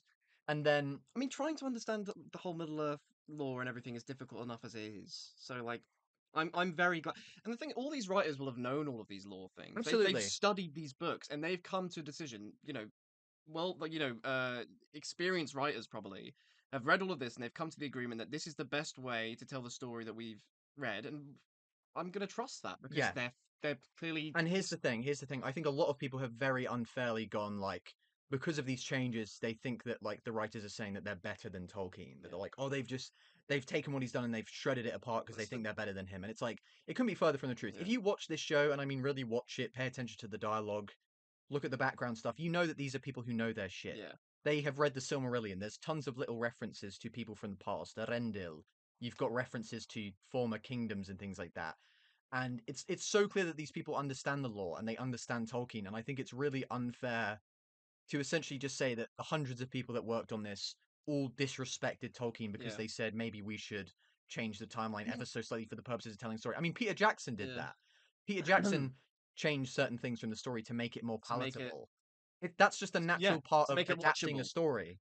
I mean, imagine And being it's given it's so I feel like it's really unfair to people who clearly yeah. care I mean, to sort of imagine just make a blanket imagine statement being like given that. a timeline of thousands of years and being told to condense it into like an 8 episode, or I don't know how many seasons this is actually. Maybe like I don't know, but like let's say how many seasons do you reckon this will go on for?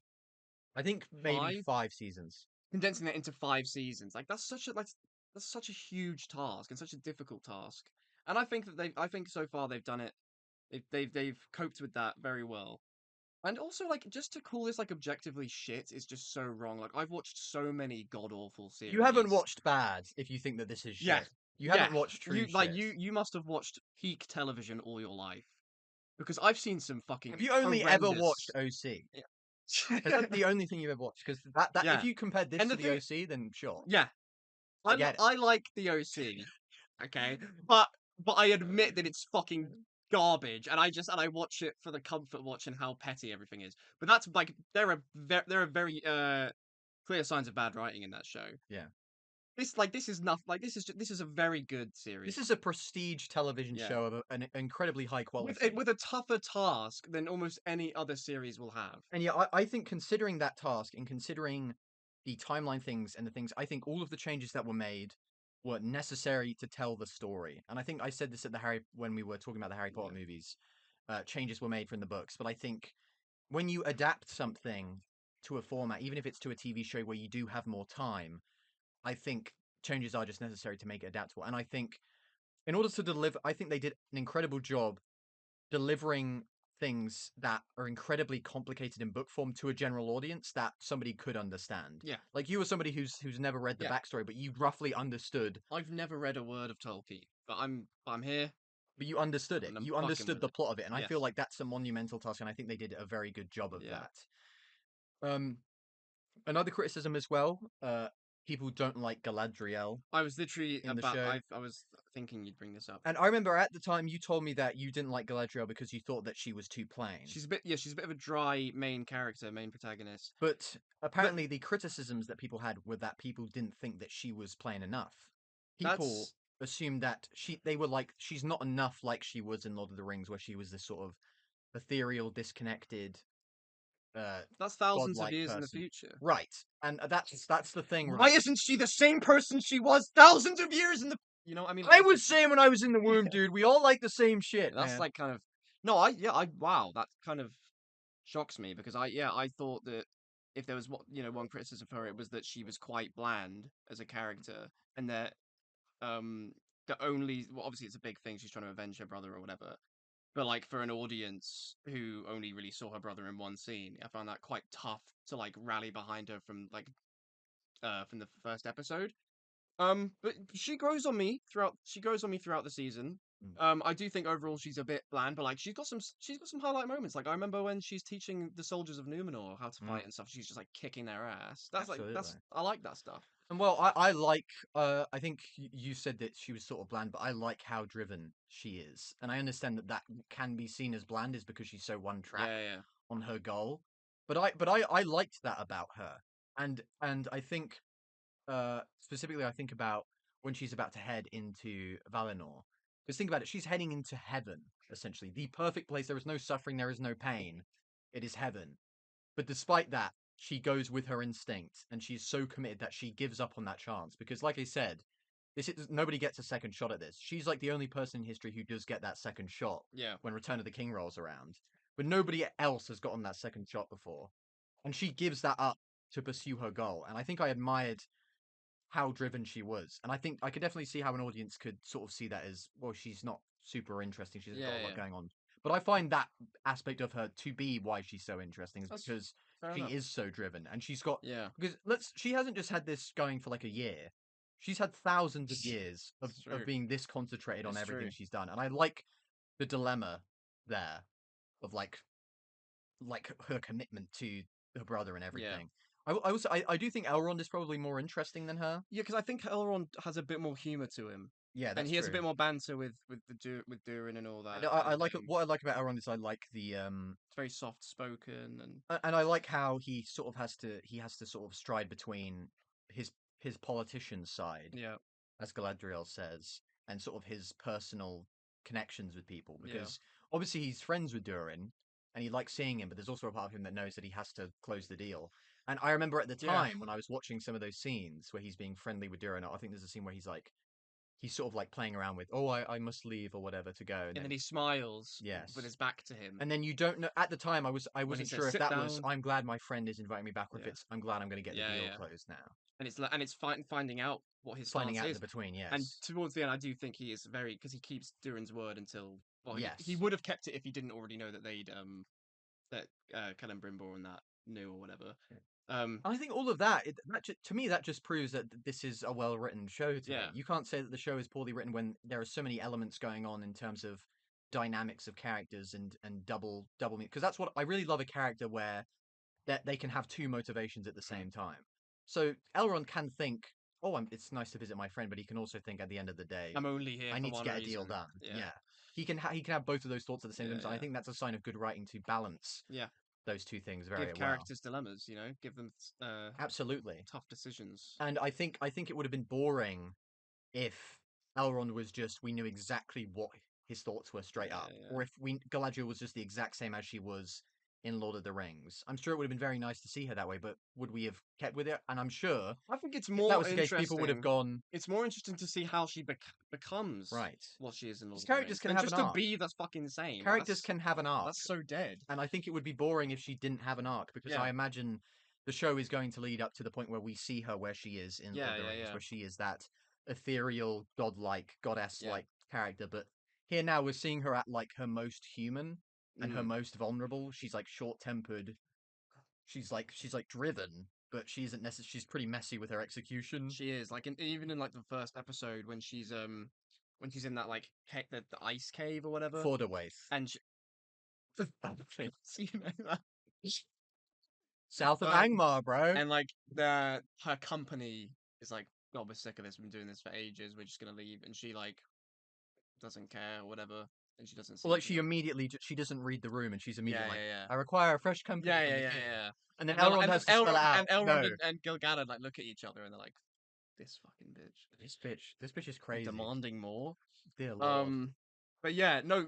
Look, when I said she was a bit dry earlier, I it for me it's like that's fine. It's just that because she is like the main protagonist, sometimes it can you'd rather have some more personality there. But yeah, no, I still don't mind Galadriel, and like I said, she grows on me a lot.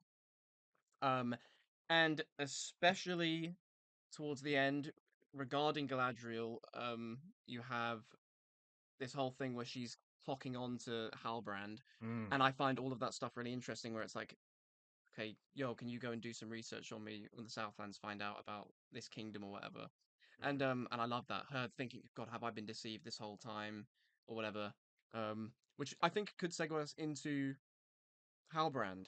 Well, see, that's also a thing I want to talk about. Is that I feel like people generally like Charlie Vickers, the actor, as Sauron.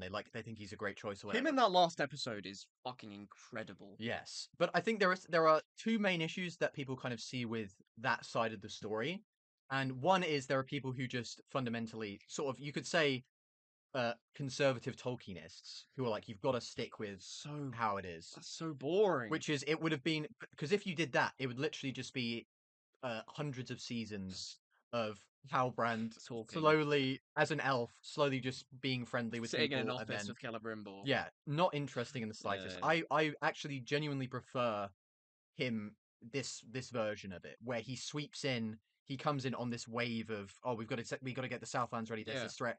He sort of capitalizes on the fears of the time. I'm guessing that in the lore, does he not become a human at any point? Does he not take the form of a human? No, it's just Anatar. He is Anatar the elf. Is what he is. I think that's a cool, because I'm assuming Sauron does have the ability to take the forms of other things. Like, doesn't he? Like, I don't know why I remember this. I've heard many names. He's also that, and he's also taken. I swear, like it's in the lore somewhere that he once took the form of like a wolf or something.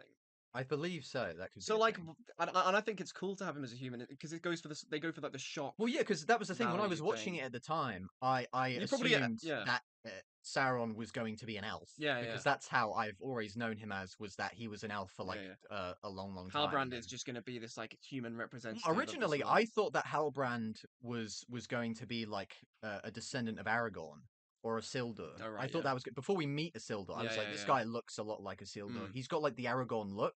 Yes. Like that rugged Yeah, beard and the long longish hair. Yeah, yeah. So I was like, this guy's either Isildur or he's going to be like a distant, a long descendant of Yeah, Aragorn. So when that Sauron twist happens, that genuinely took me off guard. Yeah, And yeah. I remember my visceral response to that being like, "Holy shit!" Bro, like I said this to you earlier. I got out of my fucking chair. But here's the thing: I didn't go. Wait a minute. Sauron is. Hold on. Excuse me, but in the 6th page of the Silmarillion, Just let it flow, man. Let the moment, and Let that's it the fucking thing. flow. The moment was so good that I didn't even think, oh, No. isn't in the original he's an elf. I was just like, this is so well done that I actually like this. And same thing goes for how Mordor is created. Now, in the lore, Mordor is just a place that exists, like it's always existed. It wasn't created. It's always been a volcanic mess. It's always yeah. been there. Okay, yeah.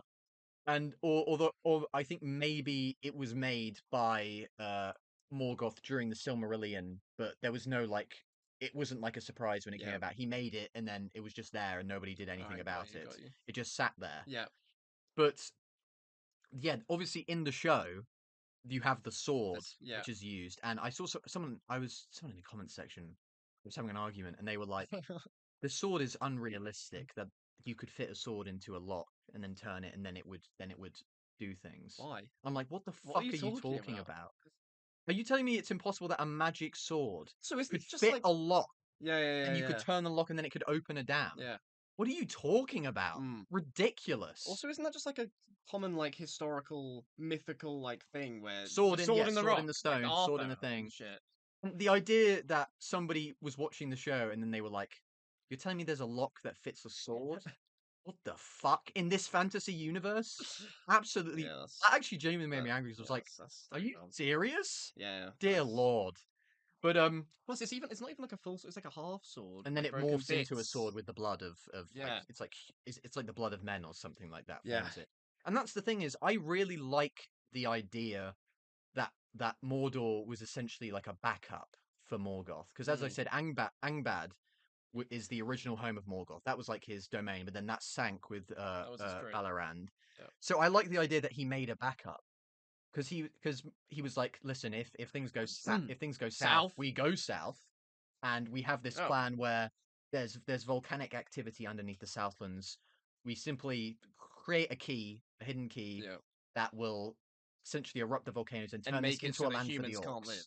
Yeah, Here, I think that's a super cool idea. I that agree. Morgoth would have that plan. Bro was thorough. Bro had a plan until he was thrown into a big black hole. I really thought that was cool as well, seeing him transform. And then that might be my favorite moment from the show. Well, that's your favorite episode, happens. because that isn't just the best part of that episode. The best, you've also got the Numenorians pulling up to support. Remember, you texted me. You texted me. Numenorians are pulling up. I was like, damn, I respect it. What's the name of the human settlement with the Bronwyn and Theo? Oh, I don't know the name. Right, we'll just call them human village settlement place. Right, yes. Yeah, so they come to support them. That episode is fucking incredible. Like, that genuinely gave me, like, Lord of the Rings vibes. Like, the army pulling up to support them. And it's so much satisfying because you've had those episodes of build-up. Yeah. Like, so much build-up to that moment. That's the thing. That's where the really long episodes fucking pay off. Yeah. Because now I'm fully behind these characters, these armies, and seeing them pull up is just like. And see, I think people were expecting the show to open like that. They were expecting it to open with a big Lord of the Rings What's the point of battle. battles when you don't have any emotional attachment to the people in said battles? Right. That's literally like that's just. Even during that fight, Isildur's little mates, you get so much time with his little friends, and you get. I love that, and that makes the fight all the more connected to it all. And with how he betrayed them, and then they're slowly trying to come back around to liking him again, and right, yeah. There's so much little stuff like that. I mean, I'm sure we'll get onto Numenor soon enough. Right, but then also what I want to talk about that episode is I want to talk about Adar. Yes, who is maybe one of my favorite characters in Middle Earth, and he isn't even a Tolkien That actor's character. performance is he arguably has the best performance of anyone in that season. Because his little like mannerisms, the way he like sort of hangs on words sometimes, and it almost sounds like he's hissing, and the design of him with the scars all over his neck. He's fucking awesome, man. He's incredible. One of my favorite lines of his is when Halbrand sort of takes him down, and he's like, Remember me? "Oh." Yeah. And then there's one That's line where he's like, "Who did I kill?" And then he's Oh like, yeah. a friend, a lover." And he says it like he's fucking nutting. He hopes it's a child. Like he's hoping that he murdered this guy's child. And I love that. Yeah. And then He like everything about that character is incredible. From And- the way he looks to the way he delivers. and I absolutely loved, because I really liked him as a character, but I loved the turning point where you realize that he isn't working for Sauron. Yeah. And that he's a free agent. I thought that was Yeah, so yeah. interesting. Yeah. Is that he's this guy who's because he's part elf, part orc, he has a sympathy towards the orcs It's that like- nobody yeah. else has. Because like the orcs have been thrown around by everybody. Like Sauron doesn't give a fuck about They are the orcs. actual cattle. Like Yeah. they are just used by whichever Dark Lord. And it's awesome that there's control. this guy who's like part orc, who sympathizer. gives them Yeah. sympathy. And like there's a scene where he's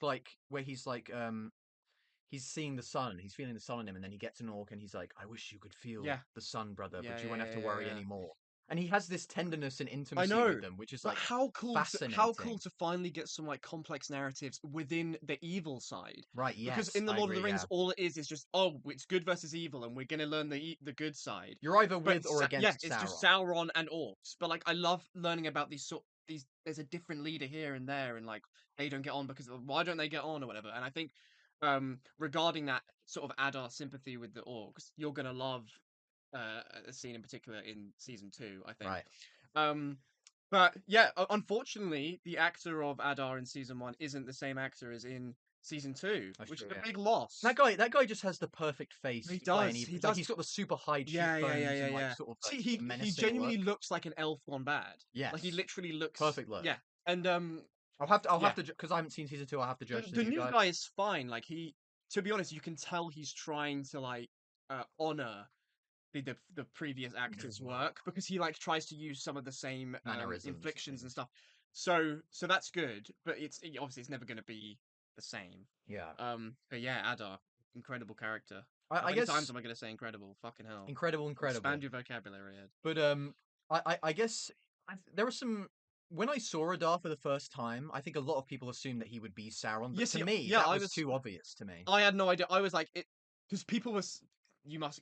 I'm pretty sure there's some like human characters who think he is Sauron as well, like Waldreg. Well, at the one wolves point. do they? Not the wolves, the elves, Mm. because they go. They're talking about this Adar guy. When Arondir is like in the held pit, this, yeah, like, in the trench, and then they're like, Sauron has had many names. Maybe this is one of them. Yeah, yes. Because they question why orcs are saying an elvish word, because Adar is Yeah, like an yeah, elvish yeah. name, and usually they would be like, they'd spit at that or whatever. Yeah, it So would that be all of something that black is fascinating. But like, black yeah, to speech. me, I hope this doesn't become the case. I hope that Adar remains like a free agent, like this chaotic sort of Yeah. person. Because Sauron's trying to get on with his day, and he's just like, this fucking guy's stealing all of my Yeah. orcs. Yeah. Because if you think about it, why would the orcs ever go to Sauron when they have Adar? Yeah, literally. So I hope that by season 2 there's going to be an interesting dynamic there between what is like how is Sauron going to deal with Adar? Because at this point Adar is almost his biggest threat because Sauron needs an army, but Adar has that army under his thumb because they literally call him father. Yeah. Like he's literally treated them better than anybody else has had in their entire They are his history. kids, man. They're his children. And I really do like the orcs in this because my uncle, who's a big Lord of the Rings guy, he said that what threw him off about the show and what he didn't like about the show was the way that the orcs were. Really? To me, I think the orcs are perfectly in line They've with what's gone been back to established. practical effects with this, haven't they? Yes, they have. Yeah. So yeah. in the Lord of the Rings, it's practical. The Hobbit, they go CGI mainly, and then and here they're back to practical. I think it looks fucking great. Yeah. And the thing is, I love. they really made the orcs look scary. In Yes.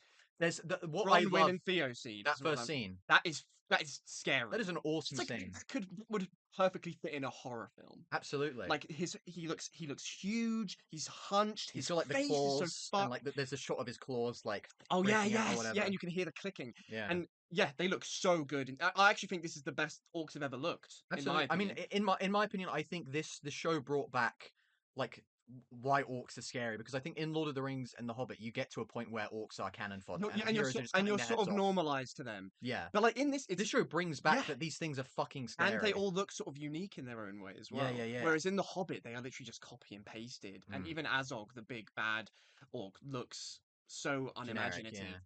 So, And then and like I like how they sort of look like mole rats. Like their Mm. skin's all like weirdly sunburnt yeah. and dark, and like they look different from the orcs that we know, who are Yeah. more like green skinned or whatever. But I think that it works for the environment that they're in because Yeah. they've been living underground. Oh, mate, and the Bronwyn Theo scene is just what an introduction. See, I don't know how you can watch that scene and be like, oh, these people yeah, don't care. in it, They're doing it for the money. Like, Like that's I don't such a get that. well executed scene. Like if you read that scene and you hadn't watched it, you would be thinking, "What's the one orc comes out?" You're probably not feeling the threat as much as you're used to, but really seeing the way they brought them to life is just like, I was fucking scared, man. I was like, Yeah, "What?" I remember watching it and being When like, he puts his like finger to his mouth and he goes, "Shh," yeah, and then he like emerges, and then oh my god, there's the shot where Bronwyn. Aranda's like waiting for the guy to the orc to come out, and then you see the hands Yes, just come out of the darkness and drag him away. Like that genuinely jump scared me yeah, at the time. because their fingers look so long and the nails are huge, like Because they have essentially been living like mole people. Yeah. Like they haven't like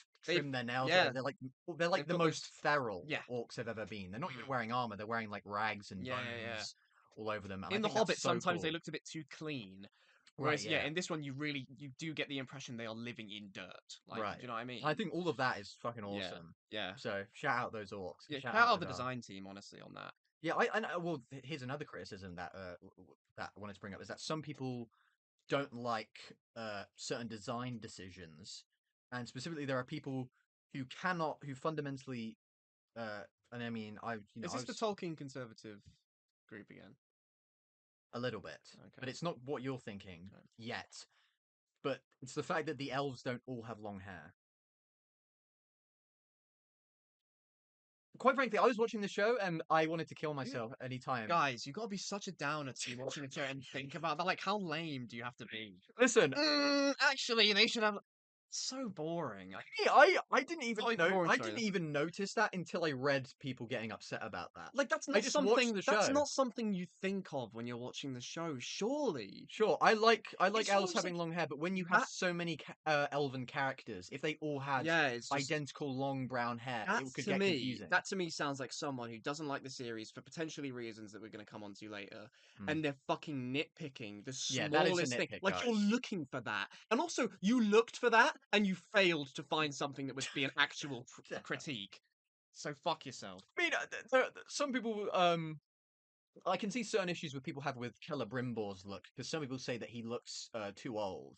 But to me, I feel like that just conveys how old he is. Isn't that meant to be like, because he's an elven smith? Like he's Right. gained all these years of experience. Shouldn't he look a bit older? Like, forgive me if that's wrong to the law or whatever, but like to me, it makes more sense for this grand like forger guy to look a bit older, to Right. look and worldly. Well, here's the thing: is that there's been one other prominent depiction of Celebrimbor, and that was in the video game series Shadow of War.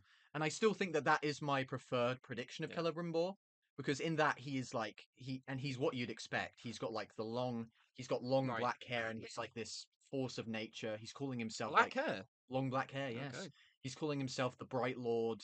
He's like this force, and the performance is incredible. But it's like this show is going for something Right. different. Okay. Yeah. If this was a Peter Jackson movie, I would have expected something more in line with that, where he is like this fit warrior, Got you. Okay. long black hair, being like this. But because this is a show that is slower in pace, I like him being a more fascinated, sort of inquisitive Yes.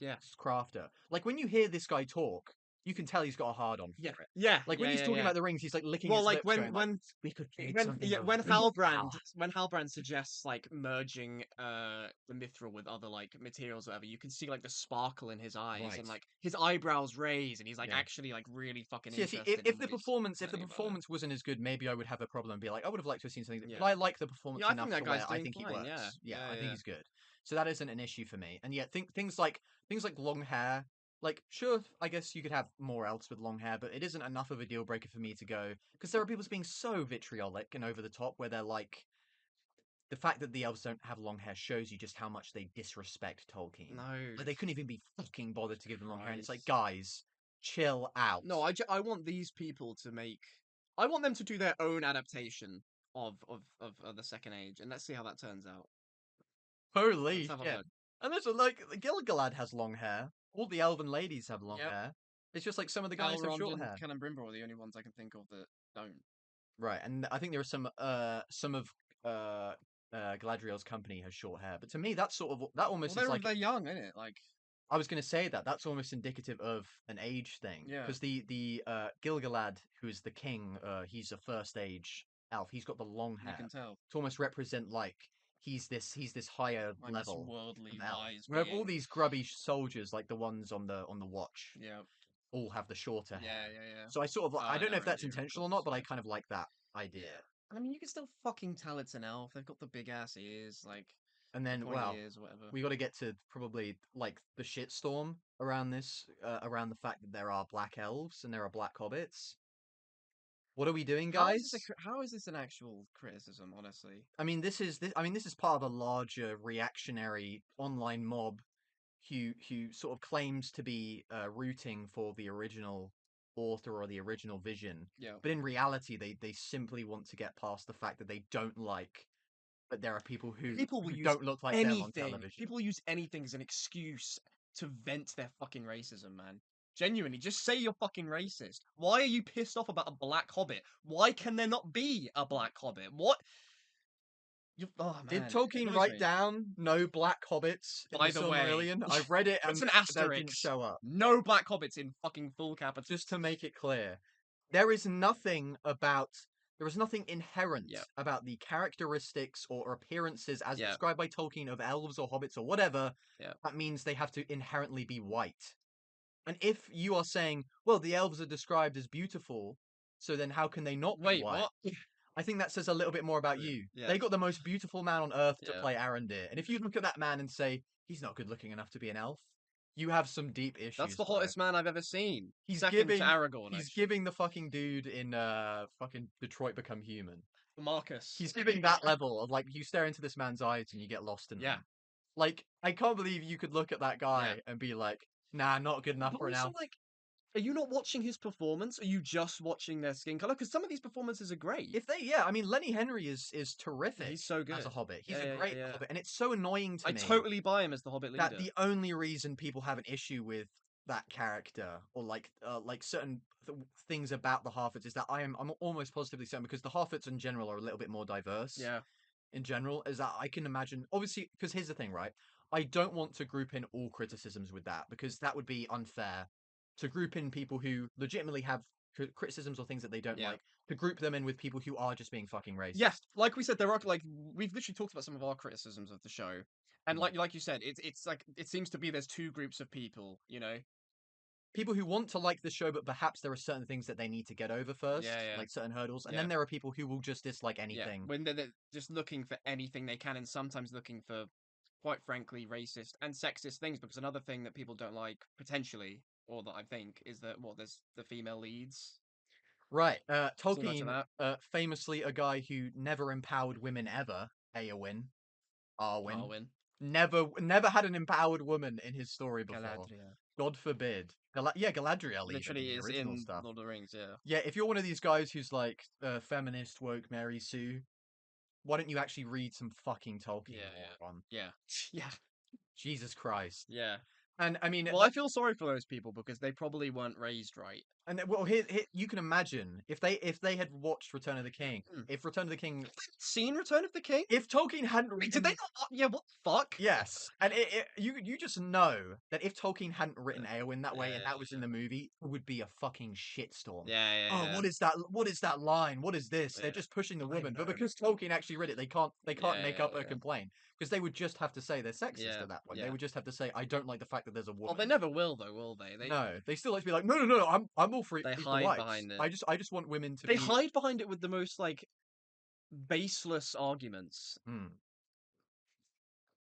But at the end of the day, I simply cannot watch a Black Hobbit on screen. At the end of the day, I agree with them. So at the end of the day, I agree with everything. This was for the sake of discussion and debate. We're just playing devil's advocate here, ultimately. No, I mean, completely fucking ridiculous statements here. This is a fantasy world. Yeah. If you're gonna buy into a fucking wizard and a dragon, you can buy into the fact that there's a hobbit with, slightly less or more melanin. Like, come on, guys. Get over yourselves. We've got much more important Well things to said. worry about in Well the said. world Well said. than if there's a fucking black hobbit. Yeah. Jesus Christ, guys. Get a grip. Get honestly. a grip. And if you don't, and if you can't get a grip because you're too fucking thick, then just stop watching and fuck off. And Educate yourself, mate. Stop watching and stop putting yourself into the realm of. Stop putting yourself into like the spaces where real fans can discuss the show, because you're just like a fucking. You're just a bit of dirt on my fucking shoe, pissing me off. Stop. Go yeah, away. listen. Stop giving a bad name to the people who might actually have criticisms that I could actually get behind or understand. Because Yeah. right now, you are making those people seem unreasonable in a way that Yeah. maybe they aren't. Maybe some of these criticisms are real, but I just end up lumping them in and associating with the people who are I just hate that, like the word woke. Yeah. Which, come on, ran into the bloody ground Yeah. at this point. We're all sick of A it. single black character is apparently woke. They've gone woke quite. People, They didn't hire Lenny Henry because he's like this really terrific actor. Look, loads the of way charity if you work, hadn't a seen it terrific and you guy. heard the people thinking about it, you would genuinely think there are no white characters in the show. Like the way they fucking talk Most about of the it. characters are still white. Yeah, I know. Let's be real here, That's the guys. thing. Yeah. God, what yeah. a shit! Yeah. It sucks that we even That's have really to have bad. these discussions Yeah. when we're No, talking it's about a show, true, because we it's should true. just be able to talk about a show and not even bring up race. Yeah. But these people always have to bring up It's race. 2024, man. Can we get over it, guys? Jesus. My lord. Yeah. My sweet lord. Hare Krishna. Does he say Hare Hare Krishna? Krishna. Yeah. That sounds like a Get fucking on your Tolkien fucking word. George Harrison. Hare Krishna. Yeah. Okay. Right. What should we get back to? Well, yeah, enough of the vitriol. I mean, we've had a little in and out or Yeah. whatever, but yeah, I guess his interesting thing that we want to bring up is what is your favorite storyline of them? Because obviously you got Oh, okay. Yeah. Galadriel and Right, the yeah. Numenoreans. You've got Arandir. It's almost like and, the Numenorian Grand stuff Wizard. in itself. Like, there's all like if you can't just pin it down to like Yeah, do you know, Galadriel and that's Numenor, because you've got like Halbrand in Numenor, and you've got Isildur in Numenor. Yeah, Numenor is like its own. I think you've little got just say side plot. Numenor is its own thing. So you've got Numenor, dwarves, orcs Galadriel and and Adar, Halbrand. Galadriel, Halbrand, their sort of relationship. I think my favorite is the dwarves and Elrond, Right. Okay. and I think a lot of people agree with that. Yeah, from what I've seen online, when people talk positively about the show, it's usually about that aspect of it. I just think I just think that Prince Durin is so full of life, so full of character. He represents everything we love about dwarves. He's my favorite dwarf. Yeah, Absolutely. I mean, like, yeah, with dwarves, you've got to make them full of life personality and a bit stroppy and grumpy, but at the end of the day, they're driven by their family and whatever. And yeah, he reminds me a bit of Gimli a little bit in his funniness, but with a bit more to him actually. And I like Well, yeah, because he's got the whole dilemma of obviously his father's the king, Yeah. so he's like, should I do things based on my heart or based on the king? I think there's a moment literally where he's like, I fundamentally disagree with everything that my father is standing for right now, but I can't teach my children not to follow their king. Yeah, I think he exactly. says that line to Exactly. Disa or whatever, and I Yeah. think that's a very interesting dynamic for that character Well, to have. I think the thing with the dwarven stuff is that it hooks you right away, because obviously They're so you're bombastic. you're in following personality. Elrond, and he's come with Celebrimbor or whatever, and he goes in alone. Ramshorn, And you're should we say? wondering why. He's like, trust me. And Elrond's at the gate, and he's like, trust me, I got this, bro. And then They'll they be send him greeting away. us with Ramshorn. So instantly, yeah. And instantly, you're like, Fuck off. yeah, instantly, you're like, okay, something's up here.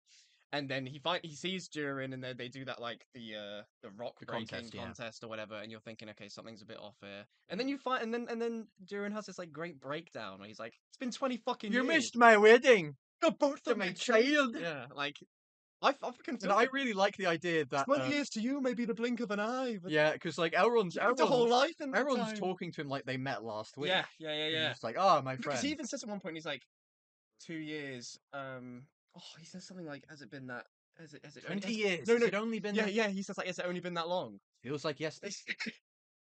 For an elf. Completely forgetting that the dwarves live a much shorter life. See, that's fascinating to me because I feel like that also shows that the writers do have an understanding of the Tolkien world. Yeah. They understand how elves perceive time differently. And I think it's perfectly reasonable. Because if Durin would be Elrond pissed just went, oh god, it's been 20 years, I'm so sorry, I've been, it wouldn't make sense for an elf. And it makes sense that the writers understand that for an elf, 20 years is fucking nothing. Yeah. So he would just be like, we saw each other like last week. We're kind of over this. I think with Durin, it's just there's so much going on. You've got the mithril stuff. You've got just him with his father in general. You've got him in Disa. Yeah. And you've got him in Elrond. I will say, so much going on. I will say, I wish Disa did have more facial hair. Because she barely has any. Yeah, for an elf. I like her eyes though. They're fucking. Yeah, they're cool. creepy as fuck. They're I don't know creepy. what's going on I there, like it. but in a good Yellow way. eyes. Awesome. She's like some sort of weird yeah, ritual you could type dwarven yeah. thing. You could do with the dwarven women having like I see what you mean. But then people, and the thing is, even though it's accurate to Tolkien, I imagine there would be some people being like, "What? We're giving women beards now? Tolkien would never want this." It was too much. As he describes he's the men and already- women looking so yeah. similar that they are often confused. Yeah, you can't go overboard. I mean, they already cast a black dwarven. I mean, that was lady, already. I was like, to be honest with you, I was on the edge because as soon as I saw her, my woke alarm started going off, and I just started going nuts. Yeah, I can't believe there are people who actually like that. yeah, that's Like you're watching a show, going your along mind is normally, and then you just poisoned. Looks at themselves. every breathing. She doesn't look like me. Like the Darman sketch. Because you're black. Why won't you adopt me? Because you're black. No, but Dee's is cool. Yeah, Dee's cool because her and Durin are so different, but they complement each other really well. Yes, yeah. And I love that whole the whole banter thing with her trying to get Elrond to stay, and he's like, no, he's You'll only he's been disrespectful. You'll stay for the dinner, but no longer. Yeah, and then it's like so cute when you find out that like Durin still tends to the sapling that was he part giving. like Elrond gave him or whatever. I love that. I love all that shit. So yeah, that's my what's your favorite subplot then? See, I remember at the time I really liked Arondir and the humans because I think it reminded me a lot of sort of like the stuff at Helm's Deep where it is the regular people rallying together to fight a big force. And I think that fight in the village, where they're like sending out the fire bells and it's like in the dark. Yeah, and they've really planned it out. And there's that great scene where they lift up one of the helmets and then they realize that they're also fighting humans because they've sent their own people against them. Right, them. Whatever, So I think that also adds a whole new dynamic. Yeah, I love Arondir. I love the idea of this this incredible archer warrior. And he's grown to love humans because obviously he was sent there because they had sided with Morgoth. Yeah. So they're watching over them. Yeah. And most of the humans hate him or whatever, and they hate the idea of being ruled over. That's so funny how Waldreg. Shut it, knife is. It's like how Waldreg and his and that kid and their whole thing is like, God damn it, I hate that you're protecting me. You pointy-eared bastards. Why are you looking after me and my people? Fuck. I guess there's sort of the I imagine seeing the most beautiful people of all time just standing around staring at you all day with maybe just jealous in it. True, because all the humans are ugly. Yeah, they are pretty ugly, except for Halbrand, who isn't really a human, and Bronwyn's pretty nice. Yeah. But she's got like that. She's kind of Eowyn-esque a bit, but I guess because she's a mother, she's got a little bit more experience in that. And I like her relationship with Arondir as well, and Theo. Theo took a while for me to grow on him because he was a bit annoying at first. He is that character where he is like the troubled kid. He's just he's just the teenager. But we understand that that's what. Obviously that's what he's going. Yeah, he's going through, and that's part of his character. He is a fucking stroppy prick. You're in to be fair this to morning. him, he never towards the end of the season. Bouncing a jig under the floorboards. Yeah, I love all that fucking northern. Type that accent. To be fair to him, I mean, at the end of the season, he doesn't know if his mom is gonna live or make it or whatever. So we'll cut him some slack there. Yeah, we'll give him a break. And I think there's a lot of potential with his character. Yes, as well to sort of grow. Especially when you watch the beginning of season 2, you'll start to think, okay, Theo could really go places here. They could really do something with him. Well, yeah, because that's something that I was worried about with season 2 is because the reaction was so polarizing.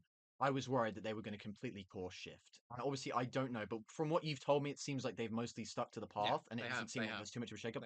And I'm glad about that, but I am worried that maybe that means there won't be a season 3. If they haven't changed that drastically, I love it because that's what I loved. But if people haven't changed their thoughts on it, maybe they will just go, "Oh, this is just." To be fair, I don't know what general discussion is so far. Yeah, I've tried to stay clear of it. Yeah, so. obviously, I'll probably look into that. Well, because we're gonna do. I think the plan is for this video to also include a season 2 breakdown. We'll have a seamless cut. So by then we'll know what the general consensus is regarding it. Yeah, but right now we just can. But right now I'm fucking with it, and I can't wait to talk to you about it. Yeah. I'm glad so that's your some favorite. of these elements seem the Arondir and that was my favorite. Yeah. And I think my least favorite was honestly probably the Numenor stuff when I first watched. Numenor was probably my second favorite. I think it was because you spend a lot of the time there is spent with sort of Isildur's mates and Isildur's sister. And I remember some of that stuff doesn't really play into the overarching narrative. Like, the subplot I forget all the time is Isildur's sister, like, with that guy. Kemen, I think his name is. And they're like she's she's becoming like a hand of the king or whatever, like Yes. a waitress or whatever, a maid, I don't know. Yeah. But I remember watching that and being like, I kind of want to get to the other stuff. I remember at the time just being like, let's hurry this along a bit, because I like the slow pace, but I feel like this stuff was like, Yeah, it I don't mind it with didn't grip Isildur. To be me. honest, I love everything to do with Isildur because I just like thinking, damn, this guy is the dude who like cuts the ring off of Sauron's hand. Right, yeah. So, yeah, the stuff with him and his mates. But yeah, I guess the thing with like you can't even remember his name, Kevin and his sister. I don't know what his sister's name is either, actually. You remember Kemen, but you don't remember his sister. But I do, but like while that is, that could be a bit fast paced or whatever, or like maybe even cut for some other stuff. Yeah. While you've got that, you've also got Pharazôn and the Queen Regent, that stuff going on, sort of like a I'm little surprised you remembered his name. bit of power struggle going on there, Right. really interesting, and how like is it Elendil? Mm. He's like sort of becoming the Queen Regent's right hand man. Yes. Yeah, I really like all that stuff. I love the power struggle. Well, yeah, I mean, like, the I'll politics of say it. Numenor is It's human heaven. Yeah, well, I think it's probably honestly. probably the best location Yeah, out of all of the human kingdoms in even the I agree. films, because it just gets the most Yeah, development, yeah, and you know more about Numenor than you do Gondor or Rohan. Yeah. And I like Gondor It reminds or me Rohan, of obviously, like but it's just on a different it level reminds me of here. how like Rome must have seemed or something. Right, in honestly. its heights. Yeah, I think that's very much the idea. Yeah. Is what it was inspired by, because Tolkien was like, Numenor is like all of the based humans who were with the elves, Yeah, and then all of the savages, and then they were like live in Middle Earth, rewarded with Numenor, the island or whatever, and but yeah, I definitely. Well, what I'm saying, yeah, at the time I was like very slow, and I still think some of the Numenor stuff could be sharpened a bit, not necessarily cut, but just like little bits could be quickened. Yeah. But I definitely enjoyed it a lot, learning the background politics of it. And if I don't know anything about season 2, obviously, but I do know the timeline of the Second Age. So from my understanding, Numenor should play a big role in season 2, from my understanding, or it should come to play a bigger role. Obviously, I don't know yet. I'm just speculating. So I think all No of that, spoilers all of here, that my is friend. going to be necessary Yeah. build up for Yeah. for season 2. And I did enjoy all of that. I mean, I enjoyed the Harfoot stuff as well, because I think at the time I enjoyed it as a nice sort of break in the pace from sort of the more dour stuff. Because it's sort of the least connected to the main plot, isn't it? It isn't really at all. I mean, I imagine it will become when the stranger gets involved. I imagine at some point, but like in terms of like the actual story itself, you could cut it from the entire just be show, its and it own would have thing. no effect Yeah, on the yeah. main plot. But But I think that's fine. I think it works as like a pace breaker and taking you away from the serious stuff for a bit. Yeah. So, well, you like all that stuff. You like the stranger, Nori, that kind of thing. Yeah, I guess it's hard to pick a favorite.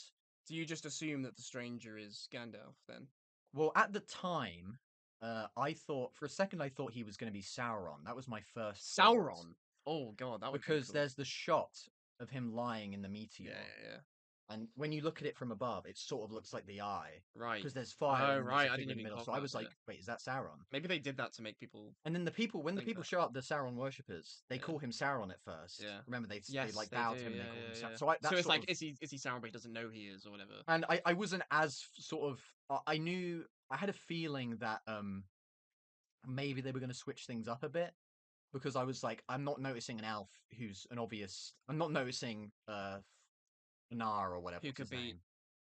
Anar? The fucking elf that Sauron is. Ainur? No. Ainur? Yeah.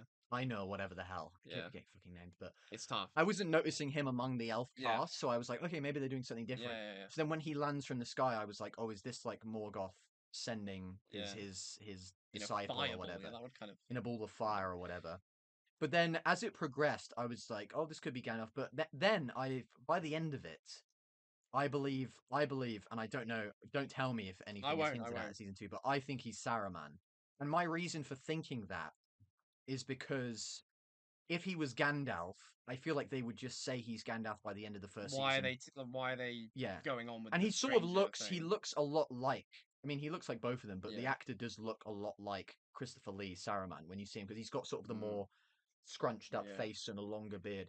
And I think that's going to be, I have known nothing, of course, but I think that's going to be his arc. How would you feel about that? Would you be like, Would you think that's a cool way I to would- go? I Would you would- think it's a missed opportunity? I would actually prefer it Yeah. because to what, him being like just Gandalf? I love Gandalf, but Gandalf is what he Yeah, is. yeah. Whereas Sauron, we in the films we never really don't get much get of the him, do arc we? of him No. switching over. In fact, didn't you say in the theatrical version his death isn't even in it? His death isn't in it. Which is- he's just I'm assumed still not over that, by the way. ran away. Nuts. Yeah. But like I feel like even if because obviously he can't switch and be bad now because he only Yeah. becomes bad 1,000 years later. But I Yeah, think it yeah. would be interesting to plant the seeds. Yeah. Because I mean, even those seeds are slightly planted in the first season when he Mm. has those moments where he does sort of react more aggressively or violently.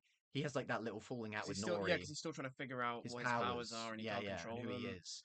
So I Nori's think there's a scared lot of of him. interest in there. But also, I'm not going to be disappointed if it's Gandalf either because Gandalf is cool. And like I think Yeah. you said, it would explain a lot of Gandalf's predisposition to liking hobbits.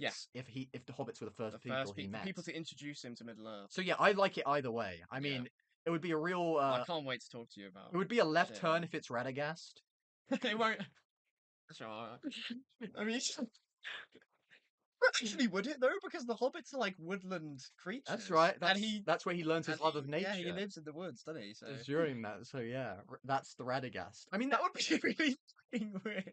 I mean, there is a chance that it could be one of the, The blue wizards, wizards, yeah. Alantir or Palando, but I think from the lore, Alantir and Palando go out to the east, which is like where Harad and Rune are, which is where all like the more Arab-inspired kingdoms are. Yeah. Like in Return of the King, like the people wearing like those like The people with Islamic the Golden elephants. Age, the Oliphants, yeah. Oliphants, sorry. So they yeah. go out to the east, and I think Tolkien says something like they failed in their mission of stopping their rise of evil men over there, which is very vague, but also interesting that you could explore that at some point.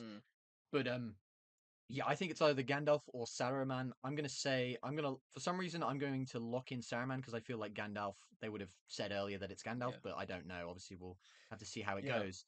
But yeah, and then I don't know where I'm going. What were we talking about? We were talking about Rings of Power. Oh yeah, the Rings of Power. Actually, speaking of the Rings of Power themselves. What else is there to talk about? Have we talked about Halbrand enough? I guess yeah. That's I talked about how I thought initially that he was going to be like an ancestor of Aragorn, or I thought he was going to be a Isildur, and I think the reason I love because I have no fucking like clue what's going on. For me, it was like I literally have no idea what's going to happen, and when the reveal did come or whatever, because I actually thought at first, you know how I think I said this earlier, Galadriel sends someone to like research the Southlands and the kingdoms there or whatever, and look up the emblem or whatever the symbol he's carrying. And I was thinking, okay, they're hinting here that he's not who he says he would be. But I thought maybe this guy is like one of the Nazgul later on, or like that Witch King one of the Kings of Men, the Witch King or something. Oh yeah, so I thought, maybe he'll be one of them. I did not think it would be Sauron. I thought that was like too whoa. But I mean, they pulled it off so well. When she drops the scroll and you hear the and then Sauron. The way that Charlie Vickers like completely changes, switches demeanor, despite just like taking a few steps. In a few steps, he manages to convey so much evil. It's incredible. The way he just changes demeanor. Oh man! I mean, like so good. I think it really, and the thing is, I think the deception of Sauron, learning how deceptive is important, and I think the way that he deceived the elves over 100 years is also very good. But I like how this moment really. Like him throughout the entire show really executes perfectly. It sells you on how deceptive he is without having to show you hundreds of years of him slowly building rapport with the elves. Yes. It does all of that in the space of a season of television, and I think that's incredible to communicate that about Sauron, because that's the thing about Sauron is he is a lot. Because Morgoth was just a force of nature. Yeah. He was the devil. He was darkness. He's the big bad. He was the shadow. And he knows he is, and he's going to show people he is. Yeah, when he stood up, that's when shadows were created, Yes. when he blocked out the sun. Wow. I think that's a Tolkien thing, Fucking perhaps. hell.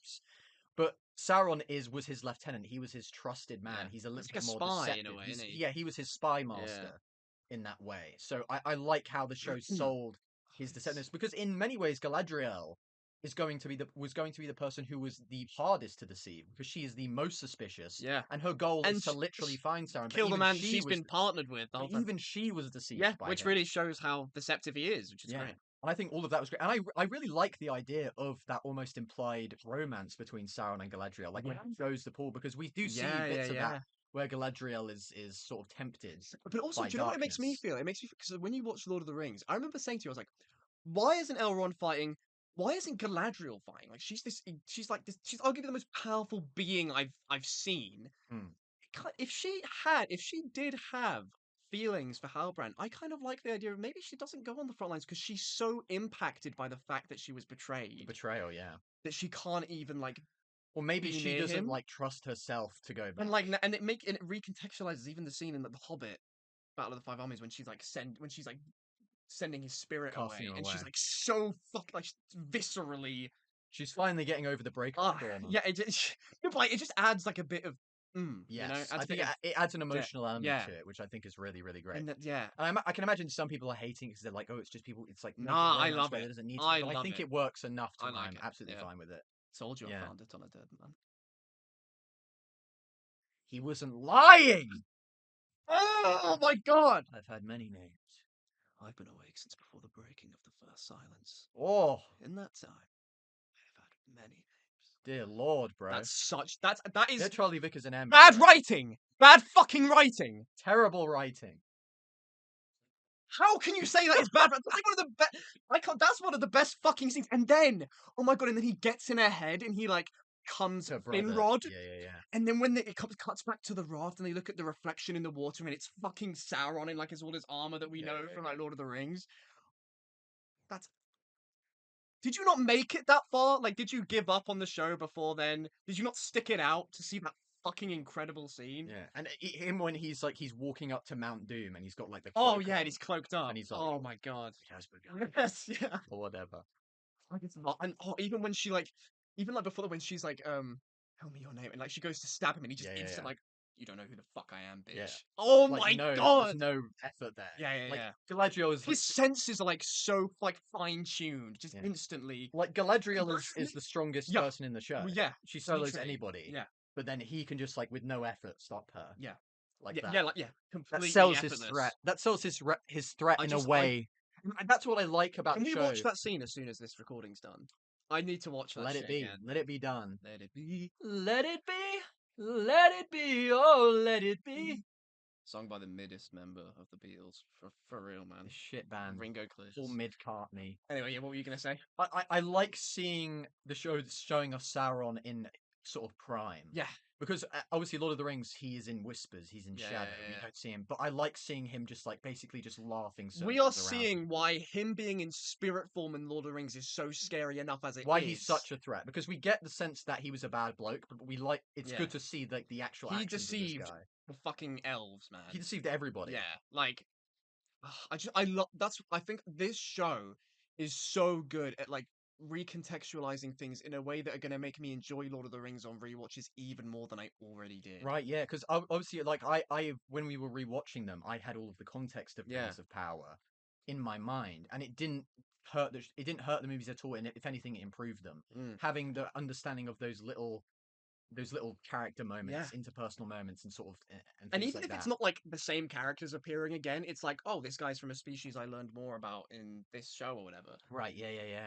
So, oh man, I like this show a lot. I like it a lot. This is a good show, and I like it because like even though there are flaws, its imperfections are what makes it somewhat perfect for me as like a show that I would love to rewatch again. And I'm really loving it. And maybe it's because I'm a big series guy in general. Like for my whole life, really, I haven't been much of a film head, which is why Christian's trying to help me get into that. Like I've always been like The Irishman, which is just that was a tough. It's a good movie. Yeah, it was very good. It's just a long one. It's one of my favorite movies of all time. I thought you said you hated that film. I hate it with every single. Irishman video coming soon. No, never. No. You wouldn't show up. One person talks about a single man discusses The Irishman to a mirror. That's pretty good. But yeah, I've always been more of a series guy, and I'm really liking this. Well, because you did message me, controversially, you did message me, yo, I think I might be preferring this to the films. Do you stand by that statement? I can't pick. Because even like people are gonna think I'm fucking nuts for saying that. We put Battle of the Five Armies as the best Hobbit movie. But it's almost people like were sometimes Lord of the Rings is too perfect. We don't like Merry and Pippin. People were shook.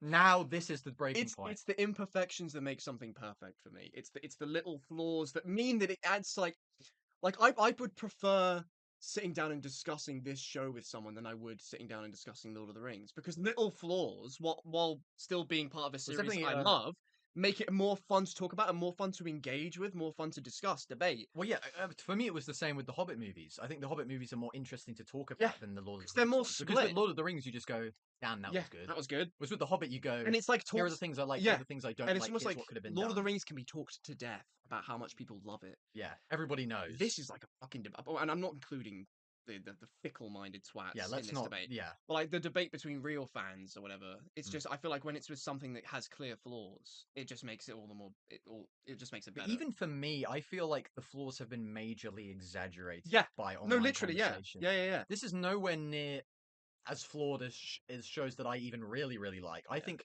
the flaws here are mostly oversights. They're like little blotches. It's not like something fundamental is wrong. Yeah. Like even season 2 of The Walking Dead game, love it, but there is a fundamental I agree. flaw in that there was competing visions. There was ideas were being changed on the go, Yeah. things like that. I can acknowledge that, despite the fact that I love that and it's one of my favorite games of all time. I can acknowledge that there is something fundamentally, there is something Yeah. going on, but I love it because Yeah, it's still your favorite season. but this show, I can't say that there is a fundamental flaw, overarching flaw. No. I can point out There specific are moments. more little flaws than in Lord of the Rings. Yeah, I can point out specific moments that I feel are flawed, but I can't Yeah. say that there is one element that is consistently flawed. And I Yeah. can't say the freaking hair and makeup is consistently flawed. I can't say the writing is No. consistently flawed. There is no consistently flawed No. element. Little blotches, but nothing consistently bad. And it's like there's always going to be little things when you're making something that are deemed even as Lord of the flawed, Rings so- had some Merry and Pippin stuff that wasn't great. Yeah. Let's be real. Yeah, here. let's keep it. Some slower moments. Let's keep it real. But like everything, humans are imperfect, so the things that humans make will in turn also be imperfect. Yeah. In that Well sense, said. Well said. We're not robots. we are not robots. And thank yet. God we're not. But yeah, I mean, I think that might round off season 1. Yes, and I would say for me personally, I would say that season 1 of Rings of Power is equivalent to being quality to the original Lord of the Rings trilogy. I genuinely think so, and that's going to be a controversial statement, but I feel like you could put these together.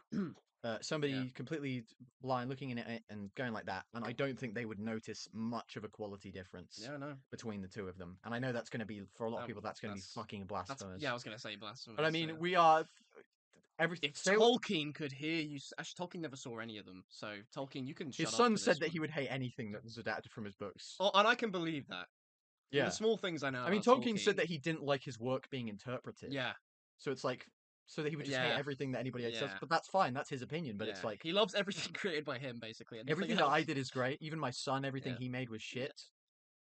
Everything he It's- contributed and to the famously, I Silmarillion, think terrible. famously, he doesn't like the book Dune, even though that's like known as like A great book. a staple of the fantasy genre. I mean, let's not shit on Tolkien because the dude is a No, fucking genius. yeah.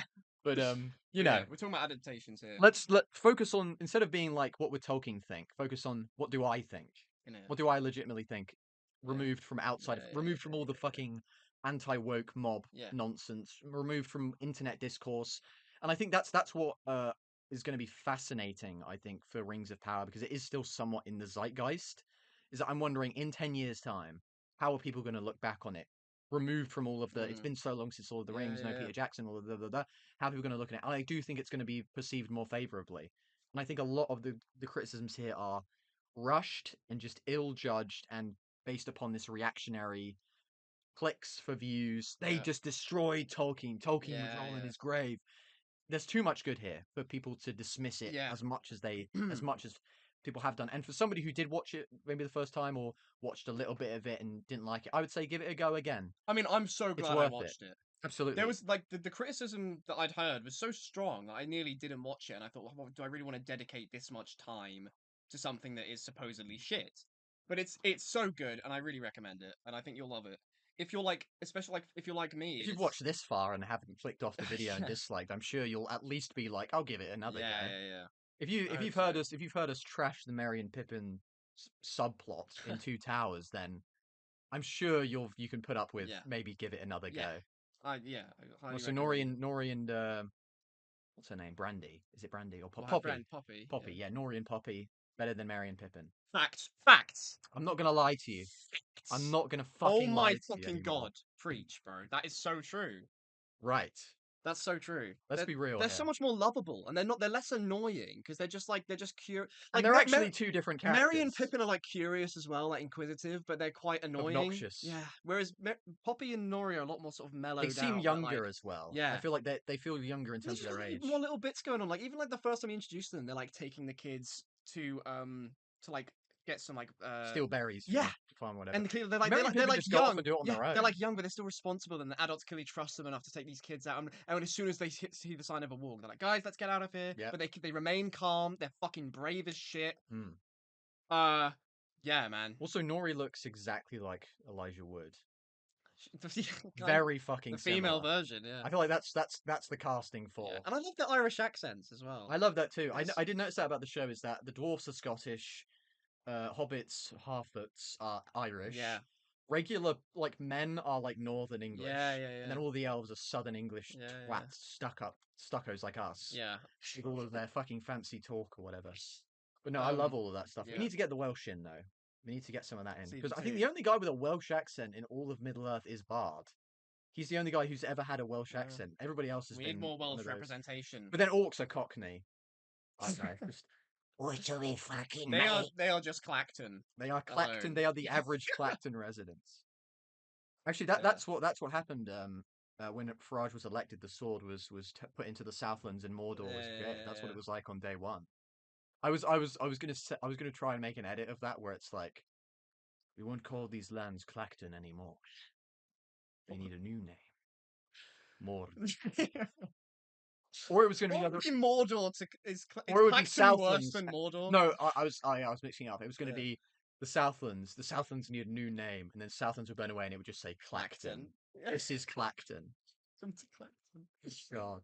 But yeah, I mean, yeah, we obviously like the show. Lots of good stuff. There isn't a major weak point to me. There are little moments where we can pick up, but very, very good show, at least for season 1. I mean, I haven't watched season 2. Ed says the first 3 episodes are good. Yep. So next time you hear us, we'll come back. We'll have a look at season 2 after all of it's out, and then we'll deliver our final judgment. We'll see.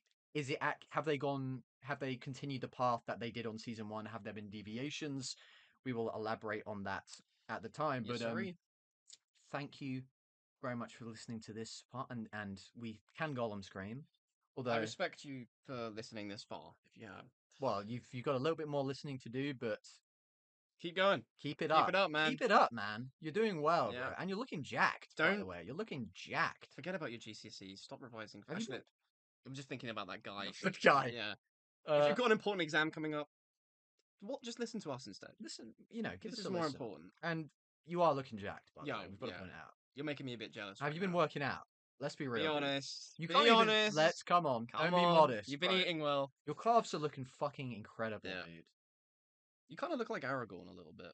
You're giving like Aragorn, Arandir, Mixes like meets Halbrand. sort of that vibe. Yeah. And that's the vibe you're giving, but with like the physique of a Greek god. Yeah. Is sort of the vibe. Yeah, like you yeah. kind of look like Michelangelo. You're Michelangelo's giving David. Michelangelo. Not like the frumpy man who made Yeah. him, the statue. Anyway, we'll talk about season 2. Let's go on See ya. Scream. Yeah.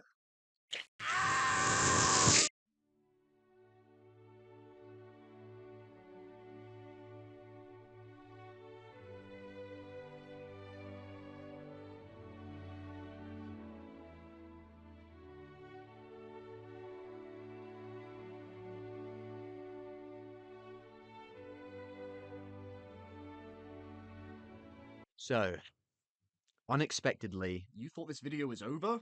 you are interrupting my intro. No. You fucking asshole. Go. You thought this video was over? What's wrong with that? Let me do my intro. So it was destined. We were all destined to stop the video with Rings of Power Season 2. We were like, we're done with all of the Middle-earth adaptations. We're done. We're not doing the animated films, okay? Maybe another time, but not right now. And we were like, we're done. Finally, we're done. But then I remembered War of the Rohirrim coming out. And I pulled up to Ed's house. I went around the moat. I went through the drawbridge. I greeted the guards, went through security, did all of that. Had pat downs, Yep. rectal examinations, all the basic shit. And I walked up to his door and I went, one last one. And I closed the door in his face. Ultimately. Which is why the video is ending now. Which is why he's not here. But then he said on a reel, he opened the door As and you he were making said, your way back to the modes, I reopened the door. and then you said, Wait, just when I'm about to leave, say that again. they pull me back in. I'm about to leave the life, they pull me back in. Sopranos thing. No one watches The Sopranos. Nobody has ever watched the television series The Sopranos. But long and short of it, we're back to do one last unexpected An little unexpected review. journey. An unexpected journey, if Whoa. you will. I'm sure we've made that joke at least 15 Probably. times at this point. Probably. It's been a while since we even started this, to be honest. Yeah, this is going to come out like 6 months after this is Yeah. recorded. So Damn, do we do this in the summer?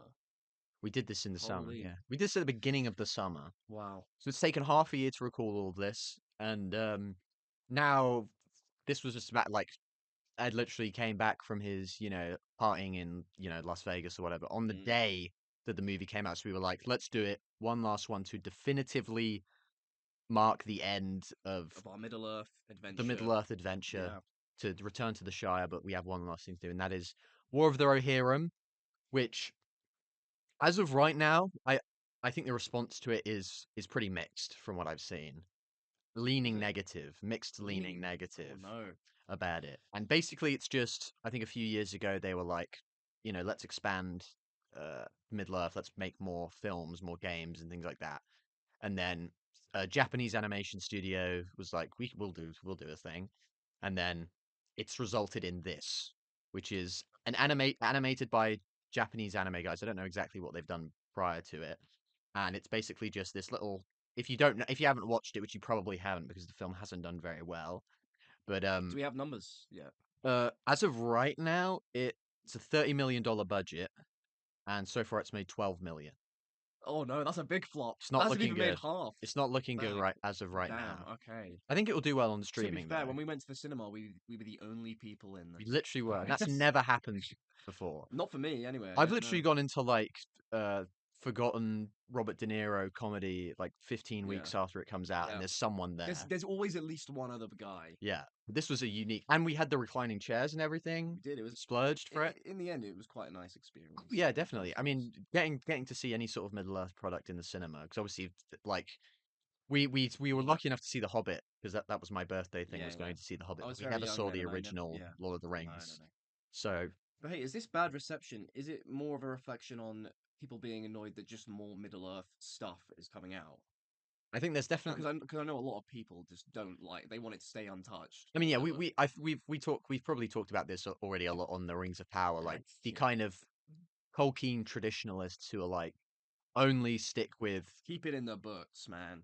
only stuff that like J.R.R. Tolkien has written about should be expanded upon, even if it's stuff that's like, because this stuff is like these characters that are in this story are characters that J.R.R. Tolkien wrote about, but I guess this story is an original story just based on those characters and sort of an adaptation of things that happen in the Middle Earth universe. And basically, if you don't know, it's just we've got Rohan is kind of in trouble. Yeah. There's divisions between should they align with Gondor, should they be more independent, and this all eventually culminates in the king, Helm Hammerhand, aka aka the Chad, aka God, aka God himself, the Alatar, the Iluvatar, coming down. He kills a man in a single punch.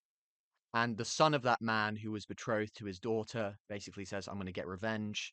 And then we flash forward however many years later. And it's basically this dude Wolf trying to get revenge for his father's death. Yeah, and then we also... It's like a civil war. Essentially, yeah. And then we also follow Hera, who's the main character, and like her conflict with, does she want to be a princess? Does she want to do, this or that? Because like she kind of feels like her father's more into the sons or whatever, and her father's trying to She's more protect of a her. free spirit, Essentially, yes. Opens with her on horseback. It's basically a soft remake of the movie Brave, if anybody's seen that. Yeah. It's basically the movie Brave again. I like that comparison, actually. Yeah. So I guess starting off, what did you think of it? Christian, I enjoyed this film. And I'm not afraid to say it. I had a good time. I had a good time watching this. House is being burnt down as we speak. I also enjoyed this movie. It was a fun watch, and I liked the characters. It didn't feel too long. I thought the animation, the background animation in particular, looked like stunning. Yeah, very good. yeah, I had a good time watching this. I think there are certain criticisms that I do think are valid, but I do think that maybe there was a certain amount of hype built around this because it's the first theatrically released Lord of the Rings movie Yeah, since Battle of the Five Armies. that's why I was worried about it. To be fair, I was worried it would flop hard. I mean, I guess in numbers it did. It did, but you mean just in terms But of in like terms of viewing artistically? experience, yeah. But no, I enjoyed. What I really liked about it is that it was so stripped back. Like there is only 2 orcs in this Yeah, it entire wasn't trying to movie. do too much, you know? There is no I don't think there's any mention of Sauron. There's no mention of like. There's a Yeah. little bit of a So when Saruman comes at the end, but it feels appropriate. right It doesn't feel forced or anything. when Saruman And pulls up at Gandalf the isn't end. in it, he's just mentioned, but that also makes sense in relation to what's going on. So, Right. So yeah. Favorite character as well has to be the man himself, Hammerhand. I mean, yeah, that guy's a legendary character Yeah. at this point. I think what I like about that is that this is a man who can literally kill people in a single punch. Well, and let's not. I know he died, but like no one killed him. No, he froze to death. The gods were like, we're gonna have to put this guy on a timeout. Froze to death in like Let's combat freeze him. position. Because it's like this dude's outside too the overpowered. fortress. Yeah. And No, someone should investigate that though. have a look into He that. has surely been sent by the Valar. Well, or from the Valar. Well, I guess sort of the story itself kind of plays into the idea that it is a legend retold because our narrator is Yeah, yeah, yeah. Eowyn, a return of Eowyn, and Definitely clocked that in the moment. definitely remembered that in the Definitely moment. haven't been Didn't have told to that 5 minutes ago. after the fact, but it's basically like she's retelling this story of Rohan's past. And that can sort of justify the animation style as well as it's like a True, picture yeah. book. It's like this exaggerated portrayal Mm. of real history. And I The thought story. all of the action sequences were really great. Like that the Oliphant versus the The squid thing. the sea monster There from was outside of definitely- Mines of Moria. Yes, yeah. All of that was very good. Like the actual sword fights and things like The that. Oliphants were scarier in animation than they were like in the live They were action fucking terrifying, Peter dude. Jackson version. Actually terrifying. Yeah. And I mean, I also did for as simple as the story is, I think that simplicity was a strength in the sense that I think it's a story that even if you haven't watched Lord of the Rings, it's probably something that somebody could Yeah. just Oh, tune in absolutely. and watch and be like, this is Yeah, good yeah, even yeah. on its own. It's And like a good old sort of medieval folklore tale kind of vibe going very on. much so. I think the strengths of the movie lie in terms of the action, the animation. I think Hera is a good supporting character, is a good leading character. Sorry, and then I also like Helm Hammerhand. But I will say, I guess initially the anime style took a while to settle into. Oh, I agree. But that might I just be think. unfamiliarity. Like, I don't really watch anime ever. No, we've only watched Toradora Yeah. extensively together, Yeah. back to front. Video on that is Never inevitable. happening. Never happening. Inevitable.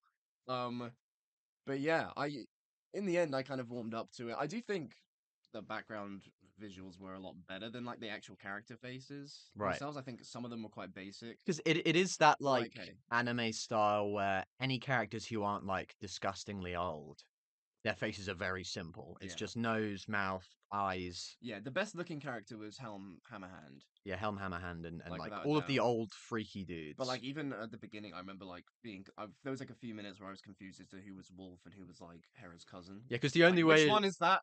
the only way to differentiate between them is He's got- hairstyle. yeah, I think Wolf does have like a little scar, which I eventually.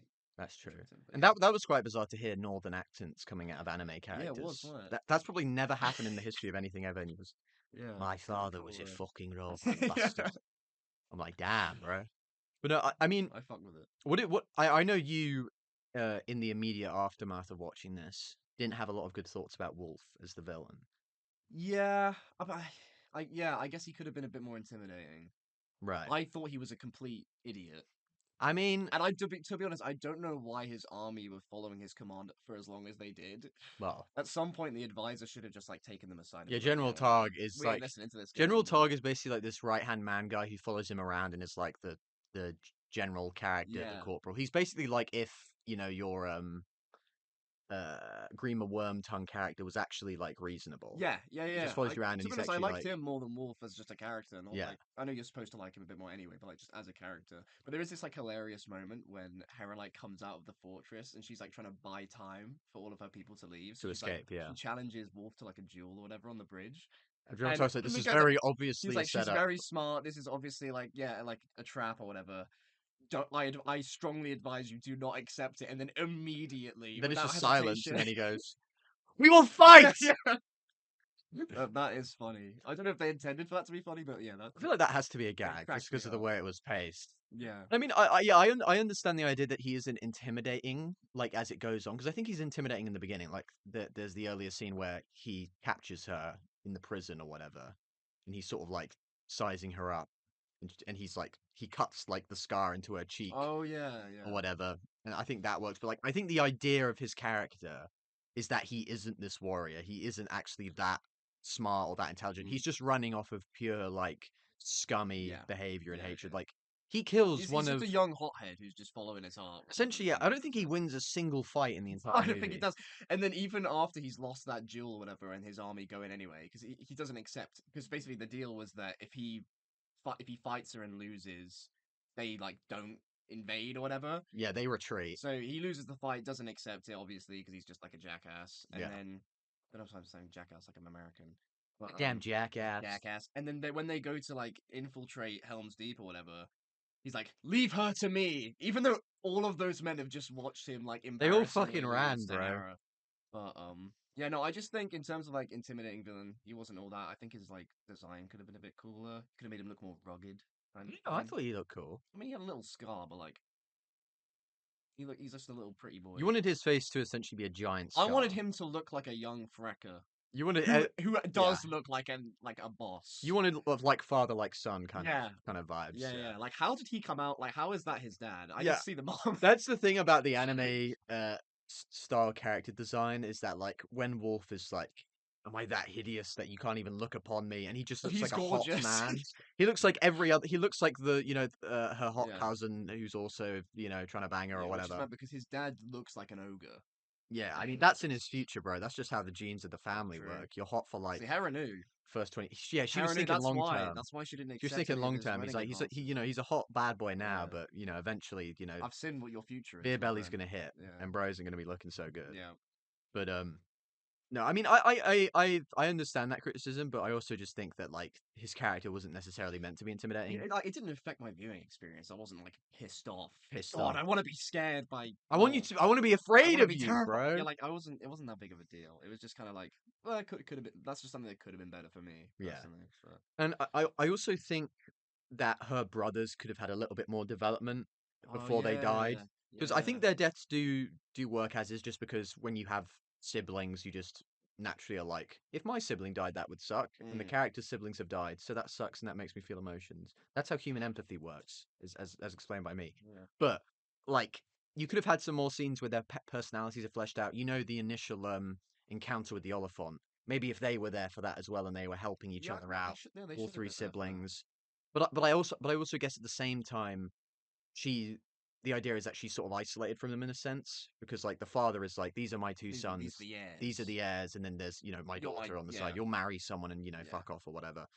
But no, I think they should have had a little bit more development just to flesh things out a bit more. Same with her cousin, although I still liked him.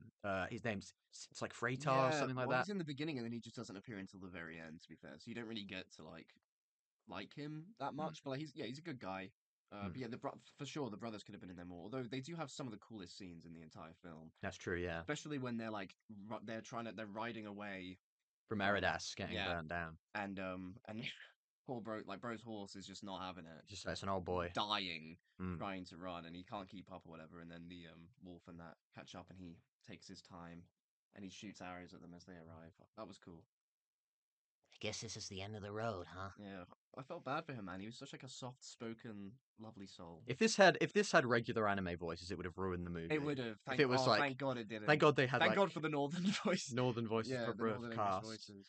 Just like, Looks like it's Freckle. I don't think I could watch the whole. Like, this is quite a long film. Not that it feels long, but I don't think I could watch. It's long 2 for hours. an animated movie because I think it's a little over 2 hours, which is long for an animated movie. I could not watch 2 hours of like anime voices Constantly. Yeah. When we were doing It would just Toradora, we had to completely have ruin breaks the in between. immersion. We did, and luckily those episodes are only like 20 minutes long. That's true. Yes. Get a little respite.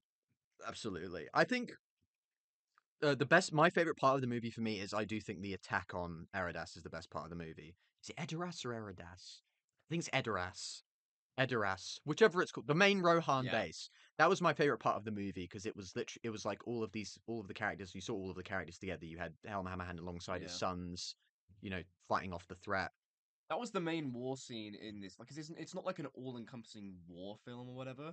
But that is the most like action-packed Section, war yeah. stuff. Because the actual siege, because eventually they're like, It's right, more of like a waiting game, isn't it? When it comes to retreat to the Helm's Deep? Hornburg. Yeah. Because they're building a siege tower, and like eventually it's sort of like Hera essentially just manages to out-aura the entire army, Yeah, she and they does. just fuck off. By doing nothing, she just basically wins. So She was serving in that dress though. She was looking great, and then she was like flipping a sword around and doing all that, and then like, I don't want to deal with that. yeah. If the women are like that, what are the men like? They think to themselves. Yeah. Sexism. Little do they know, there's just like children. It's true. Children dying and being like, Well, we're gonna make it to the And then caves. the imposter human who's really a hobbit in disguise. Like, well, sorry, a human in disguise. the Leaf character, yes, very very Hobbit coded Yeah. character running about. But I like him. Yeah, I would say that the weakest part of the movie is like kind of the little bit that That drags waiting in game bit. Helm's Deep. I think. Yeah, it could be. I mean, like, I think what made up for it for me though was the in between stuff with Helm Hammerhand's like ghost, or you think it's his ghost or whatever. Oh, you like? I see. I didn't like that too Did much. you not? I thought that bit because to me it just felt like, why can't you just have him just go out and punch people? Why does it have to be this mystery of, is he alive? Is he Yeah, dead? I guess it just all buys into that like folklore kind of like style of Yeah, storytelling. and you're right about the idea of like this being Like, he's, told like, so many yeah. times that, was he an actual like specter or ghost? Did Yeah, he no, get because killed that's what by I was those thinking. arrows? I was thinking this guy could possibly be like he's been given a gift by By the um, Iluvatar or whatever. yeah, like something like that. But, I kind of like that stuff. Fair And the enough. way he died was just so iconic that like. Absolutely. But I think it was good to have that because it broke up those long parts where you're just kind of like in Helm's Deep waiting or whatever, and it all feels miserable. Yeah, to be honest, the second half of this film does carry quite like a melancholic the tone with it. Like even like the weather in the background is just like Constant snow. constantly cold and horrible. No, God, that snow, my God, it's a beautiful it looking looked snow. so good, man. Great looking I snow. didn't feel cold watching it. I just wanted to I wanted to be there. I was like, I wanted to time go to and be play out. in the soft, fluffy snow, man, Yeah, and get like killed by some and orcs. die. And also, fun fact: I found out that there are two orcs in this movie, and they're talking about collecting rings or whatever. And it's like, Yeah. how'd you get it? But I had no idea what they were talking about actually. when they were talking about, I found that really. To get a ring of power. it's like, what's that in reference Oh yeah, to? yeah. I mean, that was probably the only like kind of forced reference or whatever. I thought it was cute. Okay. It was a cute Yeah, reference. it was alright. But It also, wasn't overbearing, but also, those two were voiced by Merry and Pippin. Were they? Yeah. Oh shit. There you go, little cameo, quick little cameo. I Right wish there. I knew this like before I Going watched in. it. Hey, this is a film I'll watch again, so I'll just pay attention to Yeah, it next time. I think also because we're sort of like, we're overall on a positive about it. I do want to talk about some criticisms that people have had, and Yeah, go on. one of them is like the people talk about the unoriginality of it, so that a lot of people didn't like that it goes back to Helm's Deep. That Helm's Deep is reused again, and that I guess so, but I kind of liked that familiarity, and I kind of like learning about how it got its name, and how it became that. and and like how it has been used in Yeah, yeah. previous Rohan's history.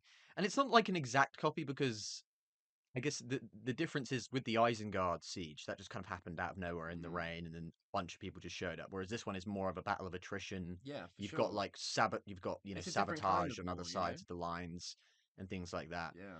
And I mean, so that wasn't too big of an issue for me. I will say though, it is It's too risky. If you were to like if you were to do a story with a completely different setting to anything we've seen in any of the films or whatever, that's that's a big risk. well, I guess that's the worry, right? Is that if you went too far, You people would introduce be like, somewhere "This that has people, nothing to yeah. do with anything." If they went for like the Silmarillion, Yeah, or if you they just did like, that, oh it'd be like, God. "Fuck me." Well, yeah, if you like just introduced a place that people end up hating, no one's watching that film ever again. Right.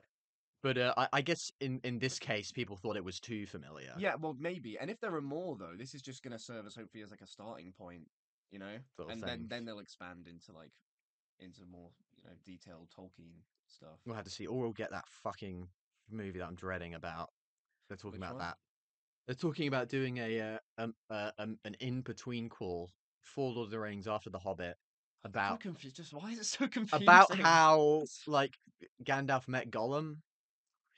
Come on. It's called The Hunt for Gollum.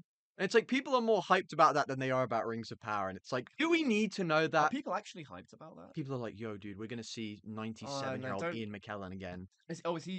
Is he going to be Gandalf? Well, he's like, I'll do it if they ask me to. Right. So presumably it's early days. And if but, they are doing a Gollum thing, please get Andy Serkis. I mean, you'd have to. We've seen how terrible other Gollum interpretations go. We've seen so- how a terrible Gollum interpretation has Oh, gone. yeah, well, yeah. But I just think what a waste of time. Like, do we need to know that? I feel like for all of the Rings of Powers, No, I issues, wouldn't care. it's about at least showing us something that we haven't seen It's before new. on the screen. It's something that. new. It's fresh. Like, do we really need to see 97-year-old Ian McKellen find out about Gollum? No. Let the man rest. Let for him God's fucking sake. rest, dude. Plus, he doesn't want to taint his legacy. If that film He nearly flops as quit well, acting it over the will fucking ruin. Hobbit, dude. Yeah. Oh my God. Yeah. The He doesn't green want to go screen through that stuff. shit again. For sure. For sure. Viggo Mortensen might come back as well, but like it's also like Oh. if it's set before, Wait. So what? Wait. So it's Gandalf meeting Gollum. Oh, and Aragorn's here. because in the lore of the thing, it's like Gandalf basically hired Aragorn to go and find Gollum because he was like, I feel like Okay. this Gollum guy knows about the ring or whatever. And then Aragorn is like, ah, I've got him. And then he just escapes and then goes to Mordor. That's like the entire event. Is that Aragorn finds Gollum, then Gollum runs off. So Gandalf And he wouldn't gets even be in a kidnapped. lot of it.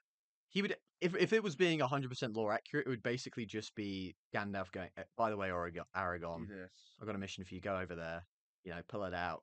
Bye. Yeah. I wouldn't be too excited for that. No. But I guess that maybe that's just what But- people want because, I mean, but then again, people are complaining about this being too familiar, so maybe that would be People just be complaining, honestly. the internet. Loki has got opinions, People just, but yeah, I mean, I guess expect a lot of Middle Earth stuff to come out. and I'm not in the next necessarily few years. against that if it's good. I mean, I played Return to Moria the other day, a Did you dwarf like? game. I liked it a lot. Good game. I'm not a big survival game fan, but I thought it was very good. Tales of the Shire coming out. Tales of the Shire, that's in the like foreseeable future. your perfect game of all time. It's just me, and again, it's just like made for me. I'm always the person who's like, my belief is that keep throwing things at the wall and seeing what sticks. It's like if you never throw Yeah. it, nothing will ever stick. You miss all the shots that you don't take. I think Aristotle said that. No, that was I think he pulled that No, out. that was Plato, bro. Was it Easily Socrates? mistaken. It might have been One of them Socrates. three, One of those Donnies said that. And then but I guess yeah, it's an interesting takeaway to sort of watch a Lord of the Rings product and to come away from it and sort of just be like, that was a neat little story. That was alright. Yeah. Not to be like, this changes everything. This is the everything's coming together. Yeah. The Sauron, the legacy, Yeah. the war. It's just to be like, it's just a nice little self-contained story. It is. I'm sure it didn't, it didn't blow my mind or change the world or anything. But I was like, this It was is just neat. like a nice comfort watch. Like I would. Do you know what I mean? It's a movie you could put on in the Yeah, background it's not too difficult to follow. Mm. The characters are nice, like enjoyable enough. Yeah, it's just like a nice comfort watch, I think. Yeah. And there's nothing wrong with that. No, I'm a I big enjoyed fan of it. comfort watches. How would you feel about like? Another like a sequel or something. Well, I was going to say, how different do you think the response would be to this if it was an animated, if it was live action?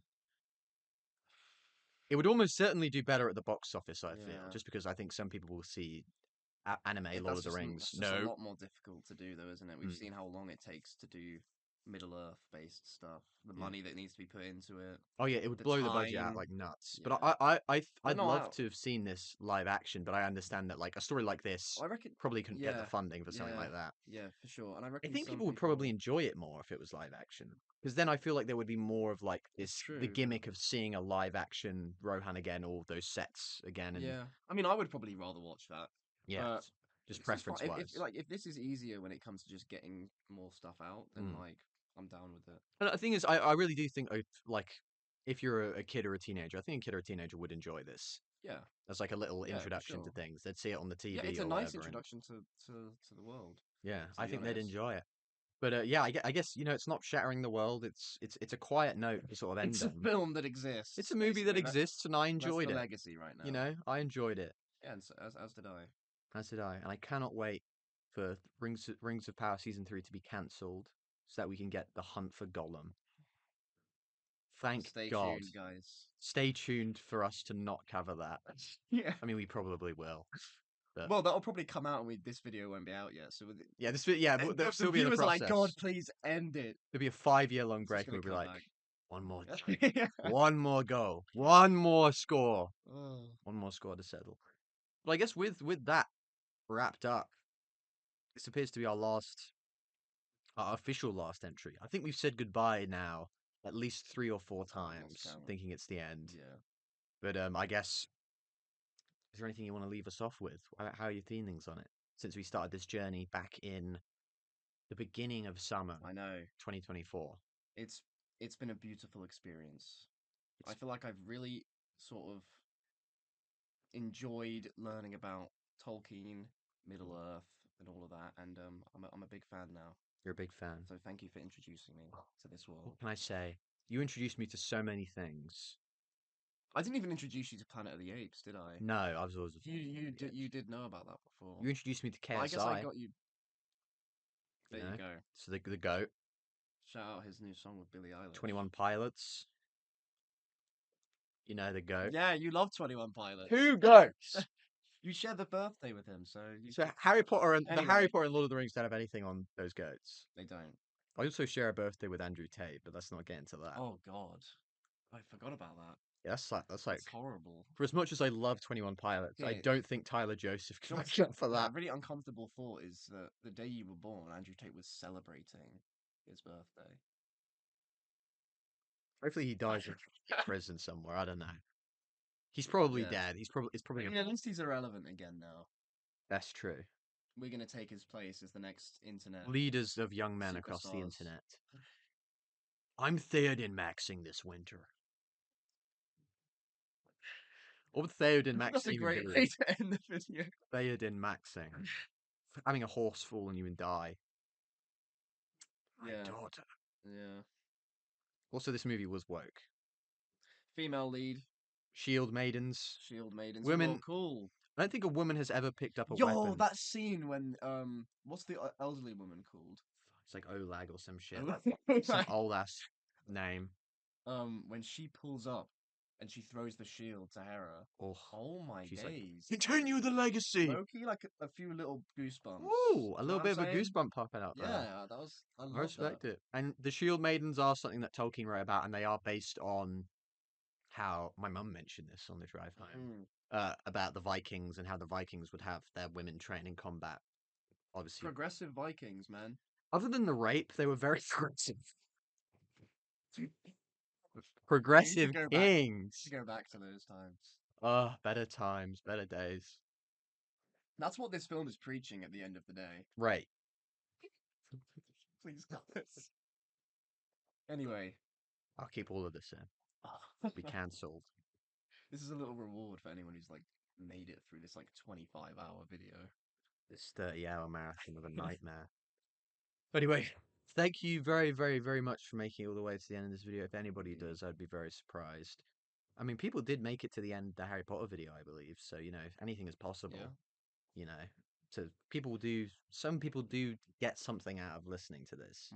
I hope so. Which says a lot about the stability of us. It says a lot about the social and economic state of the world right now. Bro! I think Plato said that. I think that was a Plato Socrates, bar. you keep mixing them up. That's a Socrates bar. Or was it an Aristotle it? black sheep? Pythagoras, maybe. That's a dark Pythagoras horse theorem, pick. bro. That Pythagoras pulled that out. Gotta respect it. Yeah. I will not yield! No, I won't yield. I will not yield! Who are the enemy? Who are you worried about? Who is the enemy of today? I know you're just dying for another war to start. That was a terrible impression. I'm so sorry. That was good. Was it? Yeah. Oh, thank you, man. That means a lot from you because you're the impressions goat. See, that's Helm Hammerhand speaking with Brecco. You just want another Yeah, war you with got Gondor.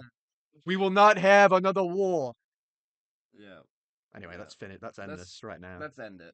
Thank you very Let's end much. ourselves. Yeah, we're killing ourselves after this predominantly. So thank you very much for watching, everybody. We love you all. Yeah. We send us money, send us Send us gifts. guns. It is Christmas. Well, it might not be Christmas when you're watching this, but when we're recording, Dude, this it'll is be like Christmas. it'll be next Christmas. I wish you a I wish you a Merry Christmas, whichever Oh, the nearest Christmas is. Edward, you can't say that. Why? You can't say Merry Christmas. Why can't I? You'll be cancelled by the woke mob. Oh, sorry. It's Happy Holidays, Sorry! Edward.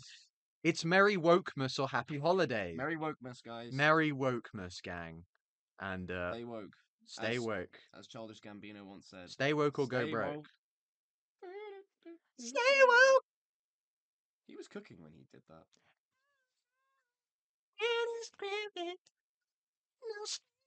Childish Gambino just spawned. He just instantly. appeared on the And he's on the gone show. now. Whoa! Fuck? He was What? just here and then he's gone. That's kind of fucked up In the of him blink of an to. eye. Okay, this is going on. Thank you very much for watching. Edward, say thank you. Thank you very much for watching, guys. Let us know all of your thoughts about our hot takes in the comments below. See if you can get us onto the Hawk Tour podcast. Mm. Get us as guests there to discuss whatever they discuss.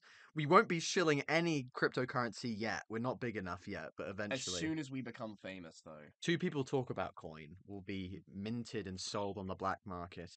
Anyway, goodbye. Thank you very much. Love you all. And to all, a good night. And what's the Aragorn Boromir quote thing? You are my brother. I would be proud to call you my king. I would be proud to call any of you my king. Yeah.